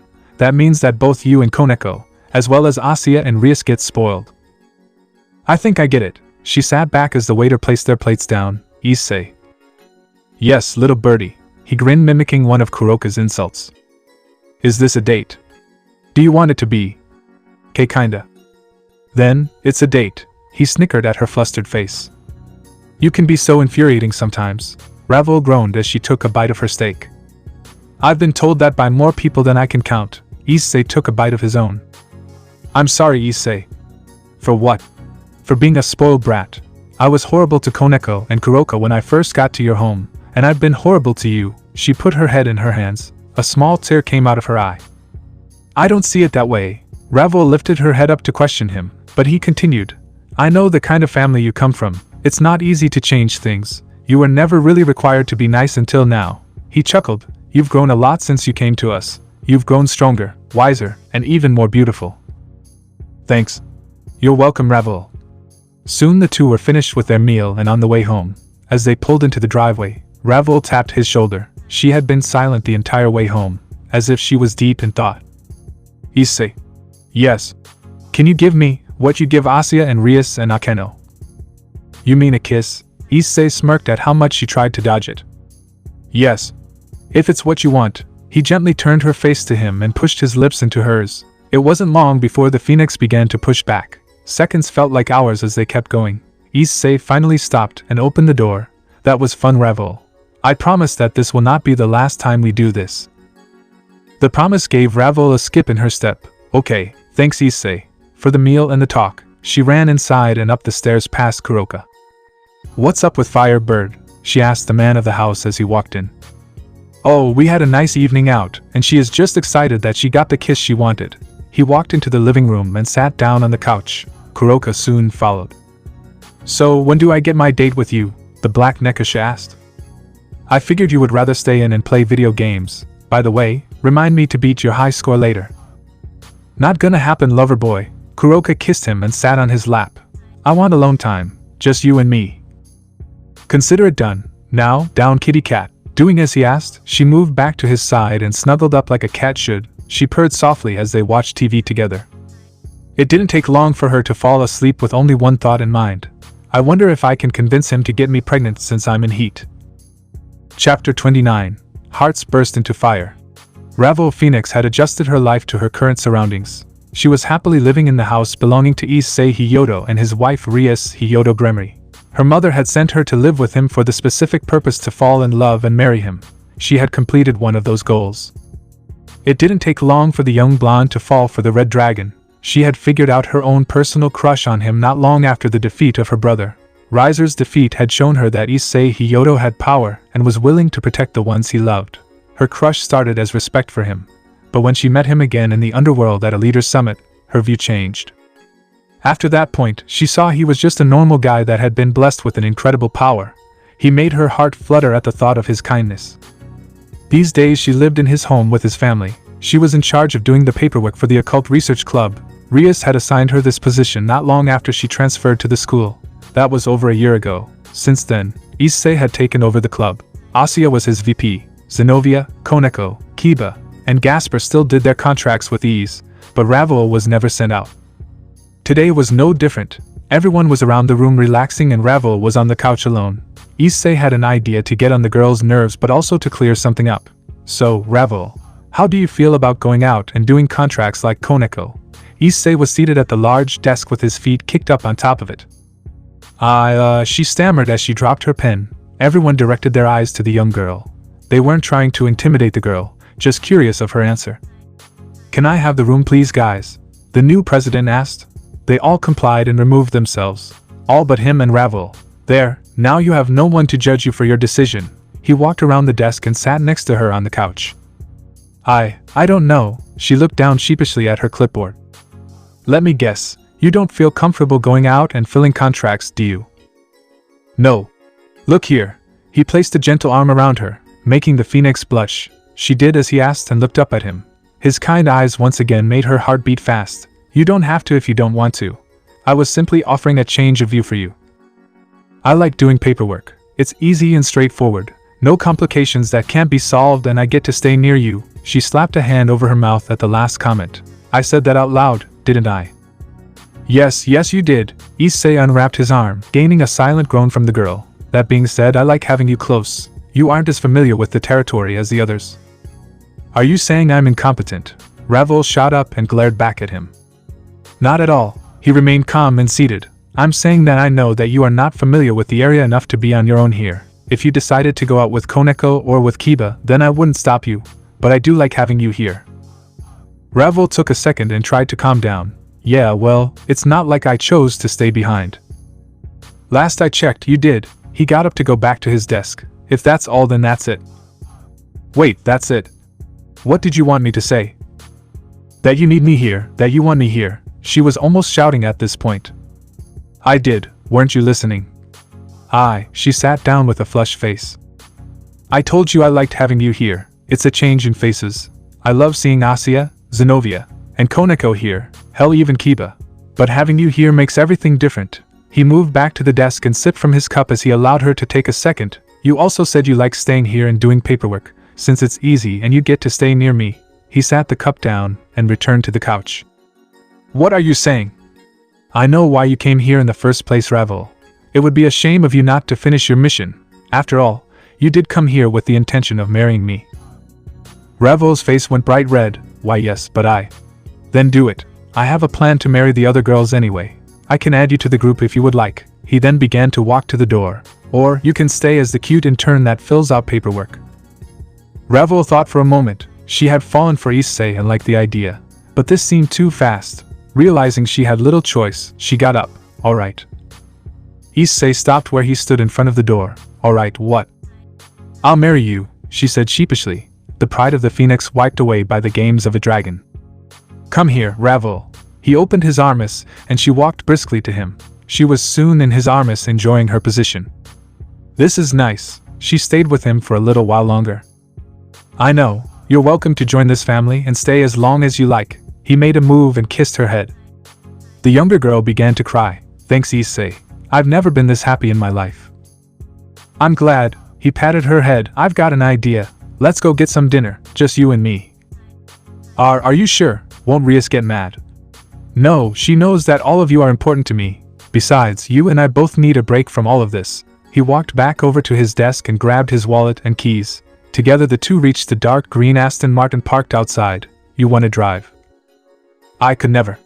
I'm just kidding. Maybe one day I can teach you how to drive. He got in and started the car. Yeah, one day. Ravel joined him. The two rode in comfortable silence to the restaurant that Ravel had chosen. They were soon seated in a booth tucked in a corner. After ordering, Issei began to make conversation. So, Ravel, how are you and Koneko getting along? Better now. That spoiled brat cat isn't as bad as I thought. She sipped her drink. From my point of view, you are both spoiled a little bit. Only difference is, Koneko came from nothing and has been spoiled by me. You were born spoiled. He caught the stare on her face. That is not to say that you don't get to be spoiled now. I want to treat all my girls the best I can. That means that both you and Koneko, as well as Asuya and Rias, get spoiled. I think I get it. She sat back as the waiter placed their plates down. Issei. Yes, little birdie. He grinned, mimicking one of Kuroka's insults. Is this a date? Do you want it to be? "K kinda." "Then, it's a date," he snickered at her flustered face. "You can be so infuriating sometimes," Ravel groaned as she took a bite of her steak. "I've been told that by more people than I can count." Issei took a bite of his own. "I'm sorry, Issei." "For what?" "For being a spoiled brat. I was horrible to Koneko and Kuroka when I first got to your home, and I've been horrible to you." She put her head in her hands. A small tear came out of her eye. "I don't see it that way." Ravel lifted her head up to question him, but he continued. "I know the kind of family you come from. It's not easy to change things. You were never really required to be nice until now." He chuckled. "You've grown a lot since you came to us. You've grown stronger, wiser, and even more beautiful." "Thanks." "You're welcome, Ravel." Soon the two were finished with their meal and on the way home. As they pulled into the driveway, Ravel tapped his shoulder. She had been silent the entire way home, as if she was deep in thought. "Issei." "Yes." "Can you give me what you give Asuya and Rias and Akeno?" "You mean a kiss?" Issei smirked at how much she tried to dodge it. "Yes. If it's what you want." He gently turned her face to him and pushed his lips into hers. It wasn't long before the phoenix began to push back. Seconds felt like hours as they kept going. Issei finally stopped and opened the door. "That was fun, Ravel. I promise that this will not be the last time we do this." The promise gave Ravel a skip in her step. "Okay, thanks, Issei, for the meal and the talk." She ran inside and up the stairs past Kuroka. "What's up with Firebird?" she asked the man of the house as he walked in. "Oh, we had a nice evening out, and she is just excited that she got the kiss she wanted." He walked into the living room and sat down on the couch. Kuroka soon followed. "So, when do I get my date with you?" the Black Nekusha asked. "I figured you would rather stay in and play video games. By the way, remind me to beat your high score later." "Not gonna happen, lover boy." Kuroka kissed him and sat on his lap. "I want alone time, just you and me." "Consider it done. Now, down kitty cat." Doing as he asked, she moved back to his side and snuggled up like a cat should. She purred softly as they watched TV together. It didn't take long for her to fall asleep with only one thought in mind. "I wonder if I can convince him to get me pregnant since I'm in heat." Chapter 30. Piece of Me. Issei woke up around 4 in the morning and found Rias already up. He looked around him and realized that she was the only one not in his bed. Akeno was by his head on his left, Asuya below her, Zenobia was near the foot of the bed, Koneko was on his chest, and Kuroka was on his legs. The darker cat girl had recently started sleeping with him and followed her sister in being on him. He took a moment and looked around for the red-headed princess that he called his wife. It was a bit harder since he could only move his head and neck. The rest of his body was trapped. As he struggled to move, he caught a glimpse of his wife near the large window. Since it was still dark outside, he could only see her silhouette. "Hey Rias," he whispered. "SHHH. I just got Ellie back to sleep." She smiled as she held her baby girl. "Damn, I didn't hear her. I'm sorry." His face fell into a frown. "No, I caught it before she got loud." Rias gave a light chuckle. "We all know how tragic that would be." She gently laid the baby back in her crib and returned to her husband's side. "I've been thinking, Issei." "That's never good." He kissed her head as she wriggled closer to him. A quick bop on the head shut him up and allowed her to continue. "No dummy. I want to go to college." "I figured. That's why I bought you guys that car almost a year ago." The realization hit instantly. Wow, that night was almost a year ago. They had had sex a lot after that night, but that was the time that started it all. "Yep, the beginning of the rest of our lives." She nodded and started to fall back asleep. Issei just stroked her hair and let her drift to sleep. Later in the morning, Issei woke up again and found all the girls gone. All but one. A certain girl was still on his lap. His eyes opened a little more and the distinct sight of cat ears came into a less blurry view. "Morning." He smiled at the girl in front of him. "Nya," the Nico Mata yawned. "Morning, lover boy." "So, you've gone from calling me Dragon Boy to lover boy, huh?" It seems to fit more. Kuroka rolled off of his lap and pulled herself closer. "However, I still haven't had my fun with you." "That's what I plan to do today." He sat up, stunning the dark cat girl. Wait, what? Today is you and me, no other girls, no baby, just us. I like the sound of that, she purred as she rubbed her head on his shoulder. Something was off, but Issei didn't really look into it. He just played it off as Kuroka being herself. He was soon up and going with his morning routine while she did the same. The two reconvened in the kitchen where they found Rias and Asuya making breakfast, Akeno holding a smiling Ellie, and Koneko sitting on the counter with a bag of whatever snack she could find. Koneko, if you eat too much, you're going to ruin your appetite for breakfast, Issei scolded as he picked her up off the counter and set her on his shoulders. We both know I have room, she purred as she kept eating. Looking back, Koneko did seem to have a big appetite regardless of what she ate. Turned out Kuroka was the same way. Both girls could eat a grocery store dry and keep on eating. Yeah, I know. I still have no idea where you put it all, Issei chuckled and set her on the floor. He then found Akeno with Ellie as she fed the baby her bottle. Morning angel. He kissed her cheek. Issei, Irina is the angel. Did you get confused again? Akeno giggled and this made Ellie laugh as well. I wasn't talking to you, Akeno. He smiled as he moved around her and took Ellie from her hold. There's my baby dragon. He tapped her nose and the baby kept laughing. It was probably a good time to find his wife. The father-daughter duo snuck up behind Rias and Issei set Ellie on the counter next to his wife. Your turn. He kissed her neck. Morning to you too. Rias smiled and picked up her daughter. How did you get all the way over here? I thought Auntie Akeno was watching you. I was, until Daddy Dragon came in and swooped her away. Akeno had followed them in and sat on the island in the middle of the room. Anyway, Rias, I did tell you my plan for today, correct? Issei asked his wife. Yes, dear, you planned to spend the day with one of the girls. She wasn't going to say who to keep Asuya and Koneko from getting jealous. Indeed I am. He turned to find the black Nikomata who had made herself a spot on the couch. Alright, Kuroka, what are we doing today? I don't know. Not helpful. Can we just stay here? I figured you would want a nice day out like the others get. He sat beside her on the couch and turned on the TV. You said it yourself. I just want to play games, it's fun. She picked up the controller and turned it on. Alright, what are we playing? He did the same. How about Mortal Kombat? She had a cheeky grin on her face as Issei started up the game. I want to play too, big sis. Koneko ran into the room and jumped onto Issei's lap. She sat down and laid back into his chest. You can watch Shirin. Today is my day with Issei. She patted her sister's head. It was hard saying no to Koneko. The two went on and played the game. Somewhere in there, Koneko fell asleep. Issei took a minute and moved her to the other couch. Once he got settled back on the couch, Kuroka took her sister's spot. She's not gonna be happy about that, you know, Issei grinned. She'll have her day. Besides, I have a new way to play. This caught his interest, and that would be. Whoever loses the match removes a piece of clothing. She snickered. If he accepted the challenge, her trap would be set. I'm game. But you're only wearing a kimono and I'm guessing underwear. So, I win 2 matches and you're naked. Issei could tell that this was the cat girl's plan all along, but decided the challenge would be fun. I don't plan to lose. I don't either.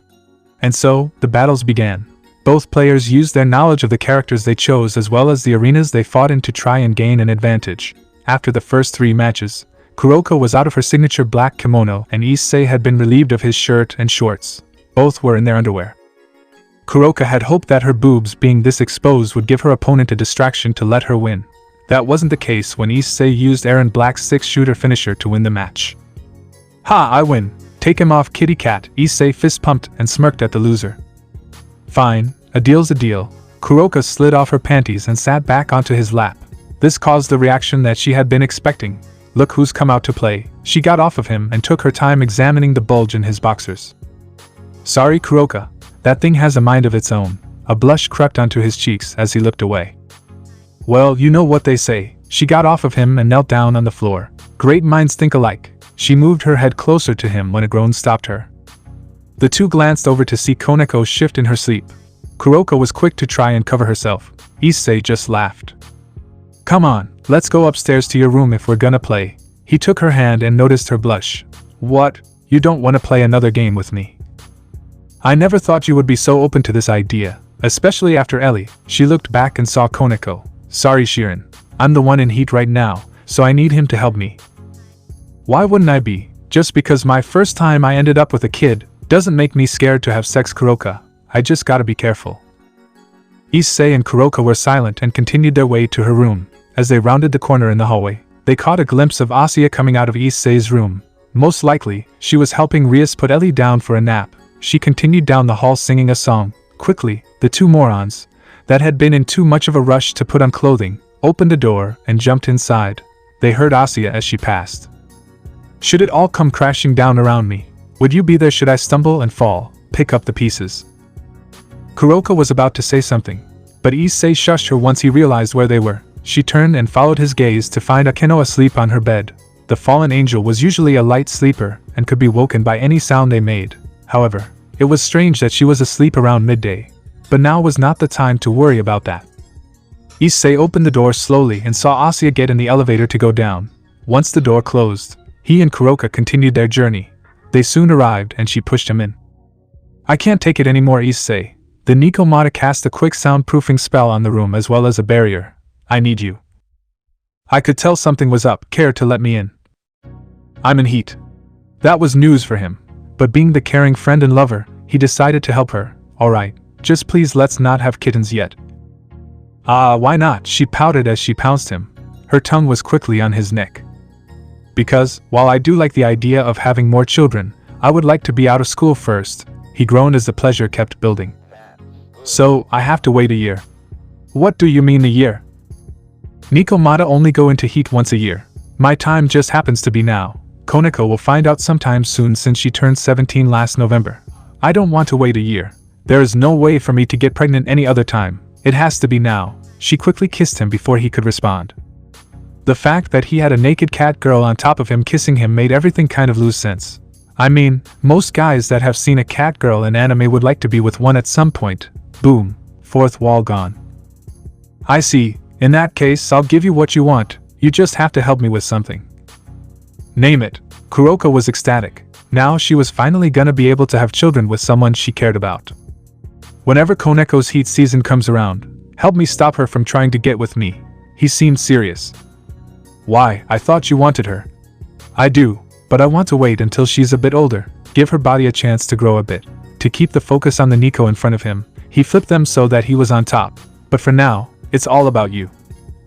After many minutes of love-making, they both relaxed. Kuroka curled up by his side with a satisfied smile on her face. I love you, Dragon Boy. Issei rubbed her head. Yeah, I love you too, Kuroka. Chapter 31. Can you feel my heart?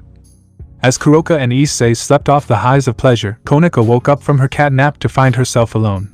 After rubbing the sleep out of her eyes, she glanced around to find both her sister and Issei gone. What really caught her attention was the pile of clothes on the floor, Issei's shirt and shorts, and Kuroka's kimono and panties. Big sister, you took him, didn't you? Koneko grumbled. She quickly gathered the discarded clothing and placed them in the laundry room. There she ran into Asuya. Hello, Koneko. Asuya smiled as the young cat devil placed the bundle in a basket. Have you seen Issei and Kuroka? She asked in a cold voice. In her mind, she already had an idea of where they were. Nope, I just came from his room after helping Rias put Elizabeth down for a nap. I didn't see him up there. Asuya thought back to her trip down, and couldn't recall seeing the two. Oh, well, I think I know where they are. Koneko turned on her heel and stormed out of the room, leaving Asuya wondering. I swear, Kuroka, if you did it with him, I'm gonna claw you to pieces. She continued her investigation into the elevator to go upstairs. Only then did she take a second to think. Looking at the reflection of herself in the elevator's wall, she saw her hoodie. The white cat hoodie was on her almost every second of the day. She thought back to when Issei had to come explain to her teacher why she was wearing it in school. Flashback. MS. Tojo, why are you wearing that jacket instead of a school uniform? Her teacher scolded. Koneko dropped her head in shame. She just liked wearing it and couldn't bear to take it off.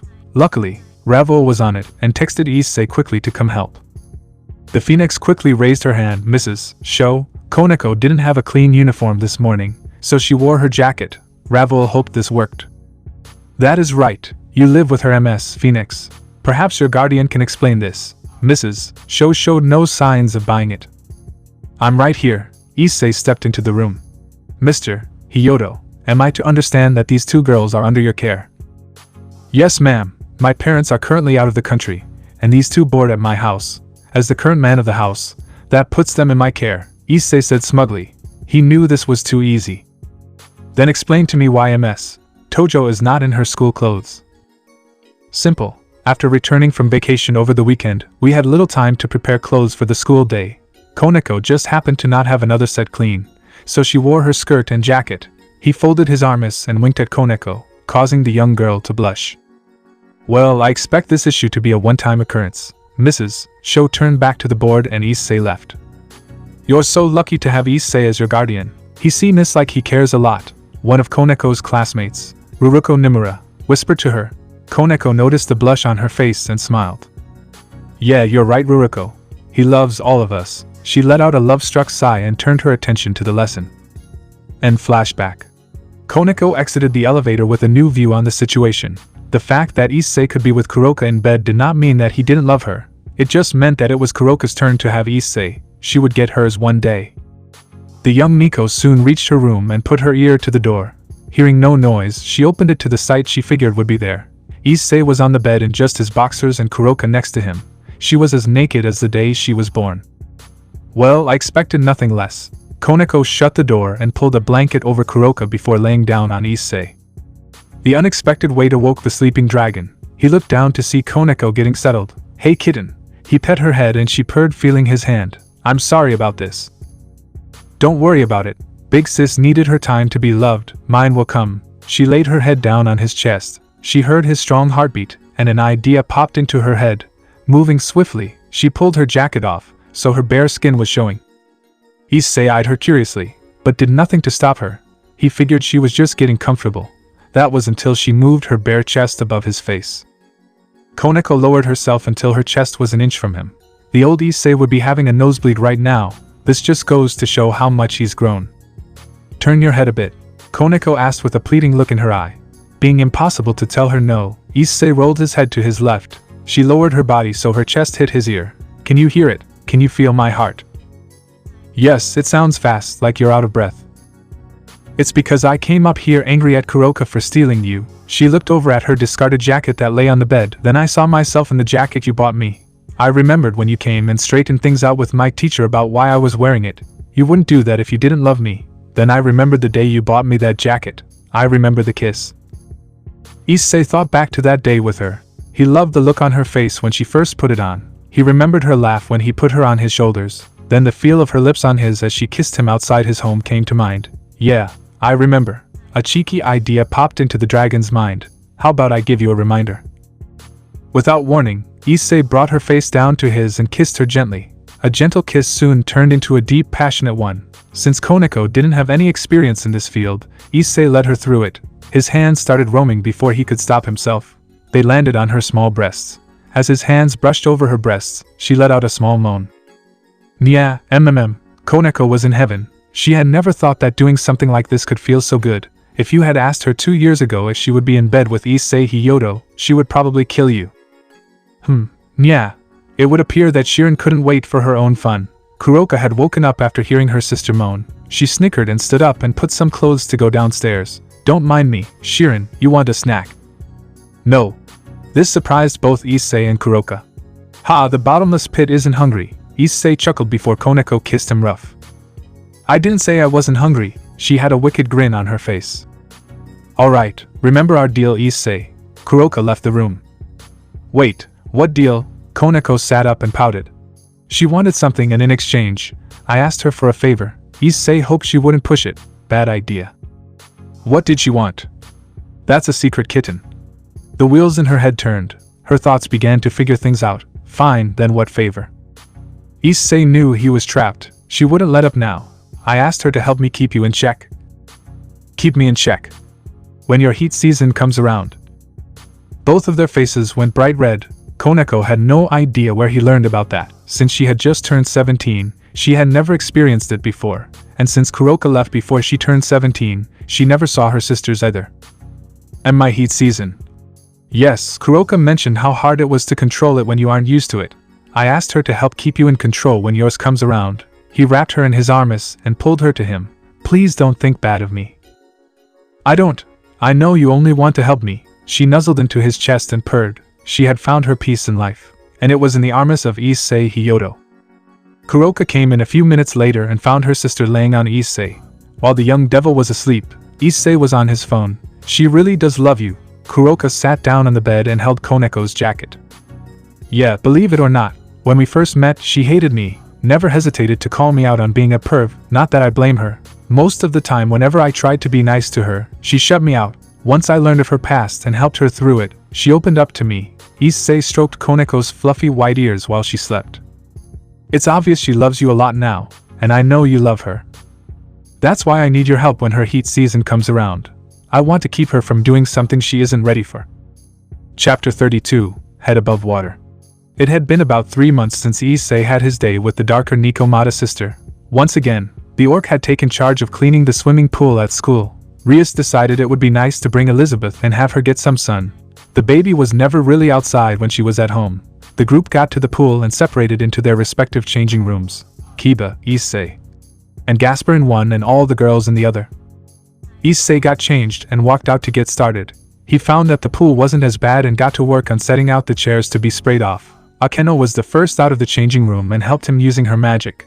After a little while, the other girls came out. Rias was holding Ellie on her hip and took her to the large umbrella to apply sunscreen to the baby's skin. The church trio got to work on putting the chairs back into place. Apparently, Kuroka was having trouble with her swimsuit, so Koneko stayed back to help. Issei thought it strange and decided to go investigate. He knocked on the door before entering. He found Koneko in the middle of the room in her light blue one-piece swimsuit, and Kuroka was nowhere to be found. Issei, Koneko asked as she saw the dragon enter. Yeah, where is your sister? Asuya said she was having trouble. He pet her head and looked around. I am in here. Kuroka's voice came from one of the stalls. Is something the matter, Kuroka? Issei asked as he approached the door. Why, yes and no. Not helpful, big sis. You might as well tell him. Koneko blushed, telling him she knew what was up. Tell me what? At that moment, the door opened. Kuroka came out in her small black bikini. But something didn't look right. Her middle was bigger. What did you expect to happen, Kuroka? He asked as he held her hands. Her teared-up face told him she knew already. This was the trade-off, wasn't it? The younger Nico asked. She wasn't mad, but she remembered the deal. Yes, if Issei gave me children in my heat season, then I would help you when it came to yours. Kuroka sat on the bench and a tear fell from her eye. It was true that she had wanted to have children, but she had not thought everything through. Do you mind if we tell Rias? Being my wife, she has a right to know. Okay. The black cat began to cry. Koneko was soon at her side to comfort her. Don't worry, Rias won't be mad. She held her sister's hand. Issei flashed one last smile and left the room. He walked over to where Rias was playing with Elizabeth in the water. Up we go. Rias held Ellie up, and back down, then she dipped her in the water up to her waist. She then noticed Issei. Hey look, daddy's come to play too. Hee, not right now. Rias, I need you to come help me with something. Okay, Asuya, you don't mind, do you? Rias began to carefully hand off Ellie.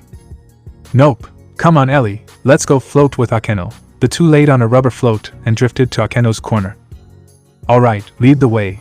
Rias followed Issei to the changing rooms and found a crying Kuroka inside. Kuroka, what's wrong? She kneeled in front of the crying cat girl. Kuroka uncrossed her arms from her middle and showed Rias, eye. Rias was taken aback. She expected this from Akeno, but not so much from Kuroka. Issei got you too, huh? Rias chuckled. Why, you're not mad? Of course not. I understand Issei loves all of us.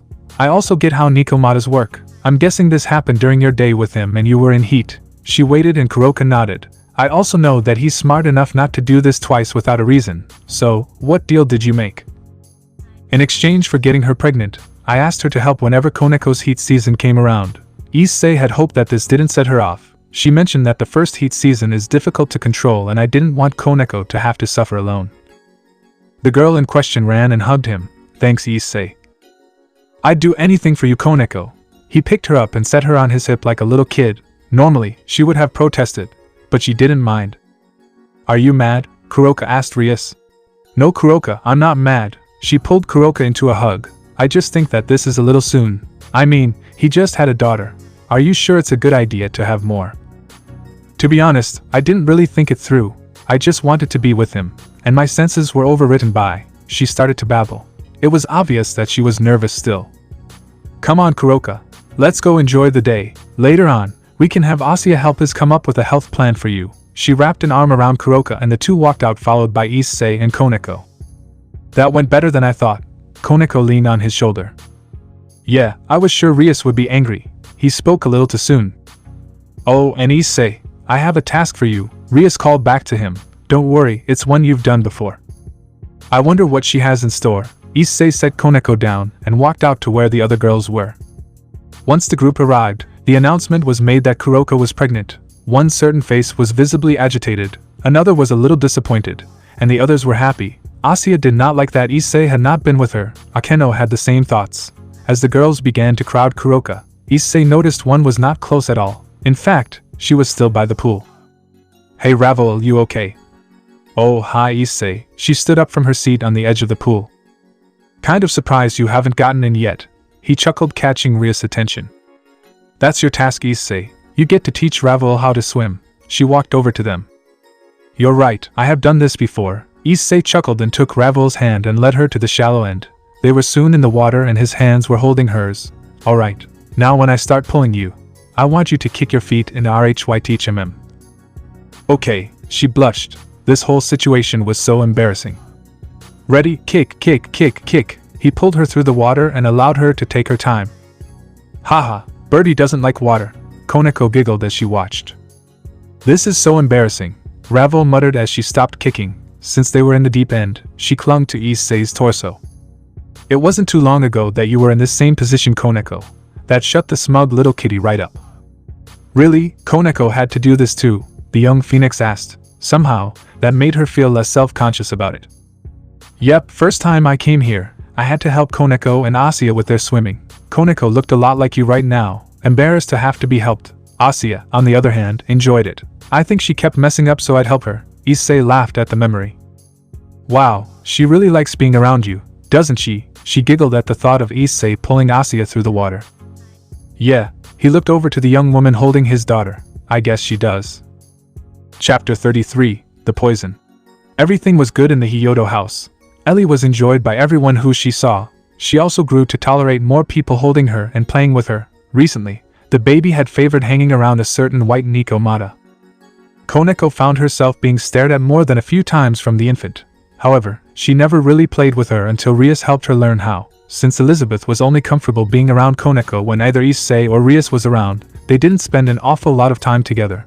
Once she figured out that this child would not shatter at a simple touch, Koneko spent more time with her. Alright Ellie, let's not pull Aunt Koneko's tail this time. Koneko giggled as she held the baby. The two were sitting on the couch and Koneko was teaching her about restraint. She would wave her white tail in front of the baby's face and see if she was quicker than the little girl. At first, Ellie would grab the tail and pull it. Afterwards, she would grab and let go. Good, you can be taught. You're a lot smarter than your knuckle-headed daddy, she teased and tickled Ellie's sides. I thought I was pretty smart. A voice startled Koneko but didn't faze the giggling baby girl. You are, but she takes after Rias in that aspect. Keep that up and you won't get your date tonight. Issei winked at her and walked off into the kitchen. Date. The curious cat picked up Ellie and followed him. What do you mean date? I was gonna take you out for a nice evening out, but since you would rather spend time with my daughter, he chuckled. How could she pass this opportunity up? The only time she had been alone with him was when they bought Kuroka's clothes a year ago. Since then, he had been busy with the wedding, the baby, the whole ordeal up in heaven. She wanted a day out with him. When do we go? Oh, so now you want to go? Yes, more than anything. Koneko started to jump up and down with excitement. Whoa there, kitty cat. He quickly took Ellie from her hands. Gotta be careful. I'm sorry. Her smile faded and her gaze hit the floor. It's okay. He patted her head. Now, go get ready. We leave in 20 minutes. Koneko sprinted out the room and raced up to her room. There she found Asuya and Kuroka. Asuya had been helping Kuroka go over a health plan much like the one she made for Rias. Since she was in her late 5th month of pregnancy, it was crucial she start eating right. Whoa Shirin, got a hot date. Kuroka laughed as she watched Koneko go through her clothes. Yeah, Issei said he's taking me out. She picked up her short light blue skirt and her white cat hoodie and went to the bathroom to change. As Koneko slammed the door shut, Kuroka giggled happily. I'm glad he makes her smile. Yeah, Asuya looked glum. Don't worry Asuya. I'm sure he's saving something extra special for you. This made the blonde cheer up instantly. You really think so? Of course, I can tell, after Rias, you're his favorite. This wasn't true and she knew it, but every little bit helps. Everyone knew that after Rias, Issei loved them all equally. Suddenly, the bathroom door burst open and Koneko came out. So, how do I look? Both older girls thought she was adorable. You are so cute, Koneko, Asuya smiled. She's right, Shirin. Absolutely adorable. Thanks guys, see ya later. Koneko raced out of the room to start her date. I'm glad you're happy. Kuroka smiled and turned back to Asuya. Koneko sprinted down the stairs and found Issei waiting. Let's go. He patted her head and they left. Koneko picked a pizza place for their date. Not really fancy, but it was her pick. The waiter took their orders and left them be. They had some interesting conversations as the night progressed, some about cars, some about Ellie, and even some about Koneko's future niece or nephew. The night went smoothly, that is until Koneko started feeling lightheaded. Hey Koneko, are you okay? Issei asked as she held her head a moment. She started to stand to walk to the bathroom. Yeah, I think I just need to. The young cat devil passed out and hit the floor. Koneko. Issei was quick to get up and pick her up. By now, a small crowd had gathered around them. Oh my gosh, is she okay? Poor girl. I hope she's alright. Issei didn't know what to do, so he quickly paid the bill and carried Koneko to the car. He was very careful and strapped her in. Then, he drove home at a smooth but quick pace. He didn't want to make it worse. Thinking quickly, he called Rias. Rias, Koneko is sick I think. What? How? Rias asked. She had to be quiet so that Kuroka didn't get worried. The less stress for her the better. I don't know. She ate nothing weird I don't think. She just passed out. Bring her home, and we'll get one of the spare rooms ready for her in case it's contagious. Okay, we'll be there in 5. Love you. I love you too, be safe. Always. Issei hung up and upshifted the car. The Aston's V12 growled to life. He soon pulled up in the driveway and got the unconscious Koneko out the passenger seat. He carried her inside and up the stairs to the room Rias and Asuya had prepared. How is she? Asuya asked. Still unconscious. Issei's face was grim. At that moment, Koneko started to wake up. Where am I? She groaned. Her head was pounding. You're at home, kitten. Issei got her into the bed. Hot, she whined. I got you. Issei took off her jacket and her skirt. This left the young Nikomata in just a long shirt and her underwear. Better. How are you feeling? Issei asked her as he helped prop her up on the pillow. Rias and Asuya had gone to get her medicine. Like I got hit by a truck. Her eyes had tears in them. Whatever was going on was making her miserable. Oh, come on. We both know that if you got hit by a truck that the truck would be in worse shape. Koneko tried to laugh but it came out a coughing fit. My head hurts, she groaned and shivered a bit. Come here. Issei crawled in the bed and held her close. He could tell that his presence was helping her.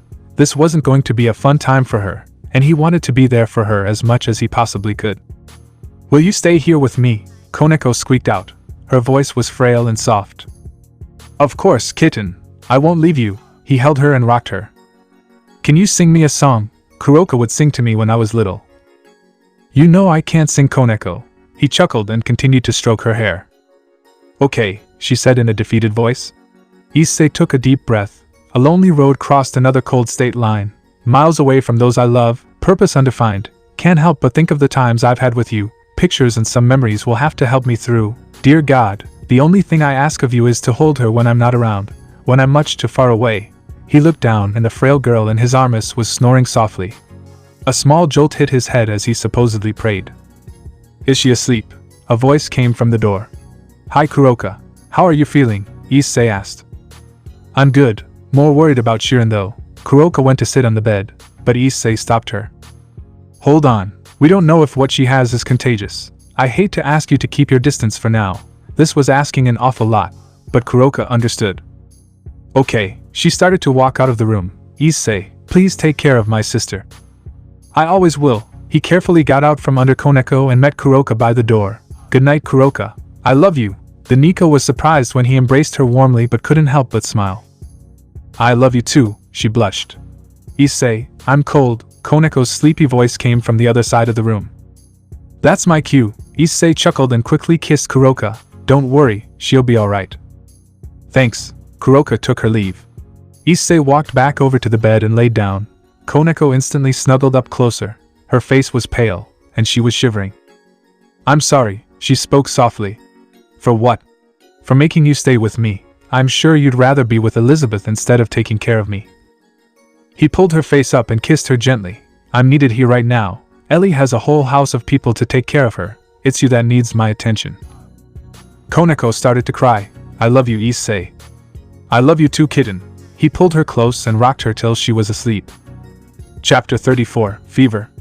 After a few days, Koneko's condition slowly started getting better. However, her fever still remained and caused her great discomfort.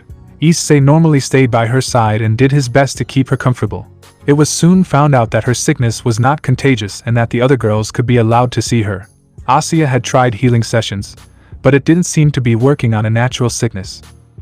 Today was a day where Issei was at school. That meant that Asuya, Zenobia, Irina, Revel, and Rosweiss were all at school. Unfortunately, Rias and Akeno had been called away to speak with Surzex regarding the two girls going to college. This left Koneko and Kuroka with little Ellie. Kuroka had made it her task to watch the baby. "Wow, you really don't do much, do you?" She giggled as the little girl proceeded to crawl around the little playpen that she had. Koneko was down there with them so that Kuroka could keep an eye on her too. Right now, the white Nikomata was sleeping. Poor Shirin. "I know you feel terrible." She reached over and felt her sister's head, still warm, huh? Ellie had noticed that Koneko was very quiet and decided to explore. She crawled her way over to the edge of the pen and hitting her little hand against the wall. "What is it, Ellie?" Kuroka stood and picked up the baby, then set her on the floor, wondering if she'd lead her somewhere. Elizabeth instantly crawled to the couch where Koneko was laying and tried to pull herself up. She was trying to check on her. "Oh, you wanna sit with Aunt Shirin?" She once again held the child and placed her between Koneko and the back couch cushion so she wouldn't fall off of it. Ellie started crawling up and laid down on Koneko's chest. This woke the sleeping Nikomata. "Huh?" Koneko started to sit up but found she couldn't. "Oh, hey Ellie. How'd you get up here?" She held her head with one hand and rubbed the baby's back with the other. She missed her Aunt Shirin and wanted to hang out. Kuroka giggled. "So you put her up here with me?" "Yup." "Alright." Koneko pulled Ellie up and changed her position so that she could lay with the baby. "There we go. Better." She held Ellie in her arms and rocked her till she was asleep. Koneko's smile began to fade. "Don't worry, Shirin. One day you will have kittens of your own. Until then, you can play with Elizabeth and my brat." She rubbed her swollen belly. "Yeah, I know." Her headache began to fade as she looked at Ellie's face. "Big sis, can you check my temp again?" "Sure." Kuroka picked up the thermometer and held it to her head. "Huh, it broke. Your fever is almost gone." "Good." Koneko was soon asleep with the baby in her arms. About 2 hours later, Koneko woke up to find Rias and Issei smiling down at her. She was really confused. "Why are you two looking at me like that?" she asked. "Because you've done such a good job with Elizabeth," Rias chuckled. Issei bent down and placed his hand on her head, back to normal. "That's always good." He kissed her forehead. "How was Ellie?" "Quiet. Kuroka put her up here while I was asleep earlier." The baby in question was still asleep where Koneko had left her, in her arms and on her chest. "She's precious." "Yes, she is. May I?" Rias asked. Koneko nodded and Rias took the baby from her. Ellie woke up after feeling the change of hands. "Hi, baby." She tapped the infant's nose, making her laugh. "I'm going to go feed her. Thanks for watching her, Koneko." Rias left the room. "So, you feeling better?" Issei asked as he sat down on the couch. Koneko took the invitation and crawled into his lap. "Yeah. I don't feel like crap anymore." "That's good." He stroked her ears. "You're disappointed that Rias and Kuroka have children and you don't, aren't you?" "A little bit. But I get that you just want to make sure my body can handle it." She laid back into his chest. "Thanks for getting me to feel something again. For so long, I was emotionally shut down thanks to Kuroka leaving. Now, when I'm with you, I feel happiness, joy, contentment, and love." Her cheeks flushed. "Don't worry, kitten. I'm not going anywhere." He hugged her to him and sat there with her for a while. Kuroka was upstairs reading a book on babies when Rias walked in holding Ellie. "You wanted to see me, Kuroka?" Rias asked as she sat on the bed. "Yeah. I don't know how to be a mom." Kuroka rubbed her belly. She was about 6 months in, but she was still nervous. "To be honest, I don't either." She laughed. Elizabeth started squirming a bit, so Rias set her on the bed. "I just kinda wing it. It's not as hard as you would think. Every baby is different. You need to feed them, change their diaper, bathe them, help them learn, and most importantly love them. It'll take time to find your own way to do that." That helps a lot, thanks, Rias. By now, Ellie had crawled up to where Kuroka was. Hey brat number 1. She picked up the baby girl and held her up. One day soon you'll have a kitten sibling. See, you're already good at handling a baby. Now you need to learn the everyday parts. At that exact moment, a new foul odor filled the room. Thanks, Ellie, for helping me with this parenting lesson. Both girls giggled as they took the baby to the other room to change her. They laid her on the table and Kuroka practiced changing a diaper. It took a few tries to get it right, but she figured it out. You babies are gross. Kuroka tossed the soiled diaper out and picked Ellie up. But she is adorable. So, in the end, I guess it's worth it. The infant in question just laughed. So Kuroka, you have your appointment tomorrow. Yes. Do you mind if I tag along? No, of course not. I know that you are more familiar with all of this than I am. I was actually gonna ask you to come with us. The next day, Kuroka, Issei and Rias took a trip to the doctor to see Kuroka's baby. As the three waited in the waiting room, Kuroka kept fidgeting in her seat. It's gonna be alright, Kuroka. Issei placed a hand on her own. I know, I'm just nervous about what gender it is, Rias finished. I was too. I had a dream on our honeymoon that we were having a baby girl. When we came, I was scared that I was wrong. Now that I look back at it, I would have loved my baby either way. That's nice to know. Kuroka stared at the floor for a moment. What do you want it to be? Rias asked. I kinda want a little boy. Kuroka blushed and smiled. One that looks just like his daddy. Soon, they were called back, and Rias was to wait outside.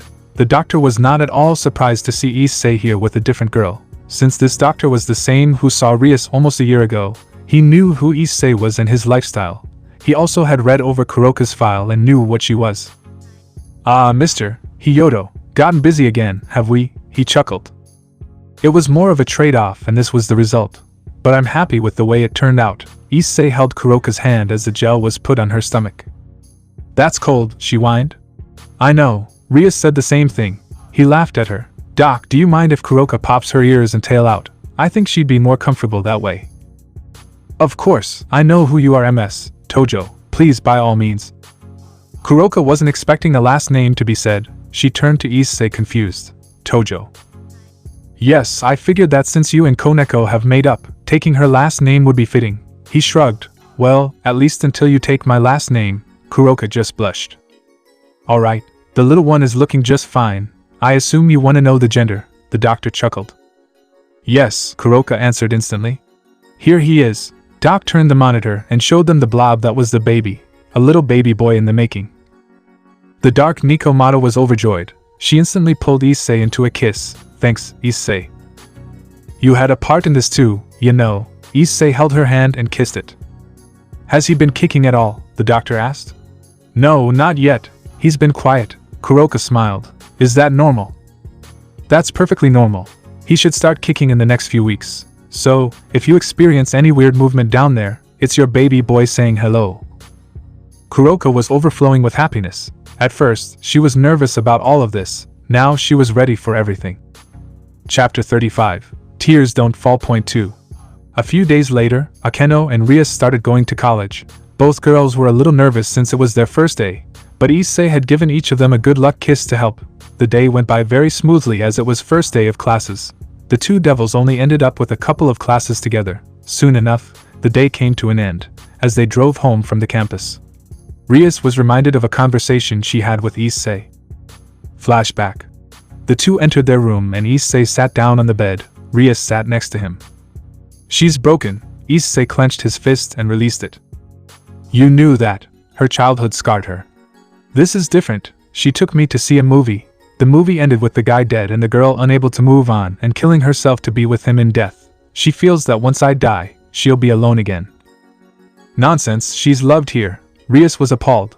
This was not like Akeno. I asked her what I could do to make it up to her, to keep her living after I'm gone. She told me she wants what we have. You don't mean? Yes, Issei breathed deep. Akeno wants me to get her pregnant. End flashback. Akeno.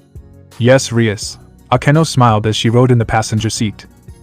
Are you okay? Of course, Rias, I'm fine. Whatever do you mean? Akeno giggled. Rias instantly pulled the car over and put it park. No, Akeno, you're not fine. She took a breath. Issei told me about your date a while back. He did. Akeno's face instantly fell. Yes, he did. He told me about the movie and how it made you feel. He also mentioned what you told him you would do if he died. This made Akeno start to cry. I'm sorry, Rias. I just don't want to be alone again. I finally was able to let myself love again. I don't want to give it up. Rias reached over and hugged her friend. We all know how you feel, Akeno. He seems to not have much longer with us, but you know he's good at pulling off the impossible. How will he escape death this time? He can't. Both girls fell silent. I'm sorry. I shouldn't have snapped. I just feel that if I had his child also, that I could bear it better when he's gone.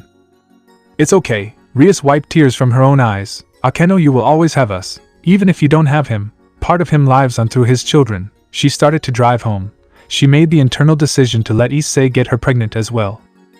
The two girls walked in to find Issei holding Elizabeth on the couch. The baby was asleep and Issei watching TV. Akeno went to her room without so much as a hello. What's with her? He asked his wife as she sat down beside him. We had a little heart-to-heart. I asked her about the date you two went on. Issei, she's terrified of losing you. Rias kept her gaze to the floor. Issei wrapped his arm around her and pulled her close. You think that you would be the one that would be scared of not having me around. The looming future was not something to joke about. Partner, Drake spoke up. Yeah, Drake, what is it? I have noticed a change as of recent. Your lifespan is steadily rising. Right now, you are closer to 1,000 years, the dragon spoke. How is that possible? Your lifespan seems to extend each time you have a child. It would appear that by extending your family line, you also extend your own life. So, he's not gonna die soon? Rias tearfully asked. Unless he does something stupid and gets himself killed, then he should live a fairly long life. Drake chuckled. He's very fortunate to be surrounded by those that love him enough to bear his children. The dragon fell silent again. Rias looked up at her husband with tears in her eyes. She then jumped into his arms crying. Little did the couple know, Akeno had been sitting around the corner and heard everything. So, he's gonna be okay, she mumbled as tears fell from her eyes. But now he won't want to have a baby with me. Of course I do, Akeno. She jerked her head up to see Issei standing over her. Issei, she didn't get the chance to finish as Issei pulled her up and into a heated kiss. Akeno, if you want to have a baby, then I will grant you that wish. He wrapped his arms around her as she cried. But you already have an 8-month-old daughter and a son on the way. One more would be too much, won't it? Not with all of you here to help. I'm sure Asia would love to play with another baby. It would be nice for Elizabeth to have siblings her age. Issei peered back in the living room and saw Rias holding the sleeping infant in question. I don't know if I'm ready. Akeno stared at the floor. Well, let's ask Rias. Issei pulled Akeno into the living room. Hey Rias, do you think Akeno is ready to have children? Rias saw the nervous look on Akeno's face and smiled. Of course, she's ready. She stood carefully and handed Ellie to her and Akeno. Hold her. Rias helped Akeno hold the baby correctly. She's absolutely amazing. The fallen angel slowly rocked the baby girl. I still don't know, guys. I believe in you. Besides, you will have 2 mothers to help you through it. Issei kissed her head and took her hand in his. Alright, I guess we can try. Her signature smile coming back and lighting the room. Do you mind, Rias? Of course not. But please try and stay quiet. I don't want you two waking Ellie or disturbing Kuroka. Both need their rest. Akeno started to pull Issei up the stairs, but Rias wasn't quite done. Oh, and Akeno. Akeno turned to face her. No lightning bolts, please. Oh, come on, Rias. You know I get too into it sometimes. She giggled and pulled Issei along. Before she got out of sight, she turned back. Rias, are you sure about this? Absolutely. You heard Drake. Issei needs to have children to extend his life, so you need to help him. Rias smiled and looked down at Ellie. She needs friends her age anyway. Akeno ran back down the stairs and hugged Rias, being careful of Ellie, of course, thanks. Just go have fun. Rias held her best friend a bit longer.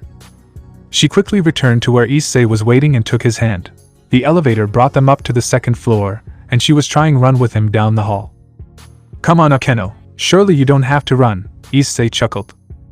I want to have as much fun as I can with the time I get. She blushed as she slowed and looked back at him. The more times you get to finish inside me, the better the chances I get pregnant. That made both devils blush. No matter how many times Issei had been through this same scenario, it was never any less awkward to talk about. He just decided to go with it. The two kept going for hours before Akeno's pleasure waves took their toll on her. Her energy was zapped. Instead of continuing, they decided to take a break and lay in each other's arms. Issei. Yeah. Do you love me? Her eyes were glossy. A thought had slipped into her mind that nagged her. What if Issei was only using her to extend his life? He turned his head and kissed her. After a minute he pulled back. What kind of question is that? You know that I will always love you, Akeno. I'm making it a life mission to make sure that you're never alone again. That includes marrying you. A tear escaped her eye as she buried her face into his chest. Thanks.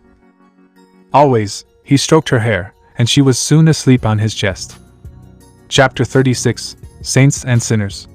Issei woke up the next morning, once again trapped by the fallen angel Akeno Himejima. He went to sit up and find his phone. However, he stopped when the fallen angel growled at him. Laying back down seemed to ease the naked girl on him. The memories of the night before were still fresh in his mind. The things Akeno said, the way she felt, everything. He gently rubbed her back and chuckled. Who would have thought that you were so scared of being alone? His memories went back to Rainier, the first fallen angel that he loved. No. Akeno deserves love. All that bitch deserved was the painful death Rias gave her. Another thought came into mind. What if Rainier wasn't Rainier, but Yuma? How would things have gone? Akeno awoke to his voice. Morning. The smile on her face could ignite an extinguished star. You seem happy. Of course I am. I might finally get to have your child. That way I can be linked to you forever.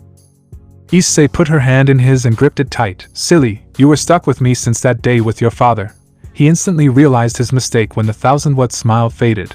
I'm sorry, Akeno. Don't be. It's a good memory too. That was the first time I felt like a normal girl. It was also the first time I could genuinely say I loved someone. Her cheeks were a bright shade of red. In order to keep his eyes from seeing them, she leaned in and kissed him. The two continued their make-out session until a certain throat clearance caught their attention. Asuya stood at the door and tried not to be embarrassed. Issei, breakfast is almost ready, she stuttered as she looked away from Akeno's naked body. Alright, we'll be down in a minute, he chuckled at her red face. Don't worry, Asuya, you'll have your day. I know, the blonde smiled and shut the door. Akeno groaned as Issei rolled out from under her. Time to get up, he laughed at her pouting face. No fair. I wanted to try again. The fallen angel pulled the bedsheet up and covered herself. Wow, now you're covering your body. Asuya's already gone. Shush. They both broke out in laughter and Issei left the room to go find his wife. He walked into the kitchen to only find Asuya. She was hard at work making a large breakfast for everyone. She jumped as he wrapped his arms around her and kissed her. You work way too hard, Asuya. He held her in his arms for a minute. I can't help myself. I want to prove that I am good enough to be here. Her eyes hit the floor. Asuya, you'll always be good enough. You were the first real friend I had. Now you are one of the women that I hold near and dear to my heart. That being said, today is about you and me. That caught her attention. Really? A certain phoenix walked into the kitchen just in time to find Asuya kissing Issei with all the strength she could muster. She started to back away, but Issei caught her. Morning, Ravel. Good morning, Issei. And you too, Asuya, she said with very flushed cheeks. I'm sorry, Ravel. I didn't know you were there. Asuya was embarrassed. Not 10 minutes ago, she caught Akeno doing the same thing with Issei. Don't worry about it. I've caught him doing worse. Ravel instantly shushed herself. Oh, do tell. Issei was intrigued. As far as he knew, Ravel had never been around him when he was with anyone, except that one time. You saw that? Yes. Her voice was soft and sheepish. Saw what? Asuya stood confused. I saw Issei and Rias together the night when Rias and Akeno got drunk. Her cheeks were now the shade of Rias' hair. I'm sorry, Ravel. I wish you didn't see that. He moved over and embraced the shorter girl as a way of saying sorry. It's all in the past. Asuya, did Issei say it was your day with him today? Yes, he said that. She quickly latched to his arm and smiled.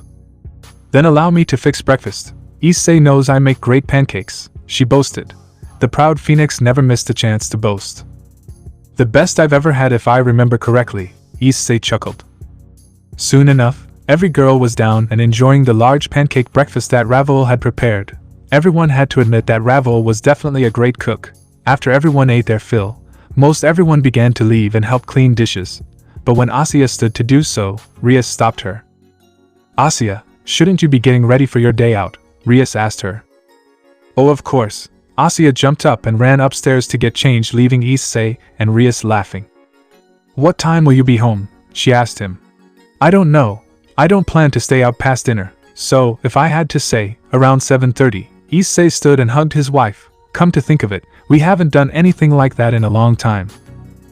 Then I expect to be treated to a nice evening out. She kissed him softly. Now, go make Asiya as happy as she's ever been.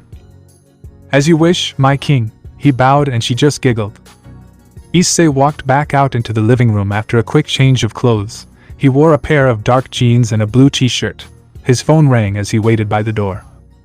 Hello, Issei answered. Hey Issei. Veli, what's up?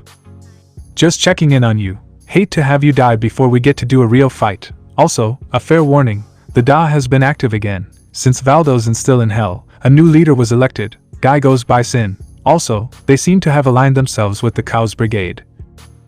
I thought you were still a part of that. Not for a while. They had goals that didn't align with my own. What about Ophis? She's a loner for the most part, however, she's here with me right now. Thanks for the heads up, Valley. I owe you one. Don't sweat it, just keeping my rival alive for now. Looking forward to those matches you spoke of. Valley hung up. Issei leaned up against the door and thought for a moment before a sweet melodic voice brought him back down to earth. Who was that, Issei? Asiya asked as she bounced up to him. The smile on her face showed all her excitement. She was wearing a bright yellow sundress, a white skirt and white shoes. Asiya Argento was the image of purity despite her being a devil. Just Valley checking in. He hoped she would buy it. Due to her unwavering blind faith in him, she didn't question. Okay then, let's get going. She grabbed his hand and pulled him out the door. Can we take the BMW? Sure, any reason why? And no, none at all. Her face went bright pink. Clearly, she had something in mind. I just figured that it sat forever. We might as well take it out. Not a bad idea. Let me go grab the keys. He patted her head and walked back inside to switch keys. Maybe I can convince him to do it now, since we'll be out alone and... Her train of thought shocked her enough to stop. No. What are you saying, Asiya? That depends. What was Asiya saying? Issei asked as he shut the door and scared her. Oh, hi Issei. Hi Asiya, ready to go? Sure. They got in the large sedan and Issei started the drive into the larger part of the city. Soon enough they reached a small area that was a popular spot amongst youth. They parked the large car and proceeded on foot. Asiya looked around and noticed where they were. Issei, is this the park that you took me to on our first date? She asked. You called that a date? Issei asked. He always thought that it was just two friends hanging out. To think she called it a date. Yeah, it was the day that I realized I loved you. It also helped that you saved my life that night. She twiddled her thumbs as, I don't think I ever properly thanked you for that. Her gaze stayed near the sidewalk. Asiya, he pulled her into a loving embrace. You thanked me by being alive. When you died that night in the church, I had one thought in my mind, please God, or Satan, or whoever, please let me trade my life for hers. Really? Asiya, I love you, you know that, don't you? He waited for her to nod her head. Then I want you to do me a favor. He dropped to one knee in front of the fountain and pulled out a little box. Asiya Argento, will you marry me? The ex-nun was speechless to say the least as her hands flew up to her mouth. She had expected him to bring her out for a nice day out, but this was too much. Realizing she hadn't answered him, she removed her hands from her mouth. She stepped forward to answer him but tripped on a raised section of concrete. The blonde fell face forward into Issei's arms.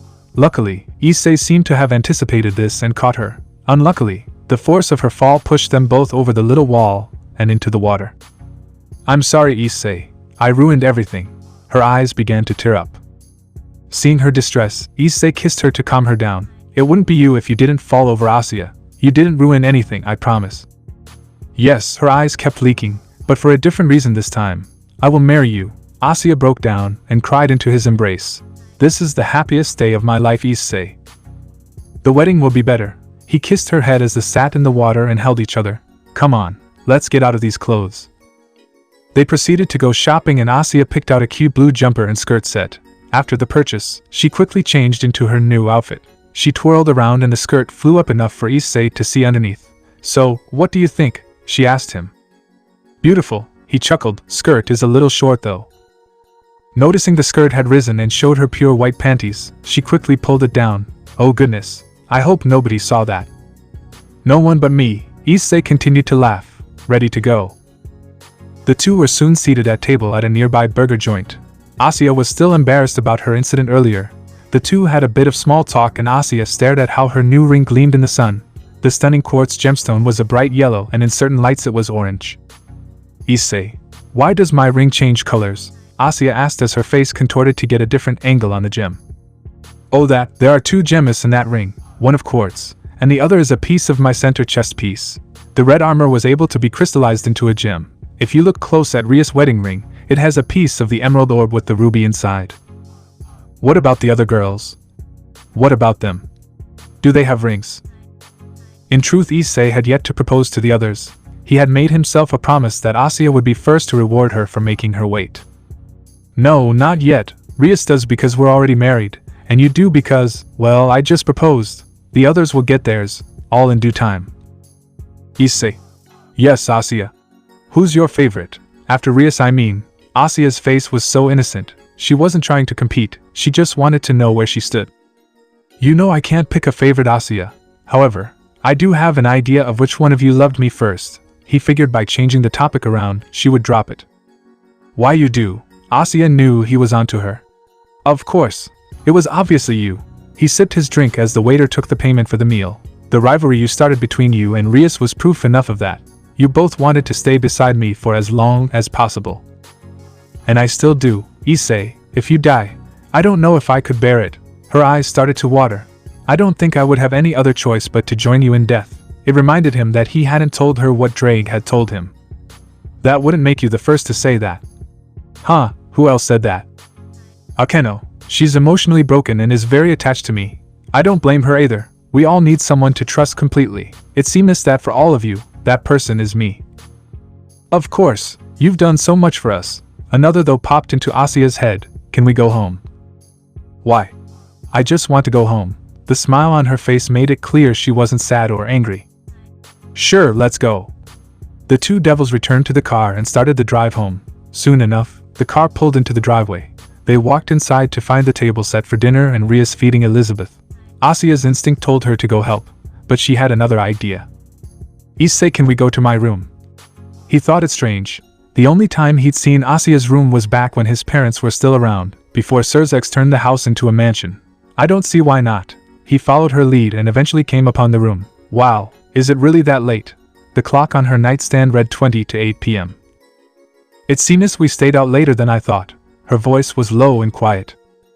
Asya, why did you ask me up here? Because I wanted to sleep with my fiancé, just the 2 of us. She quickly pushed him to the bed and laid down on him. Issei shot a quick text to Rias telling her where he was and to not let the other 2 of the church trio come in. Afterwards, he held Asya and she soon fell asleep on him. It didn't take long for him to follow suit. Asya was his fiancée now. Next objective was to find a way to propose to the others. Chapter 37, Angel. Issei woke up with Asya latched to his body. He looked around and noticed that they were not in his room, but in hers. Strange, considering that Asya shared a room with Irina and Zenobia. He noticed that neither the knight nor the ace were present. Asya's state of undress made him think that they had done something that he was trying to wait for. His memory soon cleared and he remembered just falling asleep with her, somewhere in there. She must have gotten naked. Silly girl. Issei leaned up and kissed her forehead as she slept. After a while, he got up and started his way downstairs.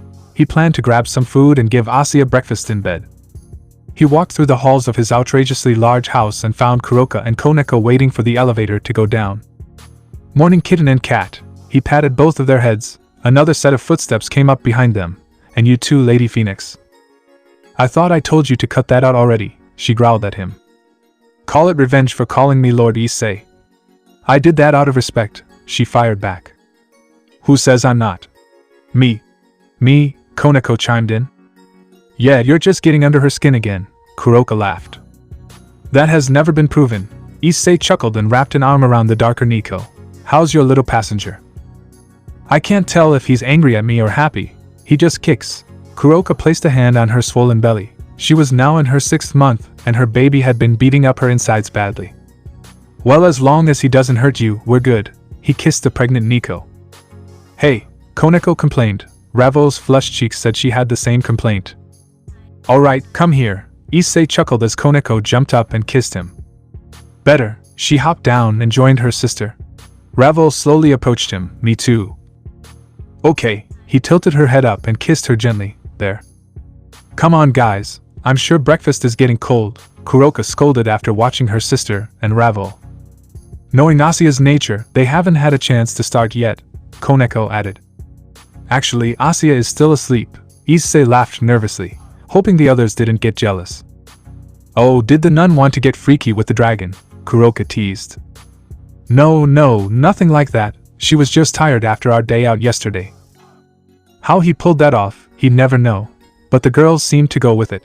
The group made their way to the kitchen and found Rias teaching Irina how to cook. Now put 3/4 cup of flour here, Rias instructed, and the angel did as she was told.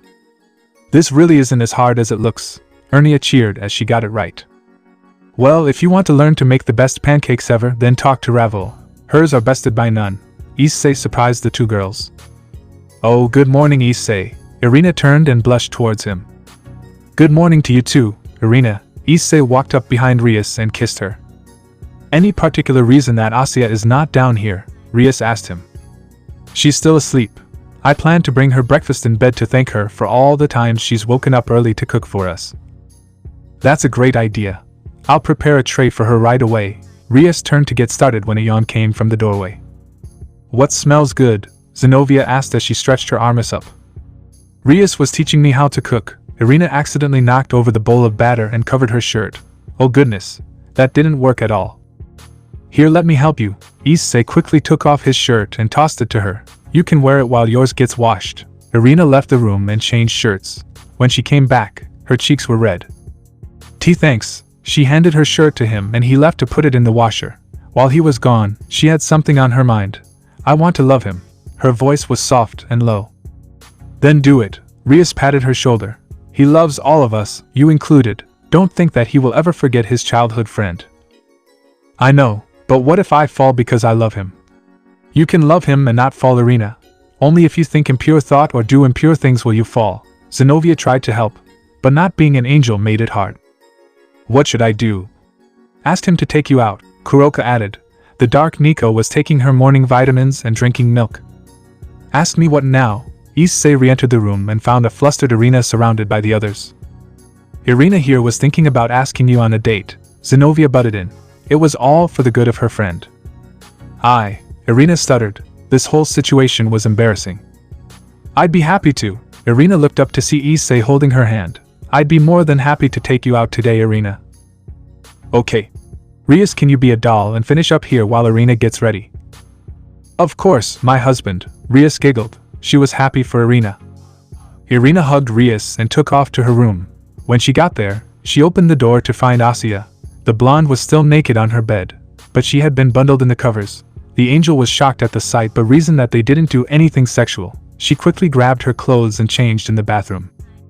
Issei was standing at the bottom of the stairs waiting for Irina. The angel was usually punctual, so this was a bit odd. Eventually, he heard her voice call his name as she came down the stairs. Did you have a plan for today? She asked nervously. I was gonna ask if there is anything in particular you wanted to see or do. I don't know. I've never done this before. She looked down in shame. She couldn't help but feel like she had failed him. Okay, how about we go to the park where I met Asia? From what I gathered, the place they met and the place they went after were the same park, just two different parts. Sure. Irina had yet to see the place where Asia had first met he Red Dragon and was excited. The angel, devil duo walked throughout the city until they reached their destination. The day was nice without a cloud in the sky. Irina was amazed at how beautiful it was. Issei, this place is amazing. She sat down on a bench and he sat next to her. So how did you meet her? She was trying to find the local church. But of course, being the klutz she tends to be, she tripped and fell. He pointed to where she had fallen. I helped her up. It turned out that she spoke a different language and I could only understand her because of my devil powers. I helped her to the church and that was about it. That doesn't explain why she's so attached to you though. Irina was confused. She'd seen the way Asia acted around him and knew she was hopelessly in love with him. Did Rias ever tell you how Asia became a devil? Irina shook her head. Issei took a deep breath. A fallen angel named Rainer. She was also responsible for me becoming a devil. Asia and I were out on a nice day like this. When we got back to this park, Rainer found us. Apparently, Rainer was looking after Asia at the time, only because she wanted her sacred gear. That's awful. Rainer gave Asia a choice. Go with her and save me or die by my side. Issei chose to go and save my life. Afterwards, Ria sent us on a mission to get her back. We found her at the church where I had left her a few days before. She was strung up by chains, much like Jesus on the cross. Rainier took her twilight healing and drained her life force. She killed her. Irina was shocked that she had never known this about her friend. Yes and no. Issei was still breathing when I got to her. Kiba and Koneko kept the mages occupied and I got Issei out of her chains and brought her to the main room of the church. It was there that she died in my arms. I remember the smile on her face. Issei started to cry at the memory. I remember her saying how happy she was that she got to meet me. He wiped his eyes, anyway. Rias defeated Rainier and reincarnated Issei as her bishop. That's horrible. How can she be so cheery all the time after all of that? Irina was crying too. This was a new side to Issei she never knew. I'm sorry, Issei. I shouldn't have asked. No, it's fine. It's only fair that you know our past. Issei put his arm around her. I kinda wish that you were a devil like me. Don't get me wrong. I'm proud that you're an angel, and Michael's ace no less. But I wanted a chance to love you the way I love the other girls. Then do it. She leaned into his shoulder. Do what? Love me like you do the others. She turned to face him. Won't you fall? I don't care anymore. I love being an angel, but I think I love you more. She leaned up and kissed him. It wasn't long before he returned it. Wow, I've been waiting to do that again for a long time. What do you mean again? He asked. I may have kissed you when we were kids. Irina turned away at her own admission. You mean back when I thought you were a boy? Issei chuckled as he pulled Irina closer. Don't worry about it. He leaned in and kissed her again. Right before he pulled back, he noticed something troublesome. Irina's wings were out and flashing. He quickly but gently pulled away from her. Irina, your wings. I don't care, Issei. If I fall, I can be with you forever. She was about to kiss him again when a golden circle opened up in front of them. To their surprise, Michael himself appeared. Lord Michael. Irina shot up and away from Issei. Hello Irina, and you Issei. What's up Michael? Issei said calmly. Irina, I got a distress signal that you were in danger of falling. Michael wasn't accusing her of any wrongdoing. I apologize Lord Michael. I was giving in to my desires, but Issei stopped me. It's okay Irina. That shocked both the devil and angel.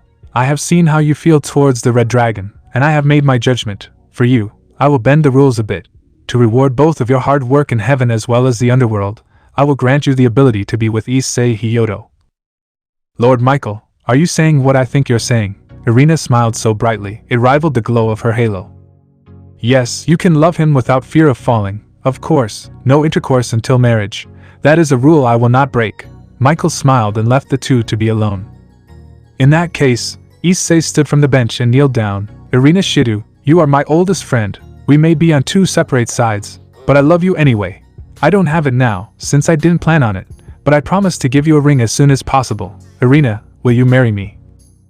The angel was ecstatic to say the least. Minutes ago, she was told that she could love Issei freely without fear of falling. Now he was proposing to her. Of course, she jumped into his arms and kissed him. Thanks Issei, you've made me so happy. Chapter 38, The Brave and the Bold. A few months had passed since Issei proposed to both Issei and Irina. Since then, he had also proposed to Akeno and Kuroka. Akeno's ring was a beautiful amethyst gem with a center of red. Kuroka had one made of obsidian. The center also glowed bright red in the light. About a month ago, Akeno discovered she was 1 month pregnant with Issei's child. It hadn't worked the first time, but with a night together a week, it seemed to pay off. Kuroka's due date was coming soon and Issei had no intentions of missing this one like he had with Rias. Unfortunately, things tend to go the wrong way for him. It was a cool winter evening. Issei was surrounded in the living room by all his girls, Rias and Ellie situated on his left, Kuroka and Akeno on his right. The church trio sat on the floor around his legs. Koneko was in her favorite spot, his lap. Roswise had gone to visit Asgard to see her grandmother. Ravel was finishing paperwork for the club. After about an hour, the young phoenix joined the group. Problem was, there was nowhere for her to sit in relative proximity to Issei. Rias offered the girl her spot, but Ravel refused. Surprisingly, Koneko offered to share his lap with her. Although she was hesitant, Ravel accepted and joined Koneko. Those two had started out enemies, then rivals. Now they were best friends. Issei stroked Koneko's ears. Thanks Koneko. I know it's not easy sharing with a rival. Anything for you Issei, she purred back. They were all truly one big happy family. The next morning was the first day of school after winter break for those at Kuo. Issei had called off any meetings at the clubhouse. Instead, he asked Koneko and Ravel to meet him there for some last-minute paperwork from late December. The two young devils entered the old school building to find a man that had already entered the main room. "I don't sense Issei here," Koneko commented quietly. "What do we do?" Ravel was shaking. Of all the raiding games she'd been in, nothing terrified her more than this. Not even the dragons that trained her brother. This was someone that knew where to find them. "Why don't you start by telling us where the red dragon is?" A voice came from behind them. The two girls turned and found a gruff-looking man with black spiked hair staring down at them. "Name's Sin, and I'd hate to have to hurt you." He pulled two knives and held them to their throats. "But I won't hesitate to be rid of a nuisance." Both girls were now terrified. Sin picked them up and took them into the main room. He tossed them on the couch and sat on the desk. "Why do you want him?" Koneko stood bravely and clenched her fists. "Do you know who we are?" Sin stood up. "I am Sin Karada of the Da. I am the current leader of our liberation army. Our goal is simple: eradicate the holy dragons." Ravel looked back to when Issei and Riser trained with Tannen. The dragons are a proud species, not to be trifled with. She grabbed Koneko's sleeve and tried to get her to sit down. Instead, Koneko pulled up her fists ready to fight. "I will not let you hurt him." She rushed the much larger man and landed a solid impact reinforced with senjutsu on his jaw. The hit drew blood from his lips. Sin wiped the blood off his mouth. "That kinda stung." He cracked his knuckles as he towered over Koneko. "Okay, my turn." Before she could react, Koneko was sent flying into the wall. She stood from the floor and brought her hands up again. "Good hit. I won't go easy on you this time." Once again, she rushed him. "Bad move, kitty." Sin chuckled as the shock on Koneko's face allowed him time to dodge her hit and land three of his own. The small cat devil was smashed through the wooden table and between the couches and knocked out cold. "I assume you don't want to try anything." Ravel shook her head and stared at her friend. She was paralyzed with fear and couldn't move. Suddenly, the doors burst open and Issei walked in. "So, you must be Sin." "The one and only," Sin replied as he stepped over Koneko's bleeding body. "You did that." Issei looked down to see Koneko. "She started it. Dumb bitch doesn't know when to quit." Sin laughed. "You're right about that. She is stronger than most. But I am 10 times stronger than she is." "Balance break," Issei shouted as his body turned to crimson. "Welsh Dragon Balance Breaker." Drake's voice echoed through the room. "If you don't wish to die, I would leave, now." Issei charged and went to punch his target. However, he hit nothing as Sin vanished. It was a lot like dueling Sairaorg. "You're quick." "I worked my body to its peak," Sin smirked. "He wasn't talking to you, asshole." Another voice popped in. "Vanishing Dragon Balance Breaker," Albion's voice echoed. "Yeah, I was talking to him." Issei chuckled and pointed at Valley. "Thanks for coming. I'd never miss a chance to show you up, Hyoto." Valley and Issei both attacked and hit Sin. Surprisingly, he walked away from it unscathed. So, these are the heavenly dragons. It's clear that I don't stand a chance against you both." That was Valdo's mistake. The Cow's Brigade was right. "You two are very powerful. Good day." Sin vanished. Valley also took his leave in hopes to catch him. Issei breathed a sigh of relief until he heard a groan from his side. Koneko. He deactivated his armor and knelt at her side. He picked her up and cradled her close. Ravel sat across from him. "Hey dum-dum, about time you showed up." Her voice was weak and frail. "Stay with me now." He carefully stood and laid her on his lap on the couch. "Why did you attack him?" "You know me." She coughed up blood. "I'm a fighter." Her eyelids started to flutter. "I know, kitten, you're always a fighter." Issei pulled out his phone and dialed Asya. "Asya, Koneko is injured badly. I need you to get here fast." "I can't, Issei. Kuroka just went into labor," Asya replied. "Damn." Issei hung up without another word. "Ravel, can you heal her?" "I can try." She started to heal Koneko, but it was slow going. "I'm sorry, the wounds are too much for me." "Damn it all." Issei opened a teleportation circle and the three of them vanished in a crimson light. They were soon in the room with Kuroka, Asya, and Rias. "Issei," Rias questioned until she saw Koneko in a bloody mess. "Shirin." Kuroka's eyes started to tear up as another contraction hit. The doctors in the room placed Koneko on a separate bed in the room and Asya got started. "It will take some time." "What happened out there?" Asya asked. "The goddamn Da is back and they've joined with the Cow's Brigade. Their new boss left Koneko as a greeting. She tried to fight him and lost, badly." Issei sat down next to Kuroka. "I'm sorry, Kuroka. If I'd gotten there faster, I could have kept her out to fight. It's okay, she's stubborn. If she wanted to fight, there was no stopping her. Her cheeks were stained with tears as she looked over to her sister. Ms. Tojo, are you ready? The doctor asked. I guess here goes nothing, Kuroka said with a half smile. Issei had decided to stay close in order to keep her comfort, so the others went over to Koneko. Both bishops and Rias worked to heal the white Nikomata. You're doing great, Kuroka. Just a little bit more. Issei allowed her to grip his hand as hard as she could. You know, when this is all over, I'm gonna kill you, she breathed hard as she pushed again. Good, his head is out. The doctor put up his fingers to count her down again. Agreed. You can kill me as many times as you feel necessary. Just get our baby boy out first. He brought his other hand to her cheek. Push. Ah. Kuroka's scream caught the attention of all the girls in the room except for the passed out Koneko. Great job, Ms. Tojo. The doctor handed off the newborn to be cleaned. After a little while he was all nice and neat. However, unlike Ellie, he wasn't screaming. Although he was still breathing, here he is. Kuroka recovered from her stress and sat up to hold him. Come to mama, baby. She reached her hands out and carefully brought the baby to her chest. Issei, thanks. Hey, this was only 50% me. Issei chuckled as he smiled. If anything, I should be thanking you. I mean, you carried him for 9 months. Another thought entered his head. You still gonna kill me?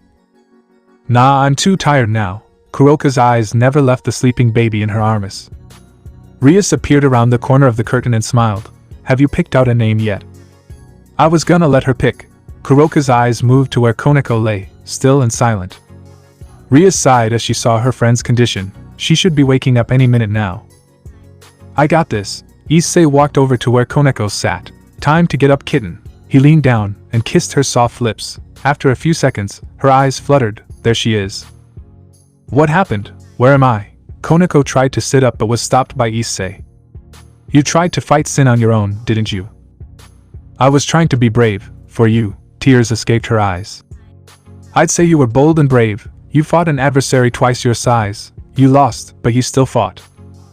I like to fight. It's fun. She tried to sit up again, but Issei picked her up in a princess carry to take her to Kuroka.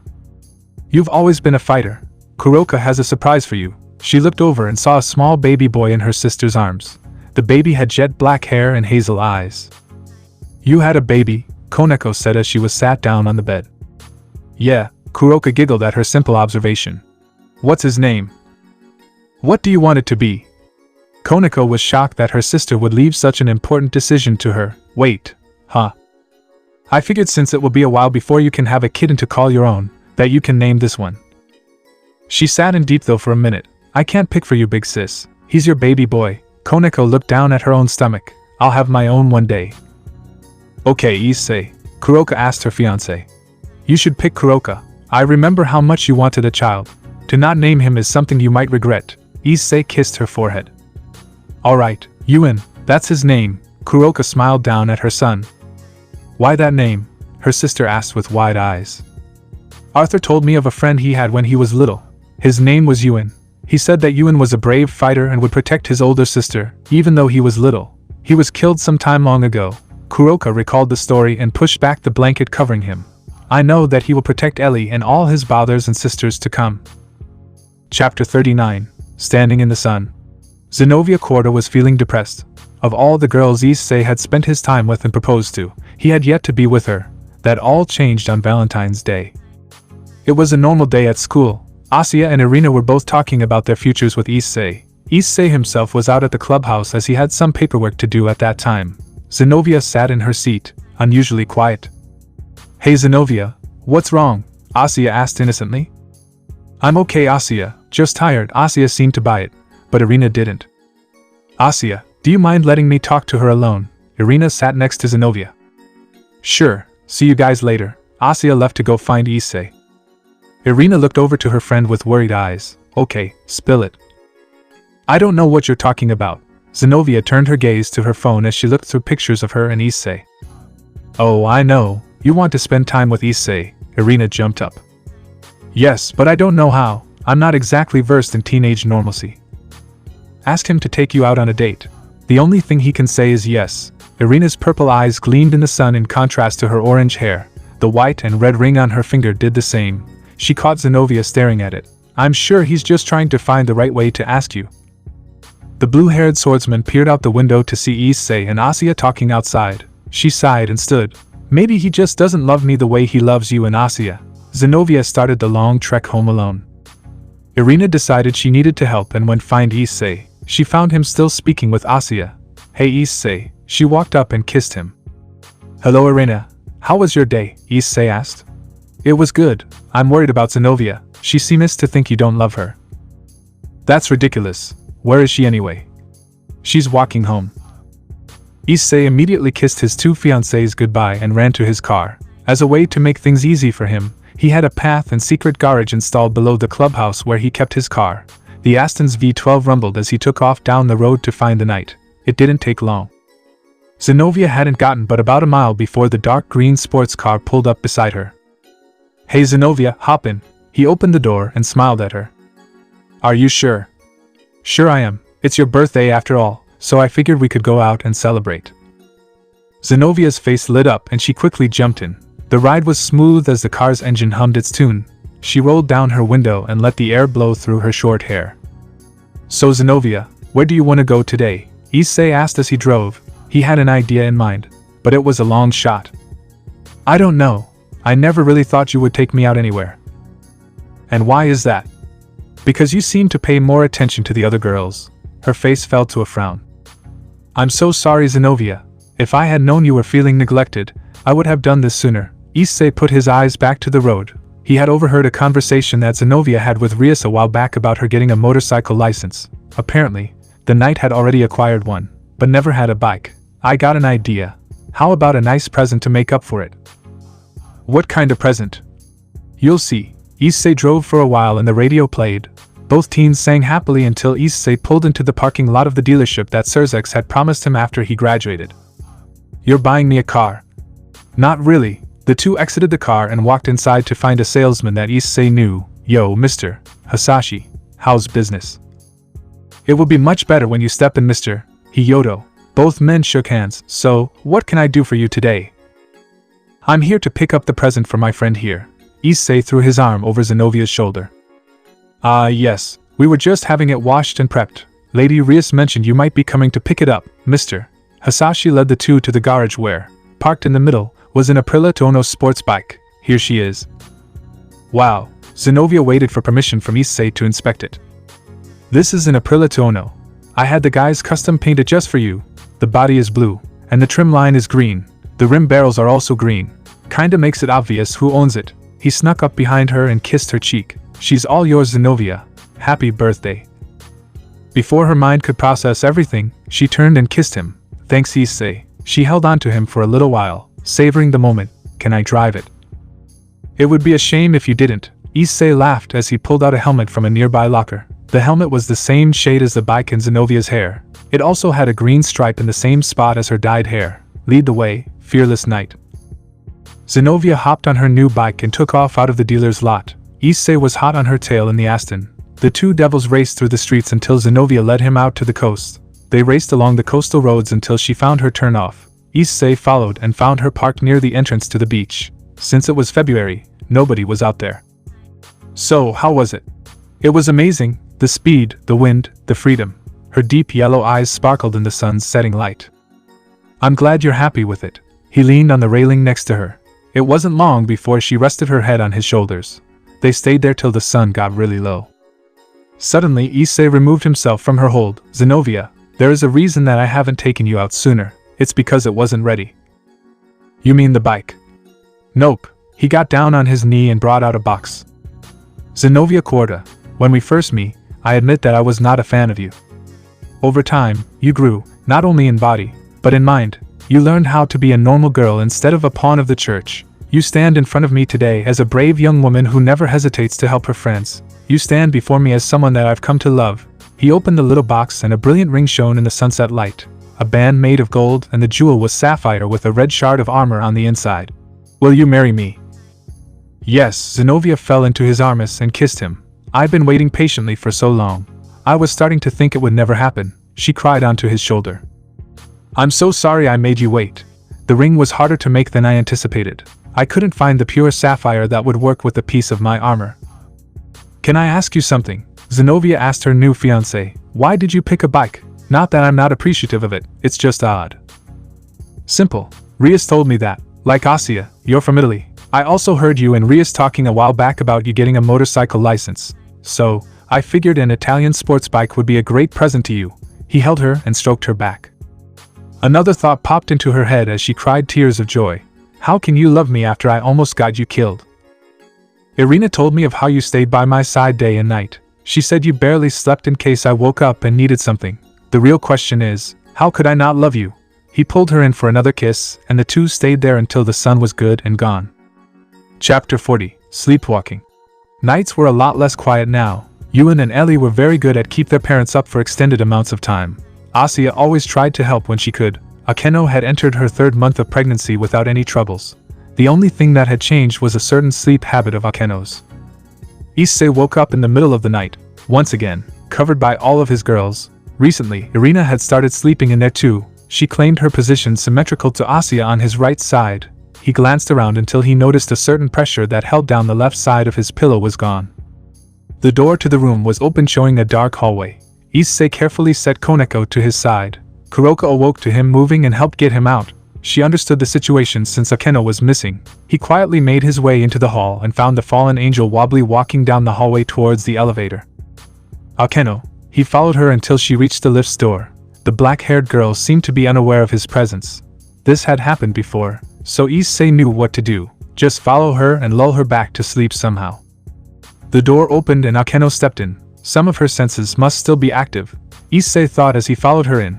The door shut and both devils went down. Sometimes, Akeno would bump something and wake herself up if Issei didn't get to her first, but this time was different. She had some awareness. He waited for her to exit the lift and followed. She started her way down the stairs and Issei was quickly by her side in case she fell. The plan now was to get her to the couch and back to sleep. Since Issei usually was able to get Akeno back to bed, she had no idea that she was a sleepwalker. Issei carefully turned her and directed her to the couch. He stopped her and helped her lay down as he let her use his lap as a pillow. Soon enough, she was back to sleep, and the night went on as normal.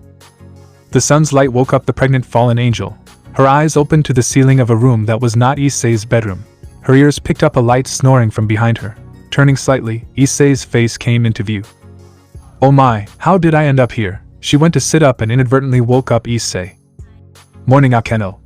Issei, how did I get down here? Well, you were sleepwalking again. It took a moment for her to process that. Wait, sleepwalking. So you followed me down here? I was trying to keep you from doing something that could hurt the baby or yourself. He rubbed her stomach as she relaxed on his shoulder. Thanks, I didn't think that I did that. You've been doing it for a while now. I tend to stop you before you get too far, but I didn't feel you get up this time. I'm sorry. Akeno's lips were on his in a second. It's alright. You tried and that's what matters. She smiled. Come on, let's go wake the others. Alright. After all the other girls were up, the morning feast began. Akeno seated herself next to Issei and Rias was on his other side. Soon enough, Ravel, Asia, and Irina came in with a large feast for the family. Alright everyone, we made eggs, pancakes, biscuits, and some other little goodies. A nice English breakfast. Irina cheered. She was so happy with her attempts at cooking, she couldn't hold it in. As the plates were being set, a certain smell was enough to drive the fallen angel from the room. Everyone's eyes followed as she ran to the bathroom down the hall. What happened to Akeno? Zenobia asked as she sipped her tea. I think I know. Issei stood and followed his fiancée. He opened the door to the sight of Akeno over the toilet and crying. Slowly, he knelt down beside her and held her hair back. The morning sickness, as well as certain smells, could make any pregnant woman have these issues. Luckily, neither Rias nor Kuroka had this problem. You okay? I feel awful. Akeno leaned back into his chest and he held her as she cried. Issei, I hate this. I hate being pregnant. No, you don't. You just hate the side effects. I can tell when you're lying, Akeno. I've gotten good at it over the years. I hate all of this. She turned and buried her face in his shoulder. I wish that I never asked you to get me pregnant. This hurt him more than any wound or injury. She was hurting. Seeing her miserable was one of the worst feelings ever. So, he held her close and let her cry. For 10 minutes she sobbed on his chest. You're lying again. Huh. When you said you wish you never asked me, you were lying. He rocked her slowly and stroked her hair. You're happy about having a baby, you just don't like the side effects. I hate all of this. I'm gonna get fat and ugly, and you're gonna leave me alone again, she sniffed as her emotions reigned over her. Thinking quick, Issei pulled up and kissed her with fire. Silly girl, I've managed to love both Rias and Kuroka throughout their pregnancies. What makes you think that you'll be different? Because, and don't say it's because you're a fallen angel. I don't care what you are. I will always love you. A knock came from behind them at the door. Akeno, Issei, can we come in? Sure, Issei answered. The door opened to reveal Rias and Kuroka. Rias had the now 1-year-old Ellie in her arms and Kuroka had little Yuen in hers. Rias laid herself up against the wall and let Ellie crawl around. Kuroka followed suit. But since Yuen was still too young to crawl or sit up, she just held him. Akeno, are you okay? Rias held her friend's hand and looked into her teary eyes. You might as well hear the truth. Issei took a cool washcloth and put it to her head.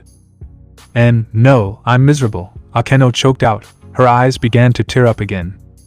I know your pain. Kuroka spoke up as she looked at her son. He was an absolute pain in my ass for the longest time, always making me sick, keeping me up at night. There were times where I wasn't sure I wanted to continue the pregnancy. But, looking at him now, that makes it all worth it. Really?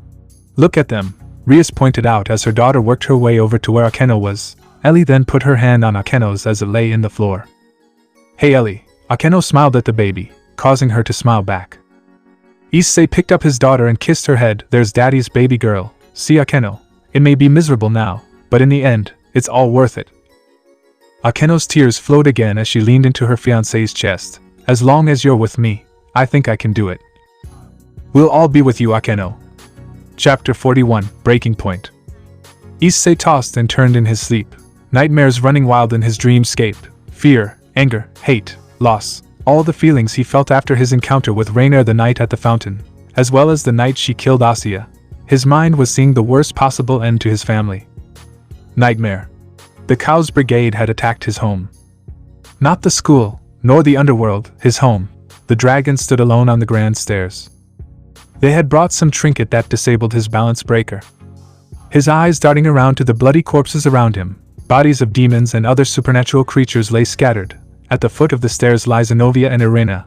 Both swordsmen tried to defend the rest. About halfway up, Koneko and a still pregnant Akeno. They were going to help their friends. At his feet, Asya and Ravel. They had been too afraid and stayed near him, only to perish in the end. Only 2 girls remained, Rias and Kuroka. Both mothers had run upstairs to protect their children. Issei had stayed back to fight. But after seeing the girls he loved more than anything fall before him, he couldn't function. The father's instinct sent him to the room where his children slept. He found Rias and Kuroka holding a crying Elizabeth and Yuen. Sure, Ellie, please be quiet. Rias tried to calm her down, but her shaky voice didn't help. I love you, Yuen. I'm sorry I couldn't be a good mother for you. Kuroka handed Yuen to Rias. Save him. She then walked to the door, ready to fight. The red dragon burst in and took his battle stance. Issei stood before them and was ready to defend them to the very end. The door busted down and startled the children. So, that's where you went, an all too familiar voice said. Shame. I won't let you hurt them. His balance breaker still not working. Very bold. But if you couldn't save those downstairs, what makes you think you can save them? And nightmare. The room erupted in a bright light, and Issei was ripped from his dream in a cold sweat. His eyes locked onto all the girls sleeping peacefully in bed, Rias and Irina on his right, Akeno and Asya on his left, the Nikomata sisters on his body. Zenobia was near the foot of the bed. Ravel had managed to get herself wedged between his arm and torso next to Rias. Issei sat up carefully. After removing Koneko from his chest and unwrapping Ravel, he left the room. It didn't take long for him to decide a destination. He needed to train. That wasn't just some dream, that was a premonition, especially after 5 nights in a row. The training room was large and empty. The only sound was a punching bag. 1, 2, 3, and the bag would bust. This continued for hours. Partner, if you keep this pace, you'll wear yourself out and won't be able to stand come morning. Drake tried to reason. I have to keep going. I have to protect them all. I need to protect them all. I don't care what I have to do. He threw another right cross and the bag busted. How can you protect them if your energy and stamina are gone? Then I will build endurance, so I can fight non-stop for as long as I need. Left, right, bust. Do you mind talking some sense into him? Drake asked aloud. He'll listen to you. Only every once in a while Rias giggled as she walked to her husband. It was only at her touch that his fatigue caught up with him. She sat on the mat and laid his head in her lap. What's wrong, Issei? Nothing, just stress. Don't lie to me. Her eyes turned a deep crimson. I know when you do. I need to keep training. Issei went to stand but passed out as soon as he reached his feet. Drake, what is going on with him? Last time he was this determined to fight was when he battled Sairaorg. Rias asked the great dragon as she pulled her husband back into her lap. Issei has been having nightmares for almost a week now. I can see glimpses every so often. From what I can tell, it's the same one every night. Some slight differences here and there. Drake's mighty voice was soft. You said this has been going on for a week. More or less. There is no telling how much pain he suffered because of it. I do recall the first night. The pain, the agony, it rivaled the day that Ms. Argento was cast off into the dimensional gap.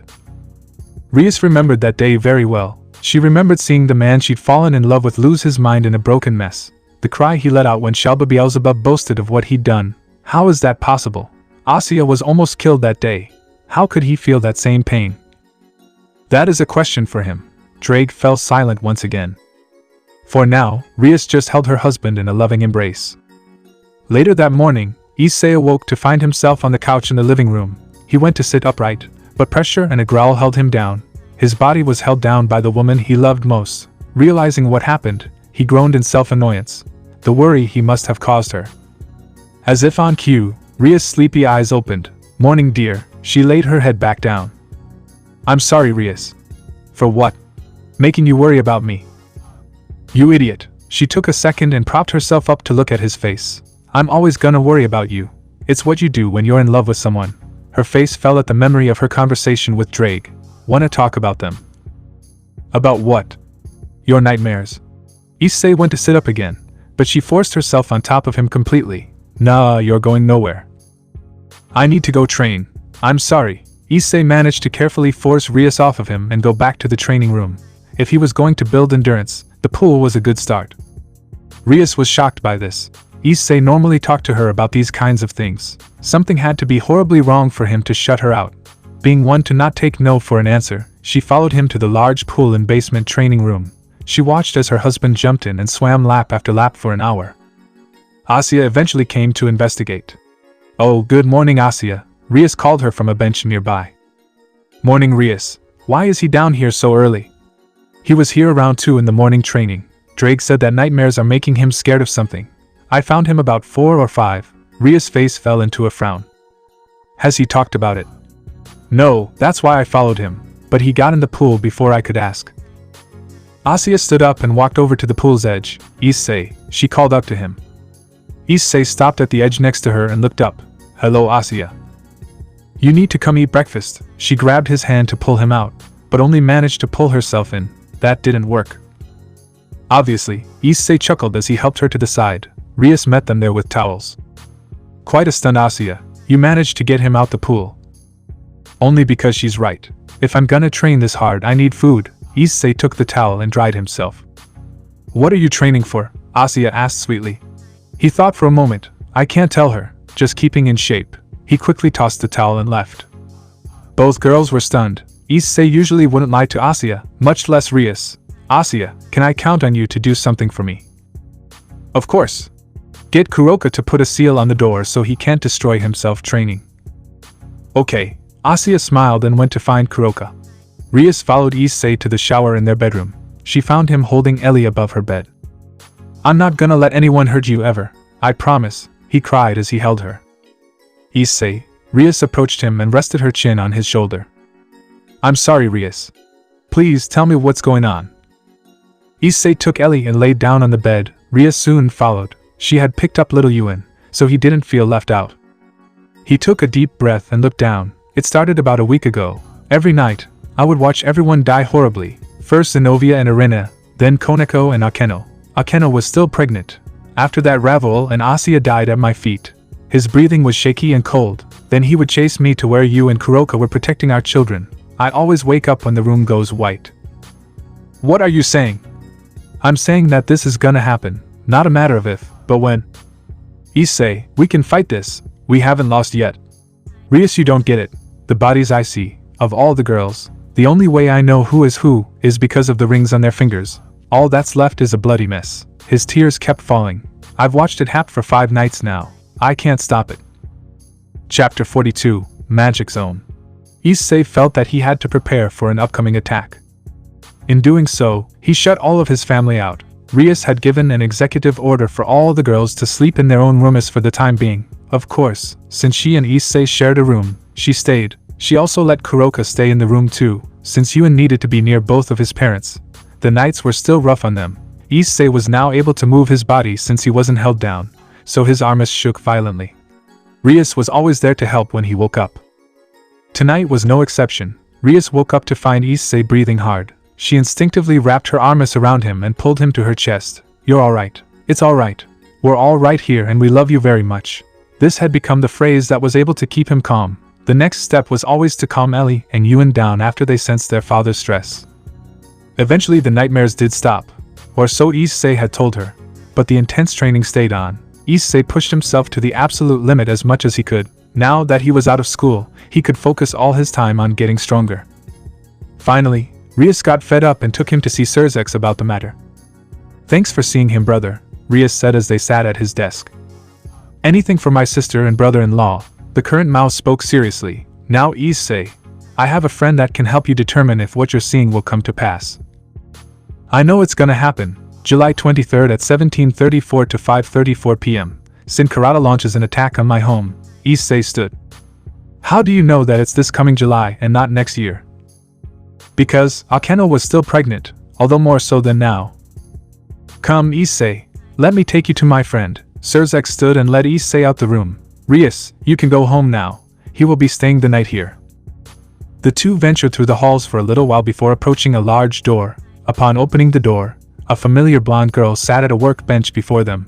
Her sky blue dress and hat was enough for Issei to remember her. "Good evening, Lord Sir." The young magician stood but stopped when she saw his guest, Issei. "Hey, Lu Fei, it's been a while." Issei rubbed his neck as he greeted her. She had grown a lot in the 2 years since she saw him. "You still keeping up with the show?" "I will always be your biggest fan, Oppai Dragon." She rushed and hugged Issei tight. Sairaorg just laughed at her excitement. "Lu Fei, we need your help with something." "Anything magical, I'm your girl." She cheered as Issei took the empty seat in front of her. "What can I help you with?" "A nightmare. I'm terrified that it will come true in due time." Issei's smile faded at his recollection. The details are so specific that it has to be a vision of some sort. "Well, that's easy to solve," Lu Fei cheered. "All I have to do is watch your dreams. There is a slight issue. I will need to be very close to you while you sleep so I can study your dream." "I'll leave you two to sort it out." Sairaorg left the two alone. "Considering the life that I have, that won't be an issue." He chuckled. "I tend to have 8 girls in my bed every night." Seeing Lu Fei's blush, he stopped. "I'm sorry. Too personal." "It's okay. That makes me feel better knowing that you are comfortable with me being so close." Her smile proved his theory. "Shall we get started then?" Issei stood and led Lu Fei to the guest room he had been lent by Sairaorg. A sign on the door warned everyone but Rias to stay away. Issei. Lu Fei's flustered face showed she had more to say. "For this to work, I need to be as close to you as absolutely possible. That means I'm gonna take a wild guess and say that we need to be naked for this." Her bright red face and nod gave him his answer. "Okay. I don't have an issue with it if you don't." I'm okay with it." The young magician was slow to discard her clothing and join Issei in the large bed. "So, Lu Fei, how did you come to be at Sairaorg's house?" Issei asked as she covered herself with the large blanket. "You remember that I was part of Valley's team?" Issei nodded. "My brother Arthur wanted to keep me safe once the Da attacked us. He figured that one of the 4 great Satans should be able to keep me safe." Issei felt Lu Fei slide a bit closer. He jumped a bit at her cold feet. "I'm sorry, my workshop gets cold." She hoped that she didn't scare him, but he just laughed. "It's okay. Koneko was bad about scratching me for a while." He took her hand gently and traced the scars that Koneko had given him. "See, you can't really beat that one." The blonde magician's face was red as she felt over Issei's well-cut abs. Wow. Her mouth soon formed a smile. "Issei." "Yes. What am I to expect in your nightmare?" He took in a deep breath and sighed. "It's very grim. Bodies, blood, death, and destruction. My family, some you've met, their bodies everywhere." "My, that is a bad dream. You said this had been going on for how long?" A couple weeks, every night. I'm sorry. Don't be, you're doing so much to help me with this. Thanks, Le Fay. He kissed her head before he realized it. Oh, I'm sorry. I'm used to doing that so much I forgot. No, it's okay. It felt nice. To be appreciated, I mean. You weren't before. Big brother always told me to stay behind when it came to a fight. I felt like he didn't trust me enough to hold my own or do my job. Le Fay, Issei wrapped his arm around her naked form. He wants to keep you safe. It's part of being an older brother. I learned that with Asiya. She came to my home after a terrible set of circumstances. I found it to be my responsibility to look after her. See, can I be a part of that? Issei thought for a second. He already had one member of Valley's team with him. What's one more? We'd be happy to have you at our house, Le Fay. But I'd have to talk to Valley. Besides, I'm sure Kuroka would like you to. He smiled at her sparkly blue eyes. I've missed her so much. How is she? Le Fay rested her head on his chest as she started to drift off. She's great. Her son is doing well too. Son. We had a baby boy a few months ago. His name is Yuan. You'll get a chance to meet him soon enough. He yawned, indicating it was almost time for the experiment to start. Okay, one last thing. Le Fay sat up before realizing she was not clothed from the top up. Oh dear, she covered herself. I forgot. Here, you can wear this right now. Issei took his red shirt and handed it to her for the time being. Thanks. Her blush shined brightly against the lamplight. Et tunk venit visit artera somniabant, cum delor ad originem ducat. After her spell was cast, she removed his shirt and laid back by his side. As she laid down, she noticed her spell put him to sleep. Oh well, now I can do this. Carefully she wrapped her arm over his chest and rested her head on his shoulder. Good night, Issei. Dreamscape. Le Fay found herself in a room in Issei's house. Strangely, it appeared to be a room she herself designed. Okay, so now I feel that this has changed a bit. Since he agreed to me staying here, I am now a part of the dream. She got off the large blue and white bed to go find him when the entire house shook. Not good. Issei was in his usual state, not able to use his balance break, and watching those around him perish. However, a small tap on his shoulder pulled his attention. Le Fay. He seemed surprised she was there. This is indeed a mess. She saw exactly why he was terrified to sleep now. Issei, do you remember coming to see me? Yes, that was 3 months ago. Interesting, very interesting. He snapped her fingers and the entire scene around them paused. There, that's better. The young witch walked around and assessed everything. Why are you here? Issei interrupted her inspection. I thought we settled this a while back. On the contrary, we never settled it at all. You're still at Sairaorg's mansion in the underworld and I'm currently studying your dream. She spoke so nonchalantly that it had to be true. Alright, what do I do to stop this? Oh, I'm not here to help you stop it. I'm here to see if this is a vision or a dream. At the first glance, it appears to be nothing more than a dream. Issei breathed a sigh of relief. However, judging from the fact you remember visiting me, I can concur that this is closer to a vision of the future. I'm sorry, Issei. Chances are that this event will happen when you say it does. Her eyes immediately saw a clock above him. Or maybe not. Maybe not what? Issei followed her as she approached the device. Your clock says that today is July 21st, correct? She asked as she inspected it closely. Yeah. You told me yourself that this event would happen on the 23rd of July. Question is, what changed? I have no idea. Issei sighed as he took in the sight around him. I do have a theory. In the old timeline, I never came here because you never came to me. Now, since you told me I could live here, things have changed. So you're saying that because you came to live here, the timetable advanced. Seems about right. Le Fay walked up to him and held him close. I'm sorry I couldn't do more to help. It's time to wake up now. She leaned in and kissed him with her soft lips. Real world.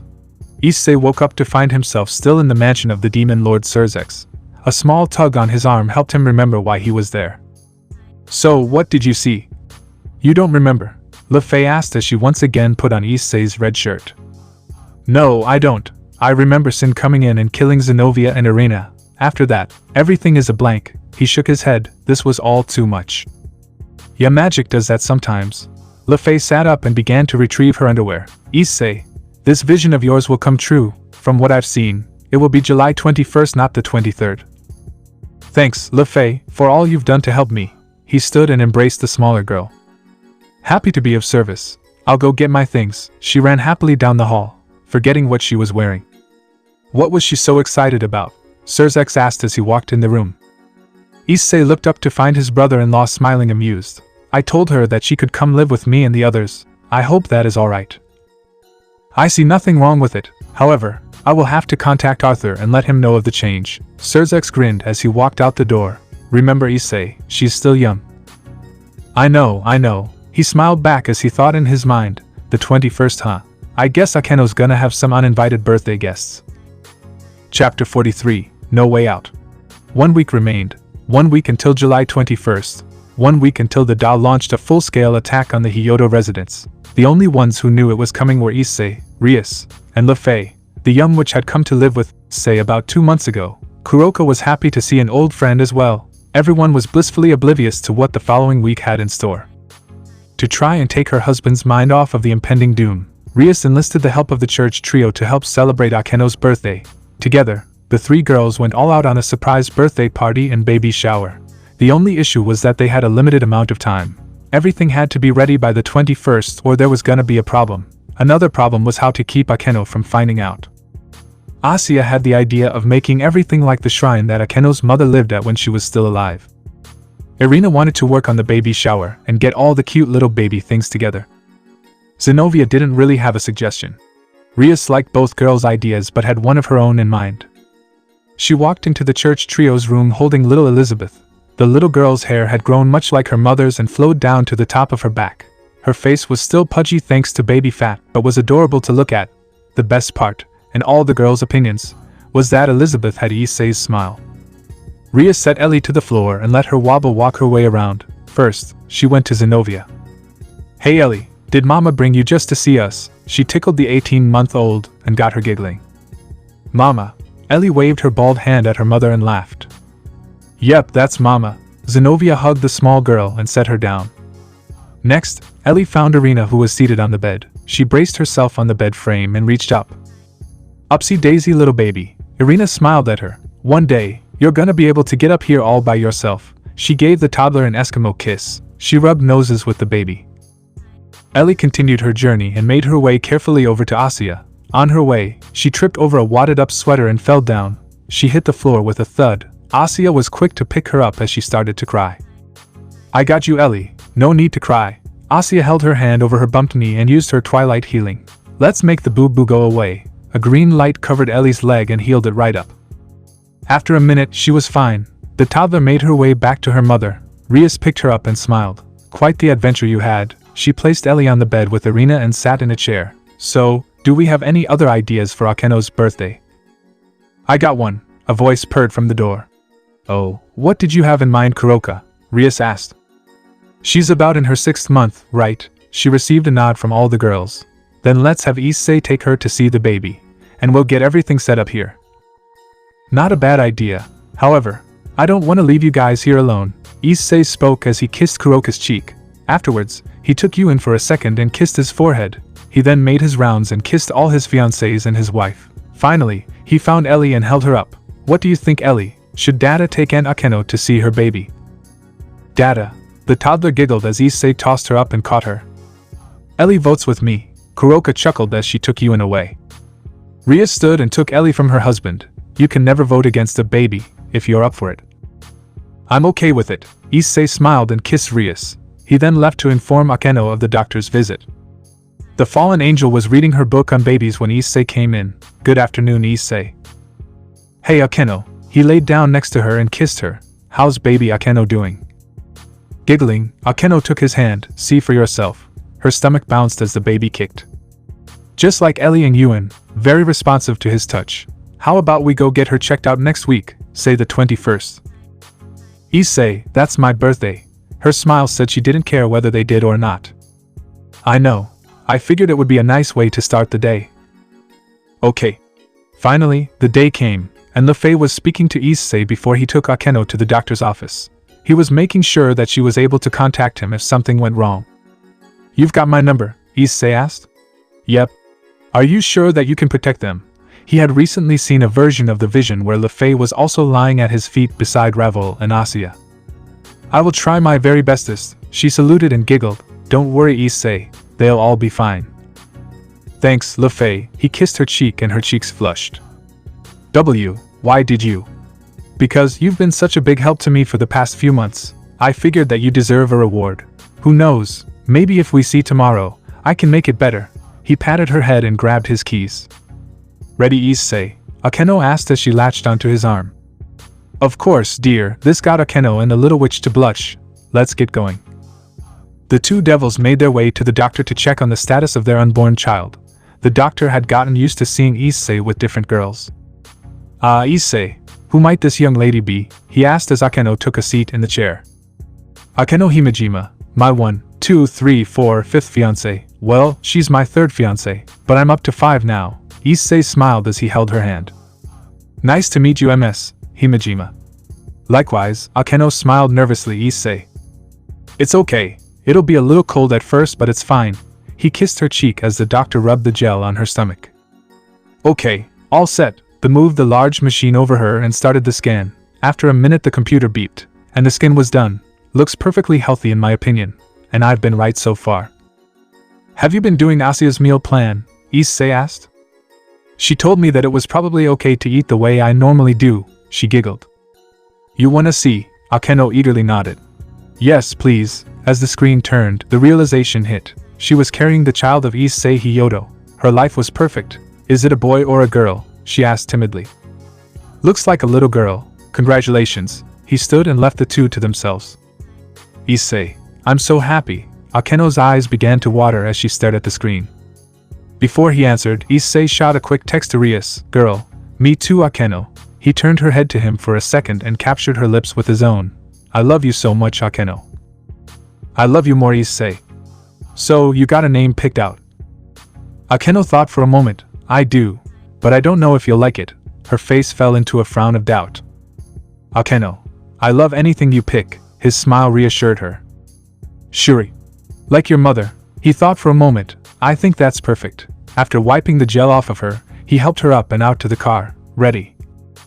I'm ready for anything. Her giddy face was all the confirmation he needed to drive home.